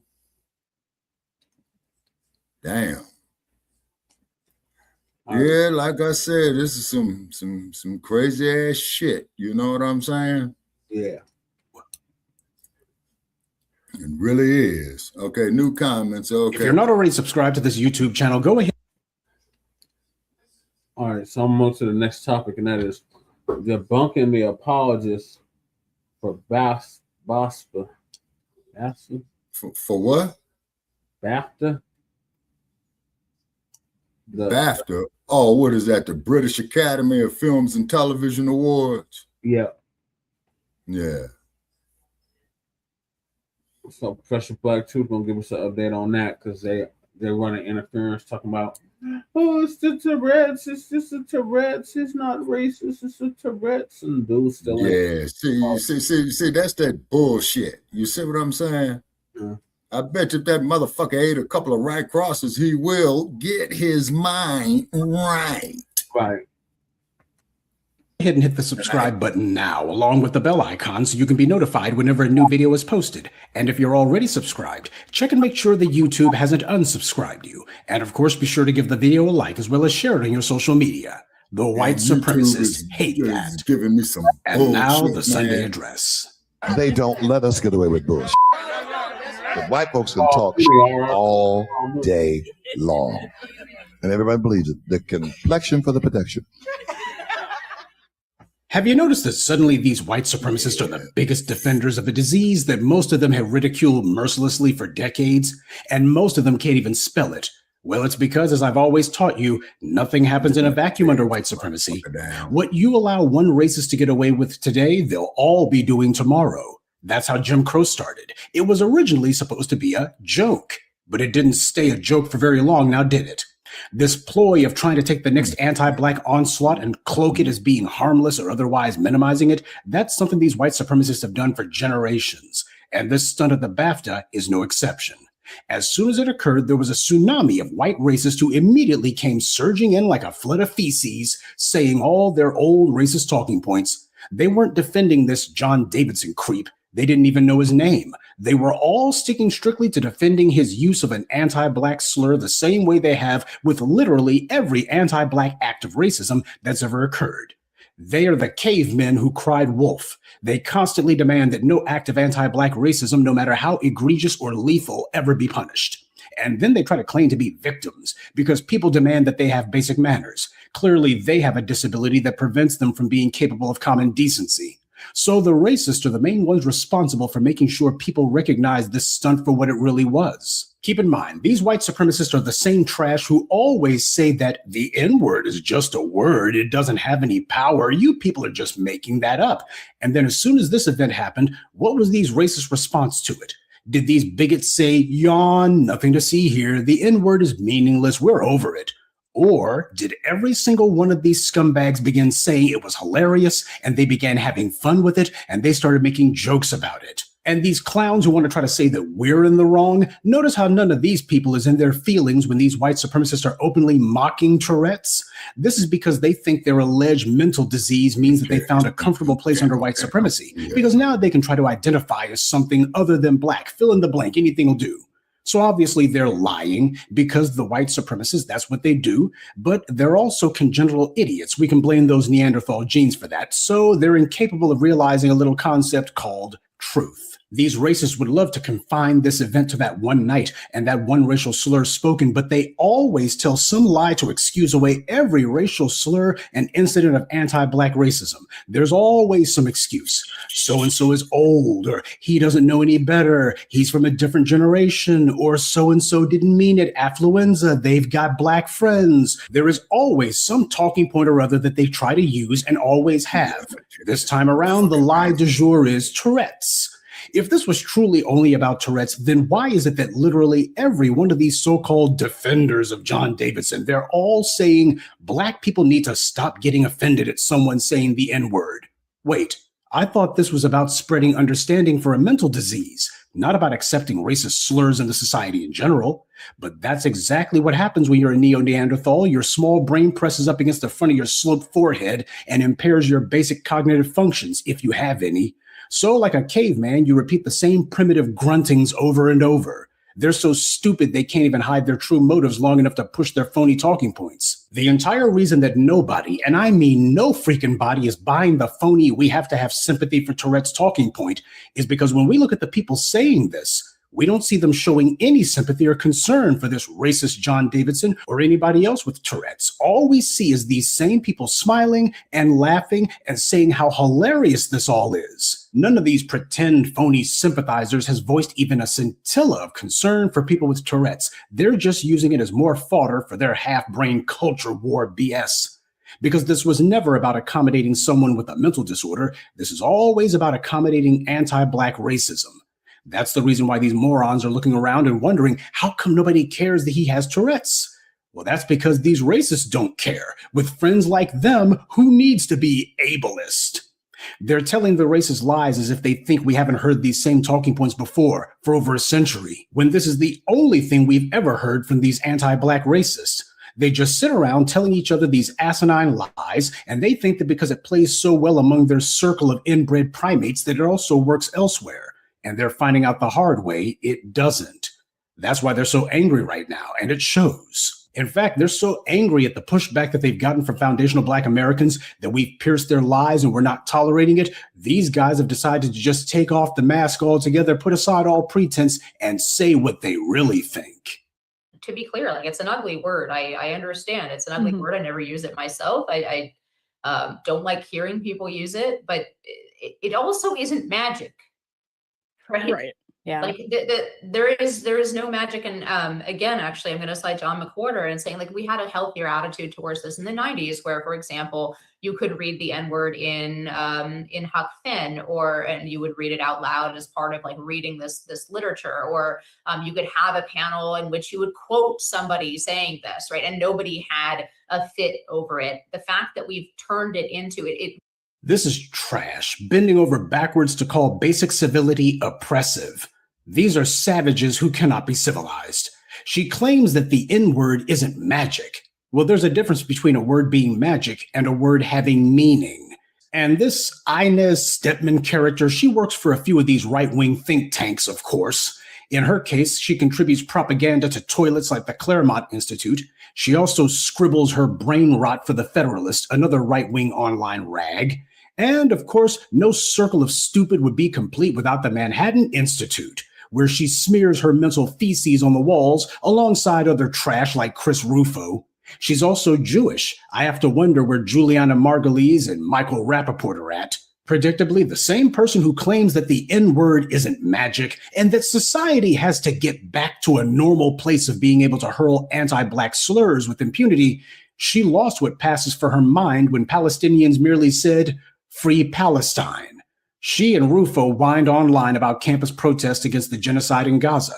So the words colonization were magic for this racist little white woman. She's heard that word all of her life, certainly heard it before October 7th, and yet she doesn't want to return to a world where words like colonization and genocide were freely expressed on college campuses without hypersensitive racists such as herself clutching their pearls and fainting. Tell this piece of trash genocide is just a word, that it has no magic powers. Nobody ever died because they merely heard the word genocide, and it just goes to show how the interests and phobias of a foreign government are put on a pedestal that entire schools are attacked, financially, politically, and even physically laid siege to merely because students said a word. We need these snowflake racists like this Stepman woman to grow up. Stop being a frightened Neanderthal primitive in the cave and being afraid of sounds she doesn't recognize, like colonization and genocide and decency. Now understand, if you got a clown like this who actually has the nerve to name drop John McWhorter, that's how you know that this person is brain dead. John McWhorter, by the way, is also another employee of the Manhattan Institute, which, as I pointed out, posts online this racist garbage from City Journal that she scribbles her writings for. And John McWhorter, he's an employee there, and you can see what his job is. His job is to be their black crash dummy. Hey, we can go ahead and point to our coworker here. He says it's not a problem. He says it was much better before when you could just throw the N-word around casually. Yeah, because one John McWhorter who goes ahead and co-signs all of this anti-black nonsense, that matters more than the 50 million black Americans who'll take your head off if you do. Gee, I gotta wonder, what color is the sky in this woman's world? Most likely white. And keep in mind, she claims that in the 1990s, people weren't getting all hysterical about it. You could read the N-word in Huck Finn and nobody had a problem with it. Again, actually, I'm going to cite John McWhorter and saying, like, we had a healthier attitude towards this in the 90s, where, for example, you could read the N-word in Huck Finn. In fact, the objections to Huckleberry Finn from black people started after the Civil Rights Movement. As early as 1957, the NAACP was calling this book out, saying that it was unfit for children. And they were calling out all the racial slurs and the belittling racial designations, you know, all the things that white people like this Shipman woman love about it. So this is decades before the 1990s, and it continued from the 50s. It didn't stop there. These objections from black Americans continued into the 1970s, and it started to gain steam in the 1980s. You even had articles in the Washington Post about black people who were basically saying that this book needs to be called out, or at the very least, it doesn't deserve some sort of exalted place in American literature.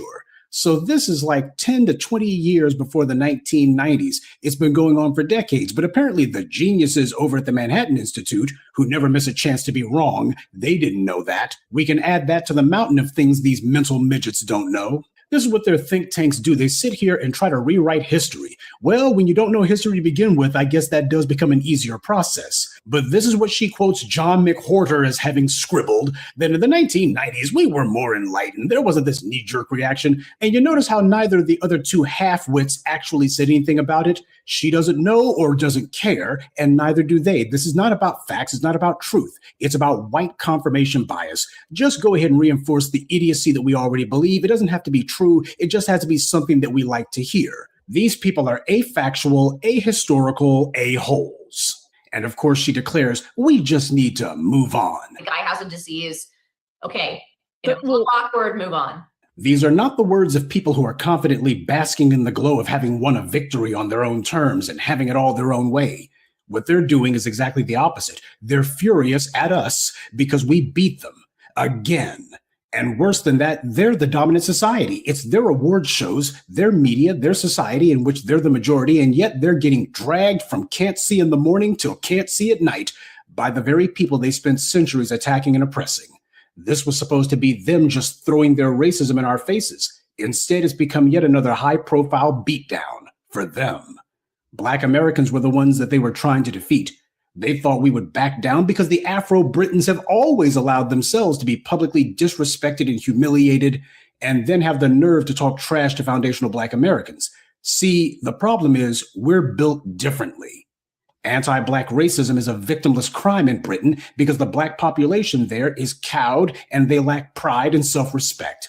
On the other hand, anti-Black racism in the US is a capital offense, and there is no appeal. White society attempted to bestow absolution on themselves. So we got the morons from the racist peanut gallery giving us their asinine opinions, and we all become less intelligent for hearing their gibberish. White racists who thought that this was going to be a breakthrough moment for making open, blatant anti-Black slurs normal, and this was going to push the envelope and give them all kinds of leeway that they didn't have before. See, under white supremacy, this is how you move the so-called Overton window. The way it works is something is shocking the first time they do it, noteworthy the second time, and no big deal the third. But the first step is to be daring enough for some racist to do it the first time, because that's always the hardest. Now, the first thing to remember about these people is that these are white supremacists. These are racist ideologues who just copy and paste the same old talking points no matter what. What really makes the bastards furious is that foundational Black Americans never let them get away with it. When they do racist stuff in our faces, we make the bastards pay a price for it. These racists aren't trying to play victim. They're trying to play dumb. And they want to test whether if they lie long enough, will you be silly enough to play dumb along with them? The racists are trying to paint their own reality because that's how they assure themselves that their world won't come to an end tomorrow. White supremacy made a devil's bargain with those classified as white, and the guarantee was that their place in the society would never change. But white privilege and white primacy are both lies. It's all a house of cards, and the people inside that house know it. So they need white power to frequently reassure them that the status quo is in no danger of changing, that the house of cards is in no danger of falling. And that's where these displays of open anti-Black racism come in, because this is the social proof that those who rely on white privilege demand to see, so they can be reassured that white power won't be collapsing, at least not today. The problem is foundational Black Americans are out here like the big black wolf threatening to blow their house of cards down. We are the only threat to white supremacy. We know it, these Black immigrants know it, and these white supremacists definitely know it. They live in fear. Fear of genetic annihilation, fear of having to see a world that doesn't center them anymore, and most of all, fear of competition. This was what white supremacy promised them that they would never have to do, and this insecurity drives practically all of their demonic behavior. The white supremacist is the lowest of moral perverts. They're celebrating and having a laugh about the BAFTAs for the same reason these animals celebrate unarmed Black people being murdered by police, because in their warped minds, this is the only instance where they can feel like they won, even if only for a moment. And then Black people keep showing them that they've won nothing.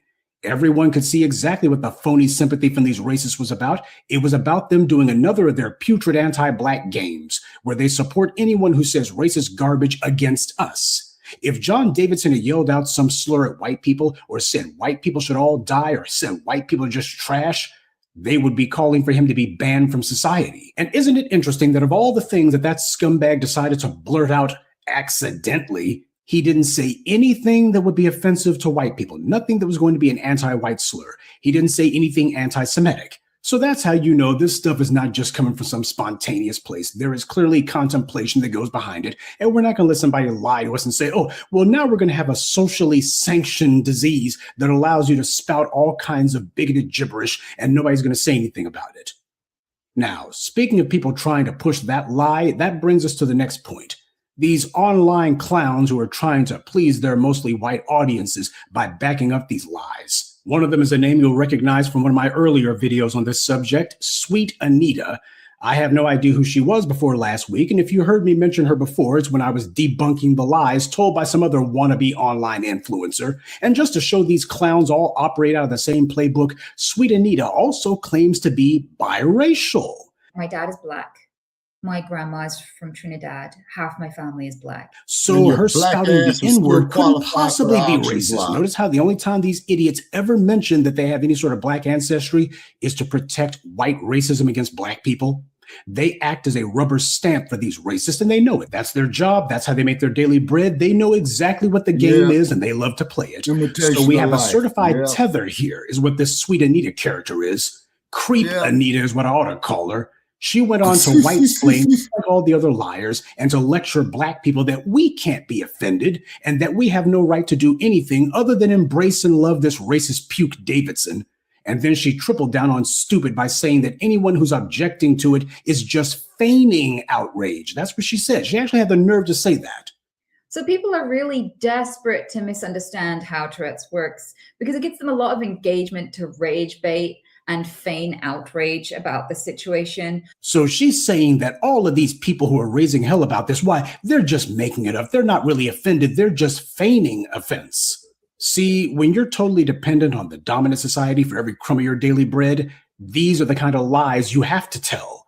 And this is what makes these tethers and these intersectional fools so dangerous. These people will sit here and deliberately give a pass and go ahead and give support to anti-Black racism. And then you wonder why trash like Dylan Roof, after he murders a church full of Black grandmothers, you got some people saying, well, he's got a Black friend. I'm not sure if that was racial. That's what the game always is. Because once you allow one of these liars to excuse anti-Black words, next thing you know, you have Black people being physically attacked in public and then being murdered. That's what this is all meant to create a lane for. And the people saying this mess know it. As far as they're concerned, they'll gladly see black people being harmed or even killed so long as they can get a few crumbs off a mass's table.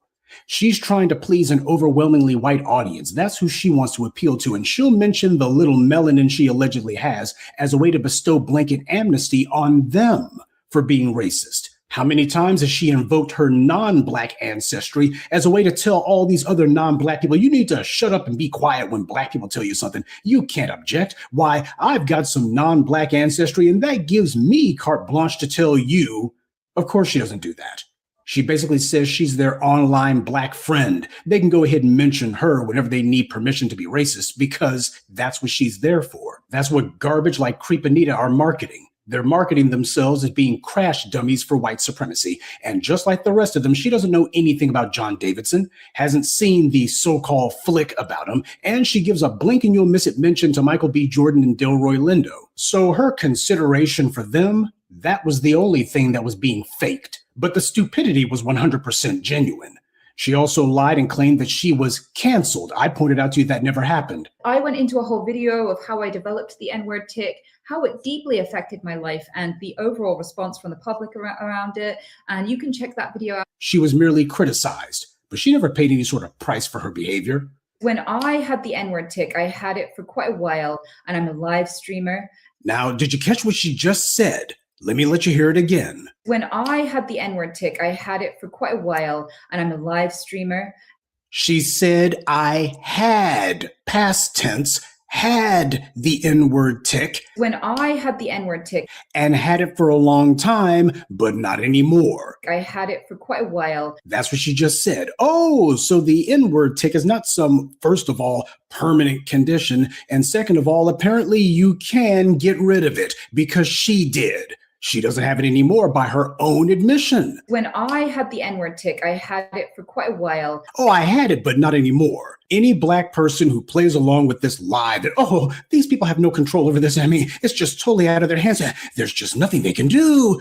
You're a fool and a moron if you actually go along with it. They're sitting here literally telling you to your face, oh yeah, this is all just a game. Well, I had it, but not anymore because it was getting in the way of some of my online revenues. It was threatening my cash, so I had to let it go.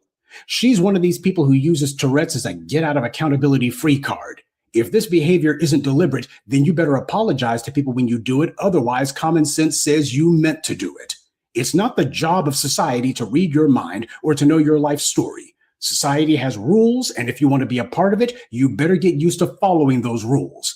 And rule number one is you are responsible for what you say. And if you're one of these geniuses who's decided, well, I'm not responsible for what I say, then you'll have no leg to stand on if you try to hold other people responsible for what they do.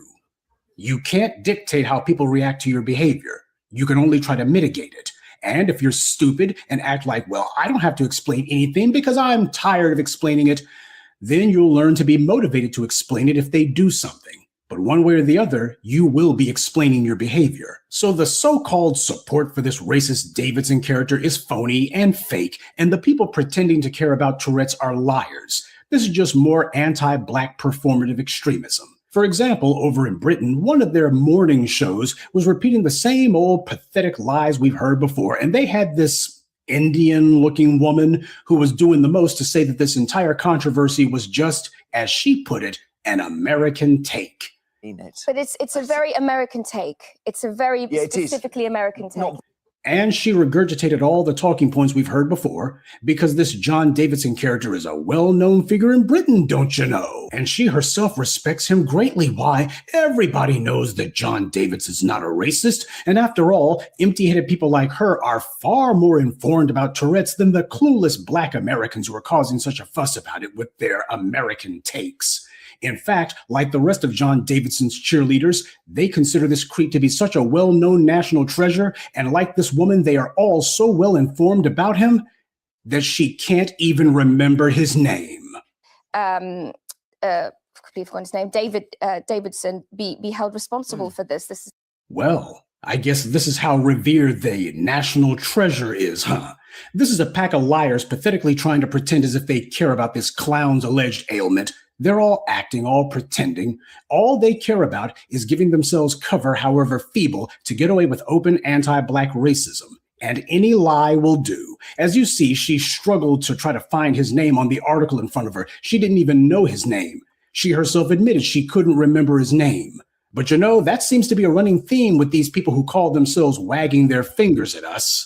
That it happened in public in front of that entire crowd, specifically to Michael B. Jordan and the other presenter. I'm so sorry, I do not know his name. I wish I did, but no disrespect to him. I just am not too aware. Michael B. Jordan and the other presenter have the right to be upset, especially if they were not aware. However, we need to understand and educate ourselves. These are the people who want to take a lecturing tone with you and me. They can't remember who was involved in all this, can't remember who had what disease, and yet these are the people telling you and me that we're the ones who are not informed, when they literally have no clue what or even who they're talking about. And these morons actually wonder why they're losing this argument so badly. They're trying to prove to themselves that they can still conjure magic, that if they merely say, he doesn't have to apologize and black people have no right to be offended, then that's going to be the end of it. But their magic ain't working, because while they have their pathetic white media parlor tricks, we have reality on our side. They can tell the Negroes over in Britain or from the Caribbean or from Africa to shut up and just take it, and sadly, they'll do it, as they've done for centuries. But when they try that with us, we don't bow down, we throw down. Okay, so those lying pieces of walking garbage are the problem. What might be the solution? First of all, take it out of these racist behinds. Start by banning the BBC from all American airwaves and platforms. Totally deplatform the bastards. And you can start with places like PBS. They rebroadcast a lot of BBC content, and they should be the first to drop them.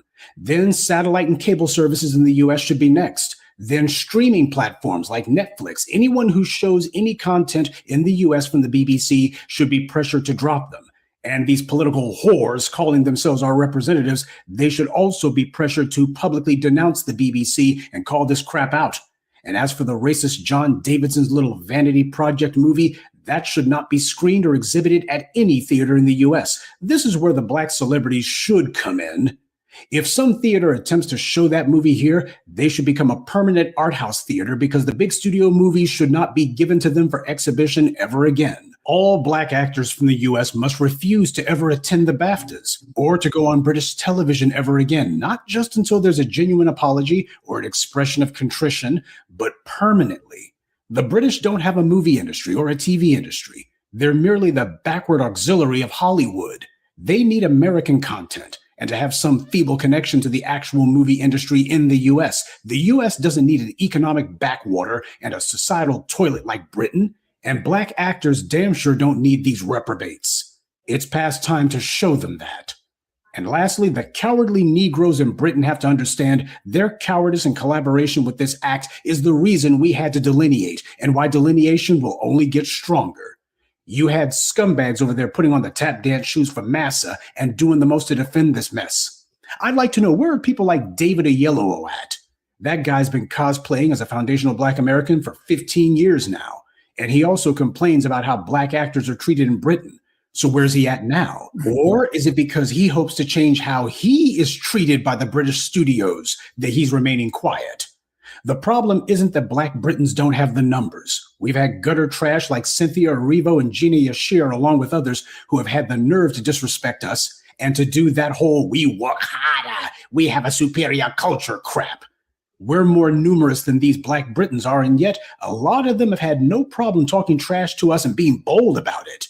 And yet when white society spits in their faces, all of a sudden, they're full of excuses. We're too few in number. We've been pacified as a result of being immersed in British society. We've forgotten how to stand up for ourselves. That's a lie. They have no problem running their mouths at us. They have no problem getting on camera and attacking us.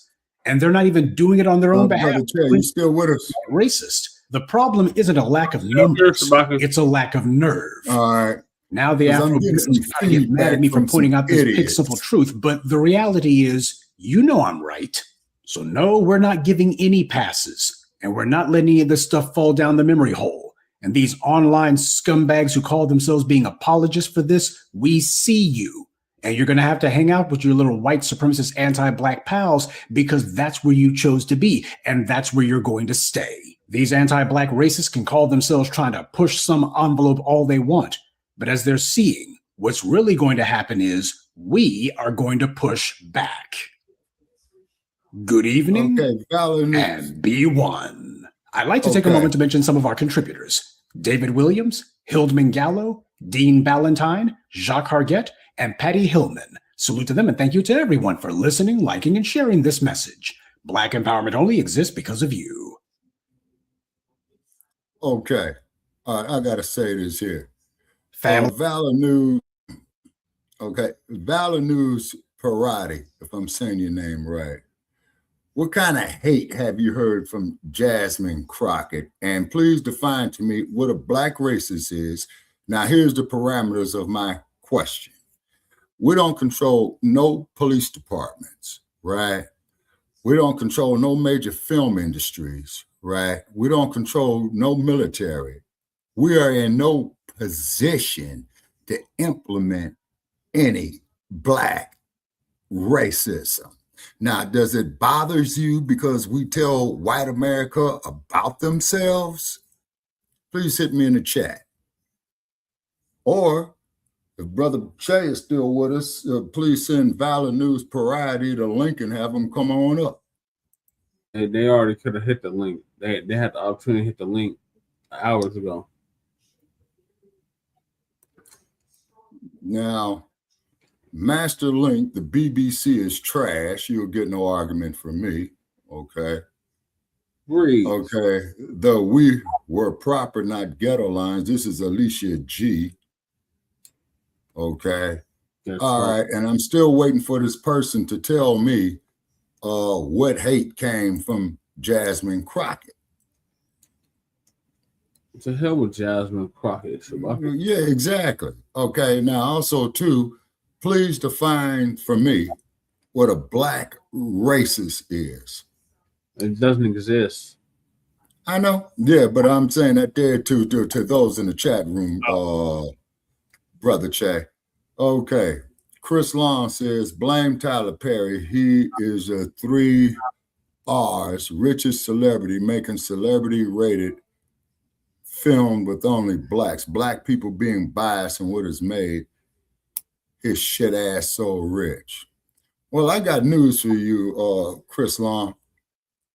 Tyler Perry tried to go in to buy into Paramount Pictures.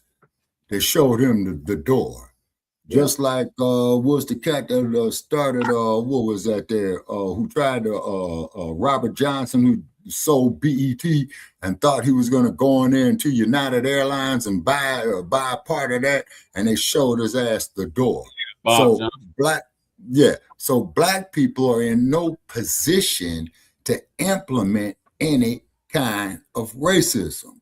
So what you have to do is you have to look at this Uncle Tom chicken pecking, ass scratching syndrome. Okay. So when individuals such as ourselves call this stuff out, they call us racist, but we don't control no slave patrollers, okay, or policy enforcers, which is the police, to implement any type of racism. Mm-hmm. That's correct. And I yield on that. So let them get back with me. Okay, Shabaka. Is Goddess Navi still with us? I think so. Goddess Navi. We don't have institutions. Yeah, that's what I'm saying, Breeze. We don't have no institutions to enforce racism, brother. That's precisely my point. Yes, sir. You absolutely are correct. All right, Ball News, you're going to go. Okay, hold on. Let me see what he's saying. Show me where I said you're being racist towards me. That's hate from all sides. Man, get the fuck out of here. That's a pacifier. Show them the door. Right. Exactly, Breeze. That's what we were saying. We don't have no institutions to enforce racism. Man, we don't control no policy enforcers. We don't control no Federal Reserve. Right. We don't control high tech. No. I mean, man, I don't understand this bullshit. I do. There are a bunch of trolls. Okay. How can he be racist when racism is controlled via institutions You're totally miseducated. First class, get your ass up out of here. Hold on, I know first class. They're talking to somebody else. Oh, okay. I'm sorry, first class. My bad. Brother Che, check me. My bad. I thought you was coming at me, first class. My bad. No, at Cal 007. Oh, yeah. Okay, yeah. So, yeah, exactly. So, therefore, first class citizen is pretty much is agreeing with what I'm saying. Okay, Cal 1078. Anyone can be racist. If you're so racist, and you're so racist, I can't even listen. Racist isn't control. It's how you treat them. You would make people racist. I'll leave you to your man. Get the fuck out of here, man. Take your gas to San Francisco, trick. Now you pissing on my head, telling me it's rain. Get the fuck out of here. Bop them upside the head. Exactly, Breeze. This is what I'm now, Breeze. You just witnessed me trying to have a sensible conversation with this idiot, and you saw what he did. And you're right. We don't have institutions to enforce racism. Right.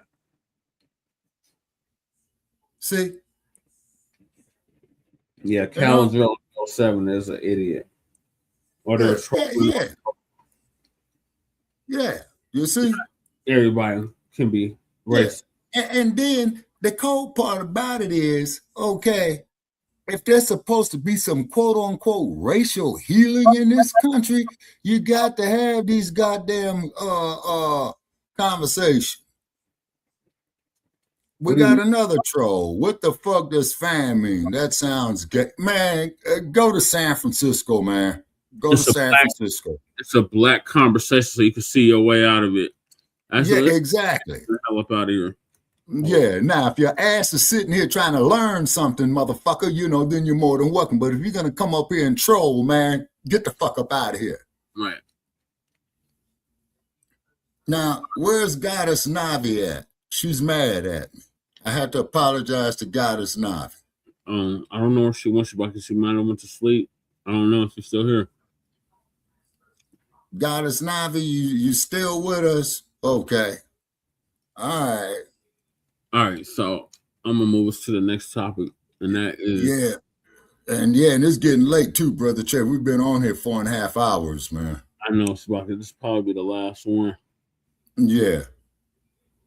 Okay, Chris Lawn is what your ass is. Wait a minute. Breeze Omega says Chris Lawn is what your ass don't have, you chocolate dates. Yeah.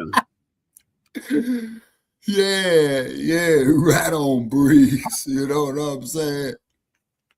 Chris Lawn, far from it, but you'll never understand. Stick to what you know. Exactly. You know? I'll tell her tomorrow, Shabaka. Okay. All right. Thanks, Breeze. Okay. I didn't mean to upset Goddess Navi. And fellow soldiers, I'm the professor, and this is the moment of truth. And now the Friday Crime Report. Saturday Crime Report. Castaic, California, December 2025.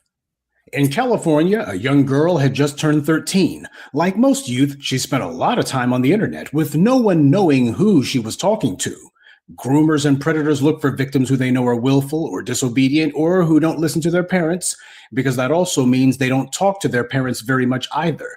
The first move that all groomers try to do is to isolate their intended victims, which is made a lot easier when their victims don't tell their parents who they're associating with.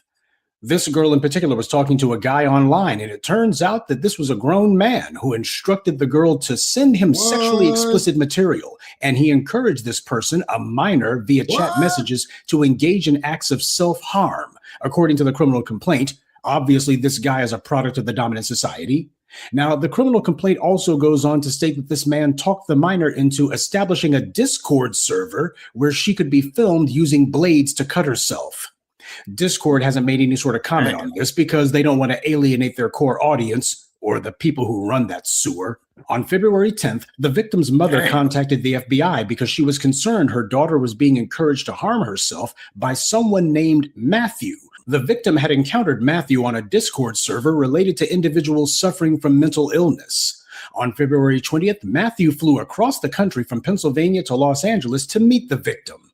On that day, he met her near her home and took her to a motel in Castaic. At the very same time that was happening, the FBI had just left the girl's home after collecting her digital devices for inspection when the mother called to inform them that her daughter had run away and the girl's grandfather had found a suicide note. Agents then searched a phone number found in the girl's bedroom by her mother, which they were able to connect to 2 email addresses registered to Matthew, whom they identified as Matthew Edward Peischer. After obtaining location data for the phone, the FBI determined Peischer had flown from Pennsylvania to Los Angeles earlier that day and was now in Castaic, which is an unincorporated community located approximately 40 miles north of Los Angeles.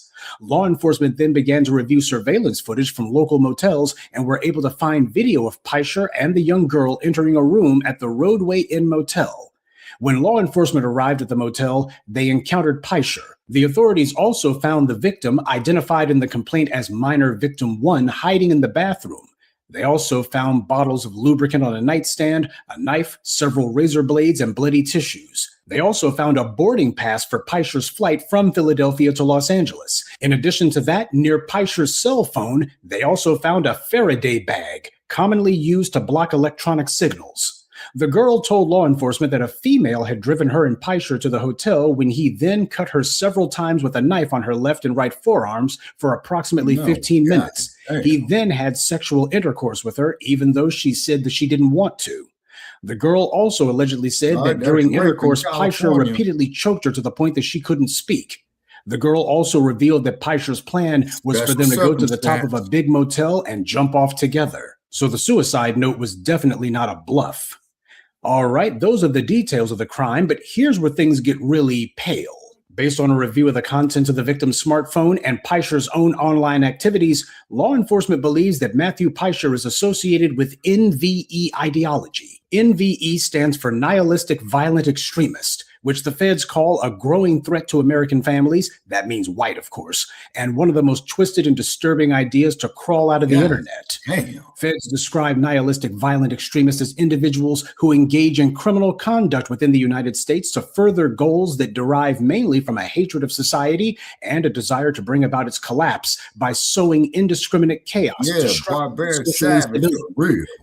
That sounds like these little white supremacists running around who call themselves accelerationists. You know, they call themselves that because, as far as they're concerned, American society has too many non-white people in it, and it has too many black people with rights. So American society is going to collapse, but they want to go ahead and accelerate that collapse while whites are still the majority. And as they see it, they will be able to reassert their dominance from cover of chaos. Every time there's some sort of large, wide-scale natural disaster in the United States, that's why you always have these stories of these white supremacists, many of them in the police departments, who are shooting at people, particularly black people. That's where this stuff comes from. As far as these guys are concerned, that's practice for the big show. That's where this NVE ideology draws from.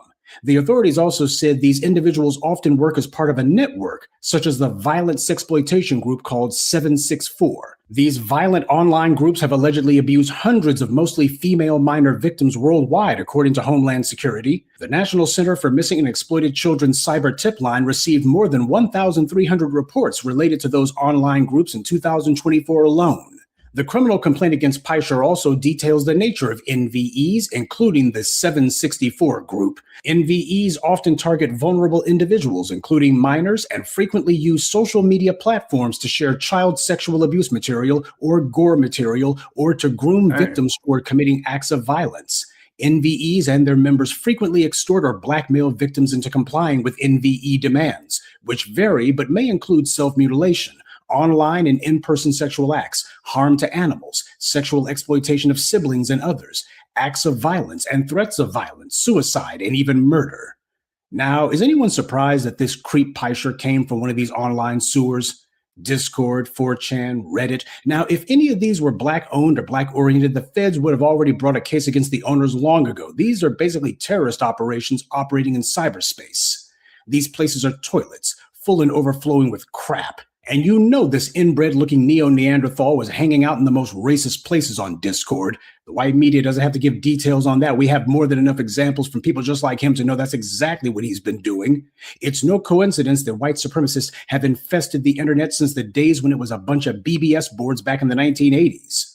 Now, this Matthew Peischer character has since been charged only with travel with intent to engage in illicit sexual conduct. That's it.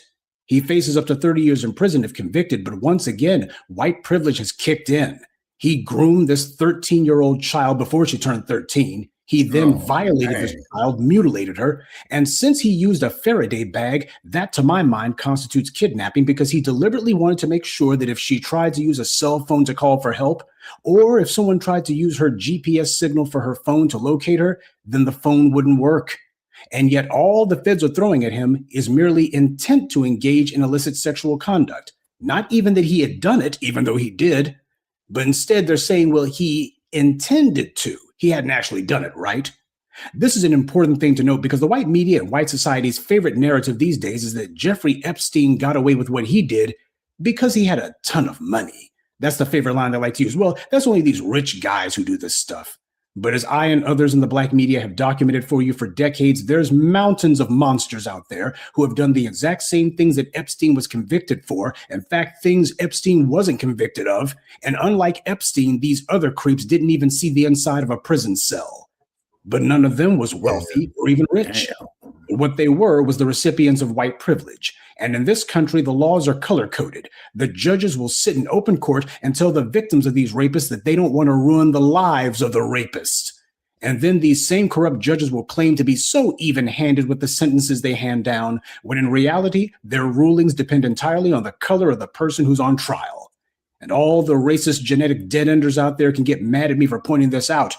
But if the racists who infest the judicial system obeyed the law and stuck to it, well, then a lot of these whiners in the comments section would be in prison. That's what.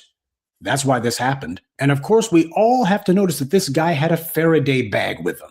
What that tells me is clearly he was getting advice from all these reprobates that he cavorts with online. That's what it is. Wow, these kind of animals running virtual packs, and they love to go ahead and trade swap tips with each other about the best way to kidnap people, the best way to make sure that you neutralize people's communication devices so that you got them completely isolated. That's what they do. They sit around practicing this stuff. They sit around fantasizing about it. They sit around just devising ways of, oh, when I kill somebody, this is how I like to do it. So let me go ahead and prepare in my mind before I go ahead and do it for real. That's what happens in white supremacist culture.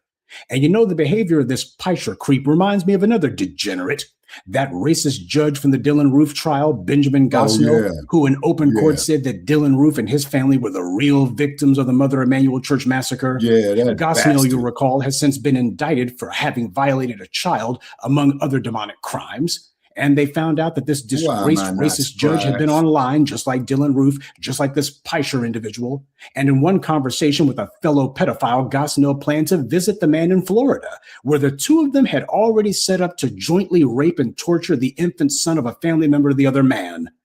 The court filings also said that Gosnell was romantically involved with this pedophile too. So we got degeneracy on top of degeneracy. These creeps are online organizing child rape rings. This is the culture of white supremacy. This is white supremacist culture. You have a grown man hunting for preteen victims on the internet and a former judge who is engaged in every type of evil imaginable against babies. This is white supremacy. This is what we're fighting against, and this is why they cannot be changed. Of course, they're bestial animals toward black people.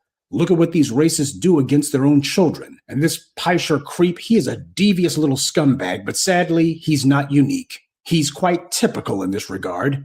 I suppose we should count our blessings, though. For this degenerate, it was either this or go shoot up a school. You know that was his plan B. His kind will always be counted on for that. And of course, we have to add that the place where this typical mayhem took place has a population of around 19,000 people. This was not some huge urban center. The suburbs, the rural areas, that's where this kind of carnage takes place because the white media does not dare ask any questions that might embarrass the dominant society.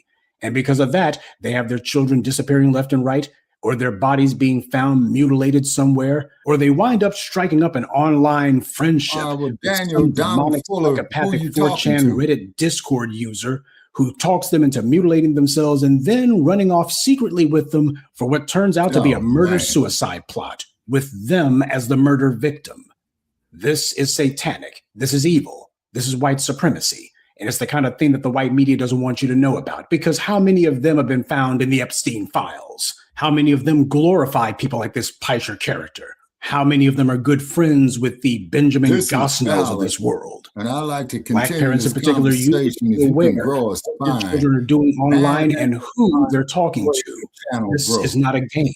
I'm not These a white hater, supremacist brother. terrorist Okay, groups who who am I organize trying to online are find? always trying to find some new way to trick somebody. Why Who you are they got your hunting trouble for? Let's find some sort on? of forum that deals with people wrestling with mental illness, and let's try to find the youngest person there. There is nothing that these white supremacists will not take and twist and pervert into a tool of their degeneracy. And while the so-called authorities are actually dedicated to protecting reprobates like this, you need to make sure that if you're a Black parent or even grandparent, like in this story, you are dedicated to protecting your Black children. And that's this week's Saturday Crime Report. Keep your eyes open and stay on alert, because there's a lot worse criminals out there than the ones the white corporate media chooses to show you. Good day and be one. I'd like to take a moment to mention some of our contributors: Suleiman Alaji, Alice Ransom, E-Rock, Matthew Liggins, and D. Sherrod. Salute to them and thank you to everyone for listening, liking, and sharing this message. Black empowerment only exists because of you. Okay, Professor Black Truth. Brother Che, do you see this comment So here, time, man? of course, Yeah, I seen that shit. We ain't got time for that bullshit, Shabaka. The motherfucker was asking. He was asked to respond. And he didn't. Show him the door. You have to go. Show him the door. What are your thoughts on that degenerate troglodyte behavior? Brother Che is making my stomach turn. The rage inside of me, man. That troglodyte savage that did to that child, I would like to get him alone, and I will do horrible and terrible things to him. And I'm going to leave it at that. Those are all acts that are wrong within themselves. So you got acts against law, statutes. Then you have acts that are wrong within themselves. And those are definitely acts that are wrong within themselves. Now, the female that probably bastard, was probably on some type of narcotics. Yeah. You know what I mean? When she conceived his ass. You see what I'm saying? And oh man. And they say that everybody should turn in their guns, okay? Just like the mayor of Sacramento, we talked about that a few years back. Kevin Johnson. We're gonna give you turn in your guns, and we're gonna give you, what do you say, $50 in food stamps or some bullshit like that. Yeah. See, they always are talking about disarming the Black community. You see what I'm saying? That's what that Mulford Act was in California was about. They say. Yeah. So Donald Fuller, our co-executive producer said, man, you up out of here. So therefore, man, I have to back his decision. You know what I'm saying? And plus that, Donald Fuller, you're a damn buster anyway, man. You don't want to have no sensible conversation, motherfucker. You want to come up here and talk bullshit. Right. Like Chase said, we ain't got time for that. To come up here and voice your opinion, and you did not hit the link, and if Shabaka kept asking you questions, you refused to answer the questions. You have we've been on for what, 5 hours? You have 5 hours going on questions. Yeah. No. So you got to go. Yeah, and Brother Che, let's end it at the 5-hour mark, and anything we didn't miss, let's put it on the other on the next show, man, to save data, because I'm still trying to get some more data, and I'm going through a headache with it. Okay, First Class Citizen, is that Kevin Johnson, the former? Yes. Yeah. Kevin Johnson, who used to be the mayor of Sacramento. Yeah, he used to play for the Phoenix Suns, I believe. And then he's going to sit up here and talking about, we're going to give you $50 to turn in your guns. Okay, but I noticed that they don't go to these damn racist white supremacists with that bullshit. The National Rifle Association backs them up. Second Amendment. Mm-hmm. They say. Yeah. I remember they don't want that shit here in Denver, too. Yeah, but they want Black people to be disarmed. Mm-hmm. That's what Black Joe. Yeah, and which Black Joe is right about. You know what I'm saying? They always want us to be disarmed. And then you got Black people who are law-abiding citizens. You see what I'm saying? And then, like, look what they did to Philando Castile. Look what they did to Corinne Gaines, man. I mean, the list just keeps getting bigger and bigger and bigger and bigger. Our girl there, Breonna Taylor, you know, she's in bed with her man. Here, African Diaspora News Channel 11-8. Go ahead, Shabaka. Yeah, RIP to Breonna Taylor.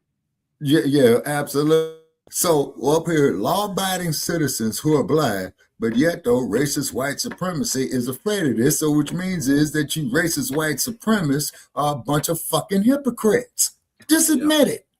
All you motherfuckers got to do is say that you are hypocrites, and I will shut the fuck up. That's too much like right. They're not gonna do that. Well, to quote you, brother Che, in a perfect world. In a perfect world, no stress, no. Yeah, you see, and I mean, damn. Okay, first class citizen is asking who is the mayor.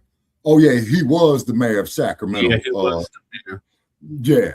Yeah, fuck him. He tried to open up a restaurant out here and he bailed immediately. He had a whole not even opening, but a grand announcement of him opening the fixings out here in 5 Points here in Denver. And then that motherfucker bailed. Yeah, see, this is what I'm saying. See, they strangle us economically. They strangle us politically. You see what I'm saying? Okay. But we ain't supposed to say nothing about it. What's that there that Malcolm X said? They want us to suffer peacefully. They want us to suffer peacefully.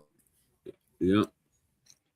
You know, and then, woo, man, I just don't know what to say. They shoot you up with Novocaine, they get to pulling that too, Shabaka. Yeah.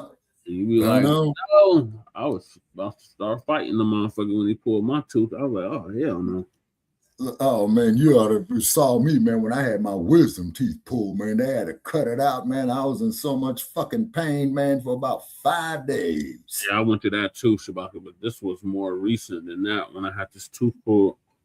Right, yeah. And I went through that, Brother Che, when I was younger than you, but I still remember that pain, boy. Woo.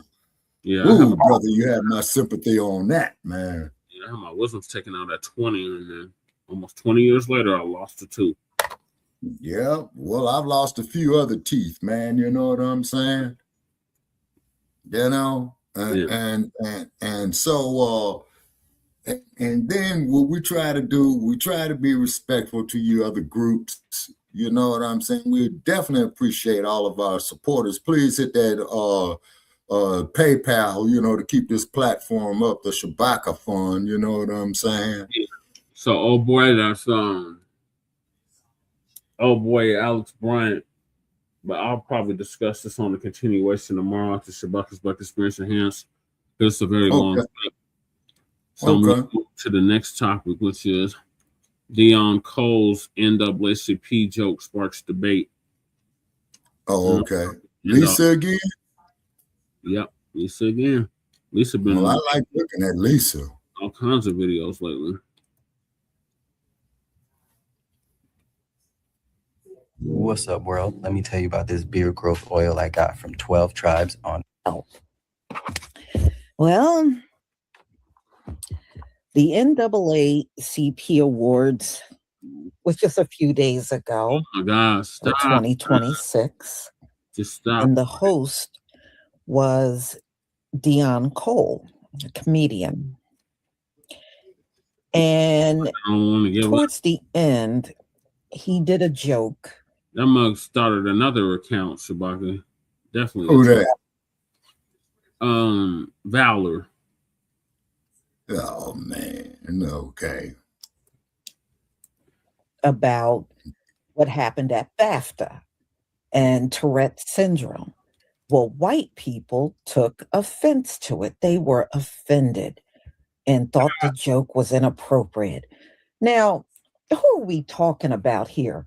The same white people that have mocked us all throughout history, mocked our deaths, mocked us being tortured, mocked us being, arrested by cops without even doing anything wrong.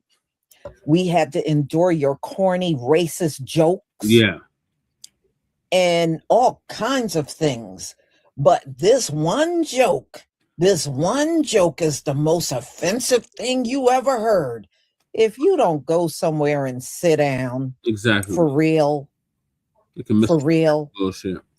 So y'all, I'm gonna let y'all listen to this joke. It is, monkey references and everything else. And remember, they used to even joke about sickle cell. Black people get sickle cell. I remember that too. So don't come to us talking about somebody got a sickness and we shouldn't mock it when that's all y'all done throughout history. Exactly. That's all you've done. That's all they've done, Lisa. Man, you can miss us all with how offended you are.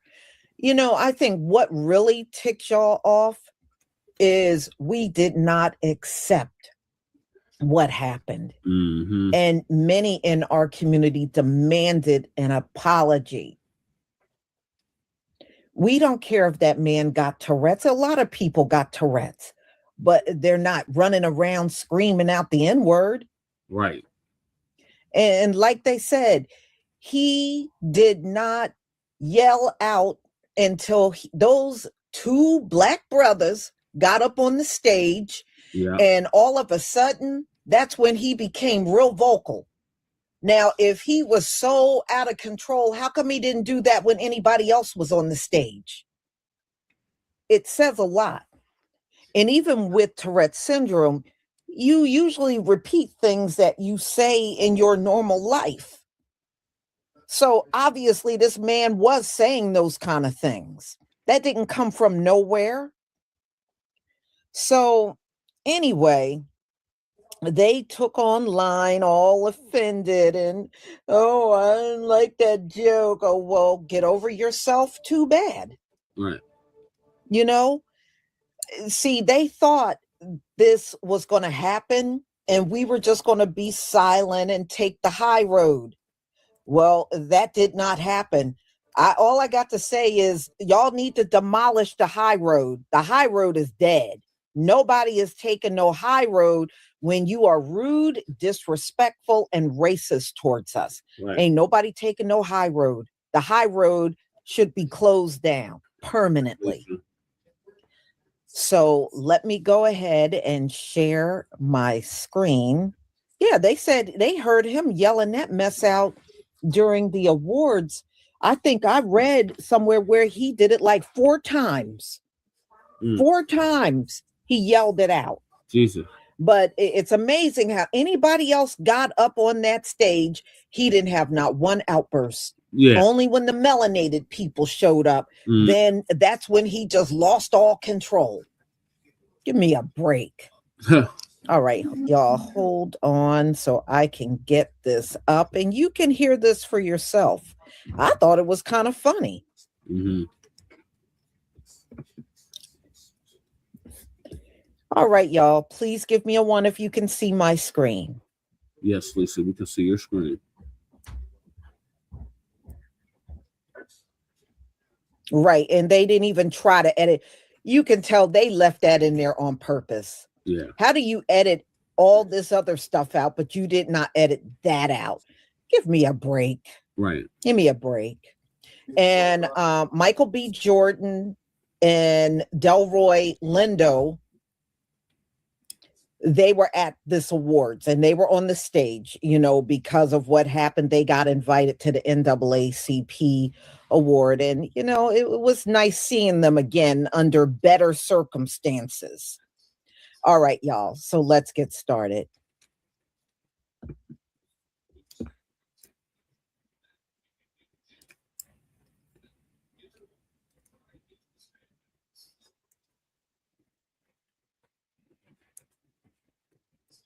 What is up? How y'all doing, man? Make some noise, man. How y'all doing?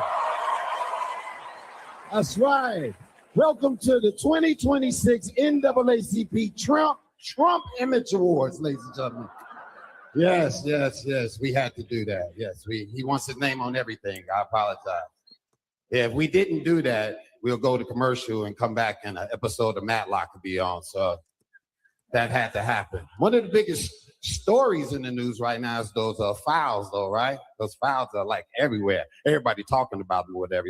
But you know, one thing I thought about those files, I knew there wasn't no black people in those files. No, it wasn't no black, because that ain't our thing. You know what I mean? That ain't our thing. We like grown women. You know what I mean? Grown women with a 401k, you know? Women that can fold a fitted sheet, you know? You got to be a special woman to fold a fitted sheet. Some of y'all still balling it up, you rookies. Now, NAACP, I want to do something, all right, a little different. I want to buy a curse word, all right? I know we ain't supposed to curse on their war shows, but I need this to put emphasis on what I'm trying to say, all right? So charge me for this curse word. Here we go.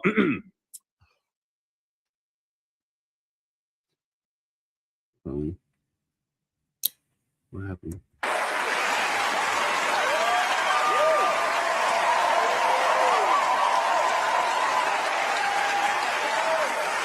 Like fake activists that only care about ableism when it only affects white folks. Don't piss me off. What Don Cole said needed to be said, because people act like intent and impact are two separate things. Pause, and I'm gonna show you the video. The matter is that why am I seeing white people in the comment section saying it's so sad that we're still going through ableism in 2026?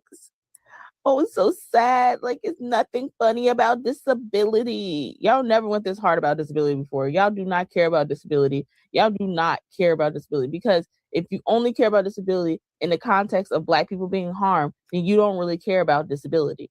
If you only want to speak up about disability and Tourette's when Black folks are being disrespected in the media and it's opening up a doorway for other Black people to be disrespected, then you don't care about disability. Because you care about disability, you will be advocating for Black disabled folks. You will advocate for brown disabled folks. You will advocate for all people of color who have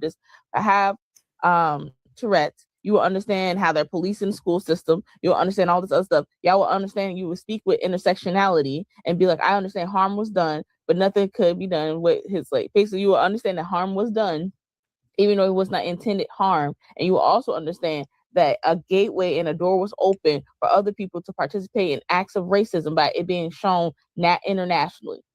You will understand the harm and to the extent that it was done. But no, you want to be a selective activist on ableism only when that, which is bad for people who are disabled, which is still bad for people who are disabled. And you just want to be racist. That's just what it is. And you are limited in your views of how you see stuff. And you have to understand you're not a progressive because you are, quote unquote, not ableist, because you're a selective ableist. You're selectively ableist. And when it's inconvenient for you to be when it's convenient for you to be a pro disability, you say, oh, okay. But when it's inconvenient for you to be pro disability, that's when you can't see it. Right. And the inconvenience is people being Black. The inconvenience is people being poor. The inconvenience is that you're a classist too. Like, I can't deal with this in general, because I feel like folks are just pretending online to have a moral caliber that they do not have. In addition to that, they lack morality and they lack empathy in the same conversation. Why can't you understand that if someone kicks someone and they have like flinching leg syndrome, and I'm not saying that's a thing or not, but that they should still apologize, even if their leg flinches on accident and kicks people? Well, what do you mean? And then the fact that this is like a dumb ass conversation that a lot of white folks just can't not even understand or comprehend is insane. And that's just, and it's like they comprehend it. They just want to be racist. It's like, it's no way you should not be able to lack empathy for Black folks. It is no way, unless you're intentionally lacking empathy. You have to turn off something in your brain to lack empathy. And then you have to be, it's a certain type of psychopathy that has to happen for that. To also then empathize with people with disability only selectively. That's crazy. One thing I'm a big fan of is comedy mixed with truth. And Deion Cole's comedic prayer at the NAACP Awards, top tier. Now, Deion Cole, you did throw shade at Nikki, so we can expect that we're going to have a Twitter rant coming soon. If it hasn't happened already, maybe I missed it because I'm not a Twitter girl. But when I tell you I screamed when Deion Cole said, if there's any white men in the room with Tourette's, read the room. Read the room. And I got to give props to the cameraman for panning to the white men in the room. I screamed. And the fact that people are actually upset about that, I saw one comment that was like, oh, you know, he gets off on making people uncomfortable. Yeah, because the truth makes people uncomfortable. See how that, you see? People get uncomfortable when you start clocking shit for what it is. I'm sorry, I don't give a damn. If it can be aired for the world to hear Black men being called a hard ER, I think anything goes at this point, yeah? So I don't want to hear all that fake ass outrage. I don't want to hear about you being uncomfortable about his jokes. No, well, we're uncomfortable when racism is allowed to be aired on TV, disorder or not. Right. Hey, y'all. So I just want to share my thoughts on the NAACP awards that aired on last night. Dion Cole was the host. He is an actor and a comedian.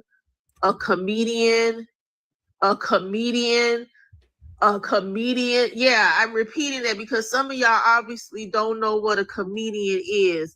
So he was making some jokes about things that were happening in regards to certain people, certain artists and actors and stuff. And some of y'all in y'all feelings, oh my God, I can't believe he said that. He should not have been praying and mentioning people's names, and you don't play with God. Okay, second of all, y'all wouldn't even have survived in the time of comedians like prior comedians like Eddie Murphy, Richard Pryor, and Red Fox. A lot of y'all would be in y'all feelings every day. Y'all would be wanting to cancel them all. Like, what are y'all trying to do? Desensitize comedy where nobody can say nothing, everybody feelings hurt, and oh my God, they don't like Black women. Go sit down and go take a nap. That's what it's giving. Go sit down, take a nap, and get your feelings out of your butthole because it just don't make no sense. And that's all I'm gonna say on that. Y'all, everything is an issue. Everything is a problem. And that's what it's giving. Y'all let me know y'all thoughts in the comments, what y'all thought about Dion Cole. I know some of y'all gonna be negative. I'm already expecting it. But yeah, y'all let me know y'all thoughts in the comments. That your sympathy lies with the white man. But I want you to think about something. Racism and slurs that accompany racism, that's taught. Mr. Davidson was fully diagnosed around the age of 25, 26, I believe. If it was neurological and he truly isn't a racist, one, why did his tick only surface around Black people? Specifically those attached to the movie Sinners. Because the two gentlemen on stage are not the only ones that were on the receiving end of those slurs, specifically from Mr. Davidson. And also, how is something that was taught so instinctive, and how is it involuntary yet targeted? Why are you so quick to allow someone to use a disability as a cover for their obvious and overt racism? Mr. Davidson did something that so many white-bodied individuals have been wanting to do for so long. Scream slurs at melanated people in public.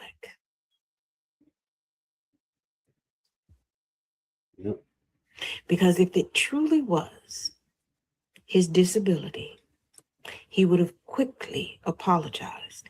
He sits on boards and started a foundation regarding Tourette syndrome. Wouldn't you think that he would want to use this as a teachable moment and show that he's not a despicable person and that his ailment, his disability does not make him a despicable person?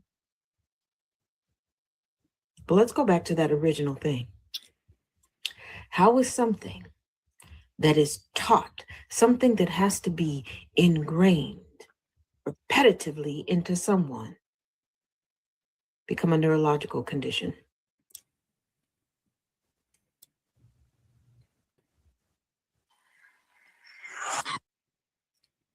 Right.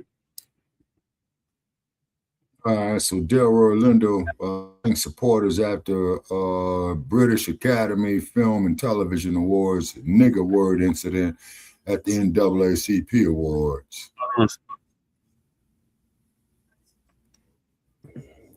Okay, so what you saw at the end was Delroy Lindo with Ryan Coogler, the director of Sinners. And yeah, they came out on the stage and, he spoke a little bit about what happened. And, he thanked the community for throwing a lot of support. Apparently, a lot of people reached out to Delroy Lindo to support him and, express how awful, that experience had to be for him. But the community really got behind him and he went out on the stage to say thank you.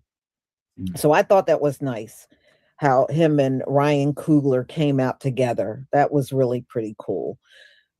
So y'all, at the end of the day, screw these people.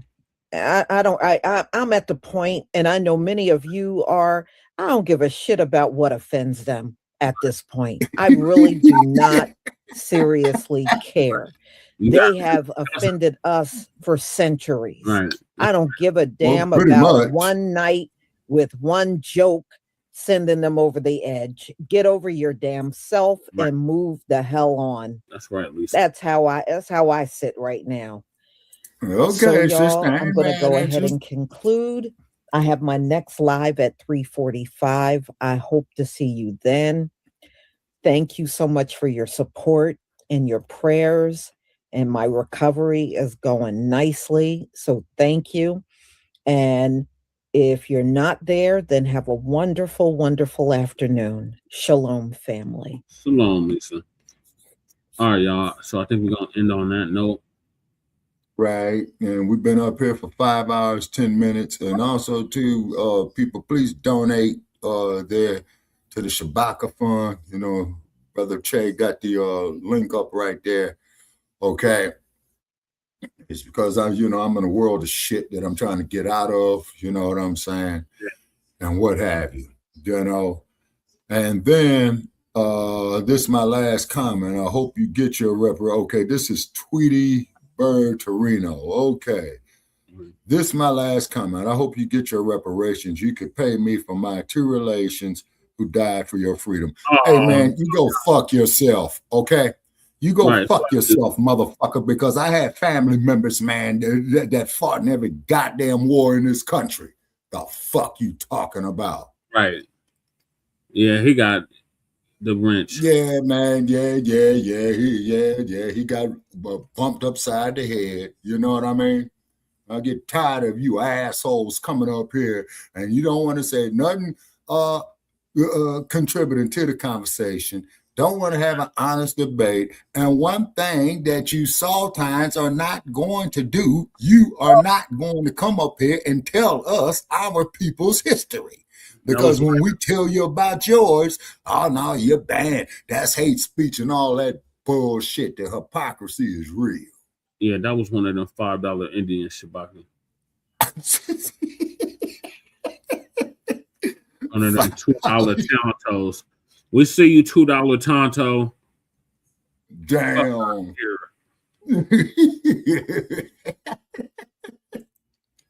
All right, Shabaka. So what's your closing statement?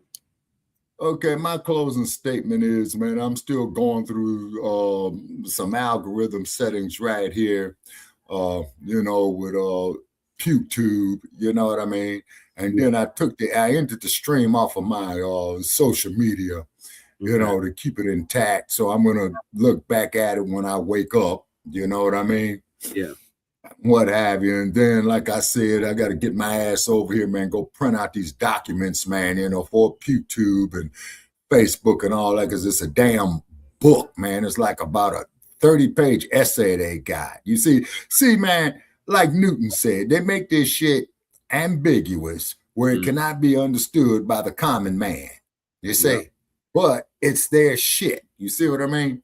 And as soon as you come up here and tell these motherfuckers about themselves, oh, that's hate speech, man, and all blah, blah, blah, blah, blah, blah, and all that, bullshit. Okay. You So, know. thanks y'all tapping in and me punk ass trolls. This is going to conclude season 6, episode 15, part 3 of the Front Line Blacc News. Make sure y'all join us tomorrow for Shabaka's Black Experience Enhanced. You got the log, Shabaka, season 11. Yeah, I got season 15. No, I got season 6, episode 15, part 3. No, for Shabaka's Black Experience Enhanced, I think it's episode 20. Okay.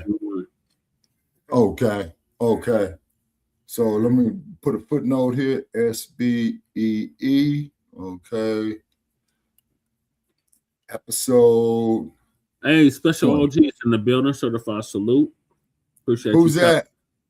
Another one of our B1 codified brothers and sisters. Oh, special OG. Salute. You know what I'm saying? How you be, special OG? Okay, Cyberdyne, have a good day, family. B1 salute. Yes, sir. Thank you for joining us. And if you all could share this episode far and wide, please do to get our numbers up, is because this stuff that I'm going through, man, study this stuff to make sure I'm doing it right. Okay, and special OG, peace. Okay, peace to you too, special OG. You know what I'm saying? And please follow the Shabaka's Black Experience Enhanced like page on Facebook. You know, it's open to the public. And I spent it. Shabaka Black Experience Enhanced GoFundMe too, or not the GoFundMe, the Shabaka's Fund. Yeah, you see.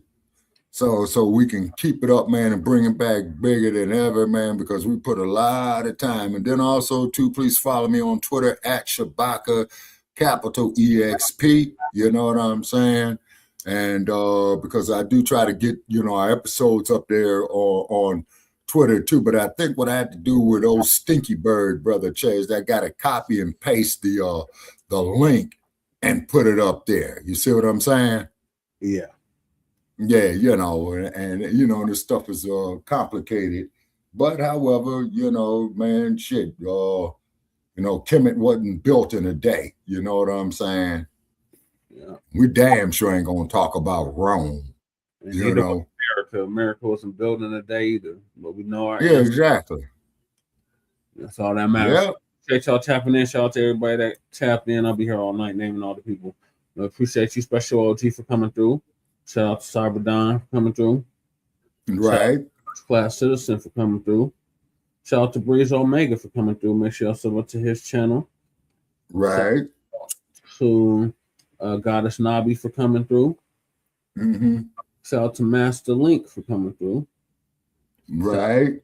To I think that was a troll.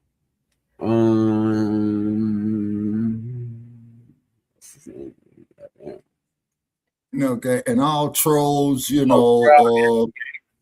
out to Proud FBA for coming through. Okay, and to all you trolls, when you crumb bum on us, please spell our name correctly. Okay, and then when you come back in here with your bullshit and nonsense, you'll get bashed upside your fucking head again. Shout out to Beamer Bum. I guess that's her name. Shout out to Muhammad L. Appreciate you coming. Mm-hmm. Shout out. Okay, special OG. Shout out to him. Till next time, fellas. Okay, appreciate you. G's for coming through. Yep. To Ralph Lee for coming through. Right. And who's this scrub up here is talking about it? He lost 2 of his relations who died for our freedom. That was a $5, $2 Tonto. Coming through. Always Cool Keezy on the East. Well, Breeze Omega. Shout out to our man Crew over there in the Shy. Yes, definitely shout out to Crew, but he didn't come through tonight. Shout out to Lunchies. Appreciate you subscribing. Shout out to Old Man Nick's fan for coming through. Right. Yeah, who else is in here? And then people like Regal and the other trolls. Algorithm Red, appreciate you coming through. Yeah. Twin, Okay. always stepping up the room and regulating in the chat. Appreciate you coming through. Yeah. Shout out to Jay Militant. Yeah. Shout out to Jay Militant, even though he didn't come through. Shout out to him. Well, I think that's it. Okay, and then of course Dynamite, our man over there in the Carolinas. Yeah, but I'm talking about people that was actually in the chat. Okay, my bad. Okay. All right, so please hit that fun, okay, because we're trying to, expand this here real wide, that we can, keeping it all positive. Shout out to Daniel's Berry Sports Highlights. Shout out to Sal Love. Yeah. Shout out to Cosmo for coming through. Shout out to Mac 285 for coming through. Oh, yeah. Yeah, Mac 285 has always, been supportive of us. Okay. All right. So what I'm going to do, I'm going to bid you all a good night from Sin City. Come on, 7-Eleven. Clack, clack, clack, clack, clack. Tomorrow at 7 p.m. or excuse me, today now. Since it's today now. It's Tuesday now. Yeah. March 3rd. Join us today, March 3rd at 7 p.m. Mountain Standard Time for a brand new episode of Shabaka's Black Experience Enhanced. And then 6 in the West. Will be and that there would be 8 p.m. I believe, Brother Che in the East. Come through, Kahari. I'm about to wrap this thing up. Yeah. Hey, Kahari, it's always a pleasure, man. Yeah, we've been on here for 5.5 hours, man. So get with us the next time, Kahari. You're always welcome, brother. Yeah, we definitely. You know what I'm saying? Yeah. Okay, what do we got? There's a comment right here that says you are growing. Yeah, we are. Okay. I see at 324 sub. Wow. Yeah. Okay, Kahari, it's always a pleasure. Right on, Kahari. And please share it far and wide, you know what I'm saying? Because, Shabaka, he's got to bring his ass up to the 21st century, you know what I mean? Yeah, you got to update. So I got a lot of studying to do, Right. And that's right, Brother Che. I'm still black when Black History Month ends. Black history is world history. 365. And American history. And this is Black History Century, Black History and Black History Year. Yep. Okay. All right. So I'm out, y'all. Okay. And I got to go have my old man's milk and take my nap and all that old shit. Yeah, go take your nap, Shabaka. Yeah, live long enough, shiny, be old two time. Don't wait for nobody. I remember way back in 1970. You know what I'm saying? Shit, boy, that's 56 years ago? Damn. Yeah. Woo-wee. Okay, I'm out, folks. Okay, good night, Shabaka. Okay, have a nice night, Brother Che. You as well. So this is going to conclude season 6, episode 15, part 3 of the Front Line Blacc News. Join us tomorrow, or excuse me, today. I keep saying tomorrow, but it's today, for a brand new episode of Shabaka's Black Experience Enhanced. And then following that, a brand new episode or continuation of season 6, episode 15, part 3 of the Front Line Blacc News. In the meantime, make sure y'all like and subscribe to all of our platforms, Front Line Blacc News on YouTube and Facebook, The Revolutionary Agenda on YouTube and Facebook, and Shabaka's Black Experience Enhanced on Facebook and Twitter, now X. So peace, love, light, reparations, delineations, and separations in Black empowerment. Chan Krumah signing off from the Mile High Income and the Legal Monger Flooded Sea. We'll see y'all later. Peace.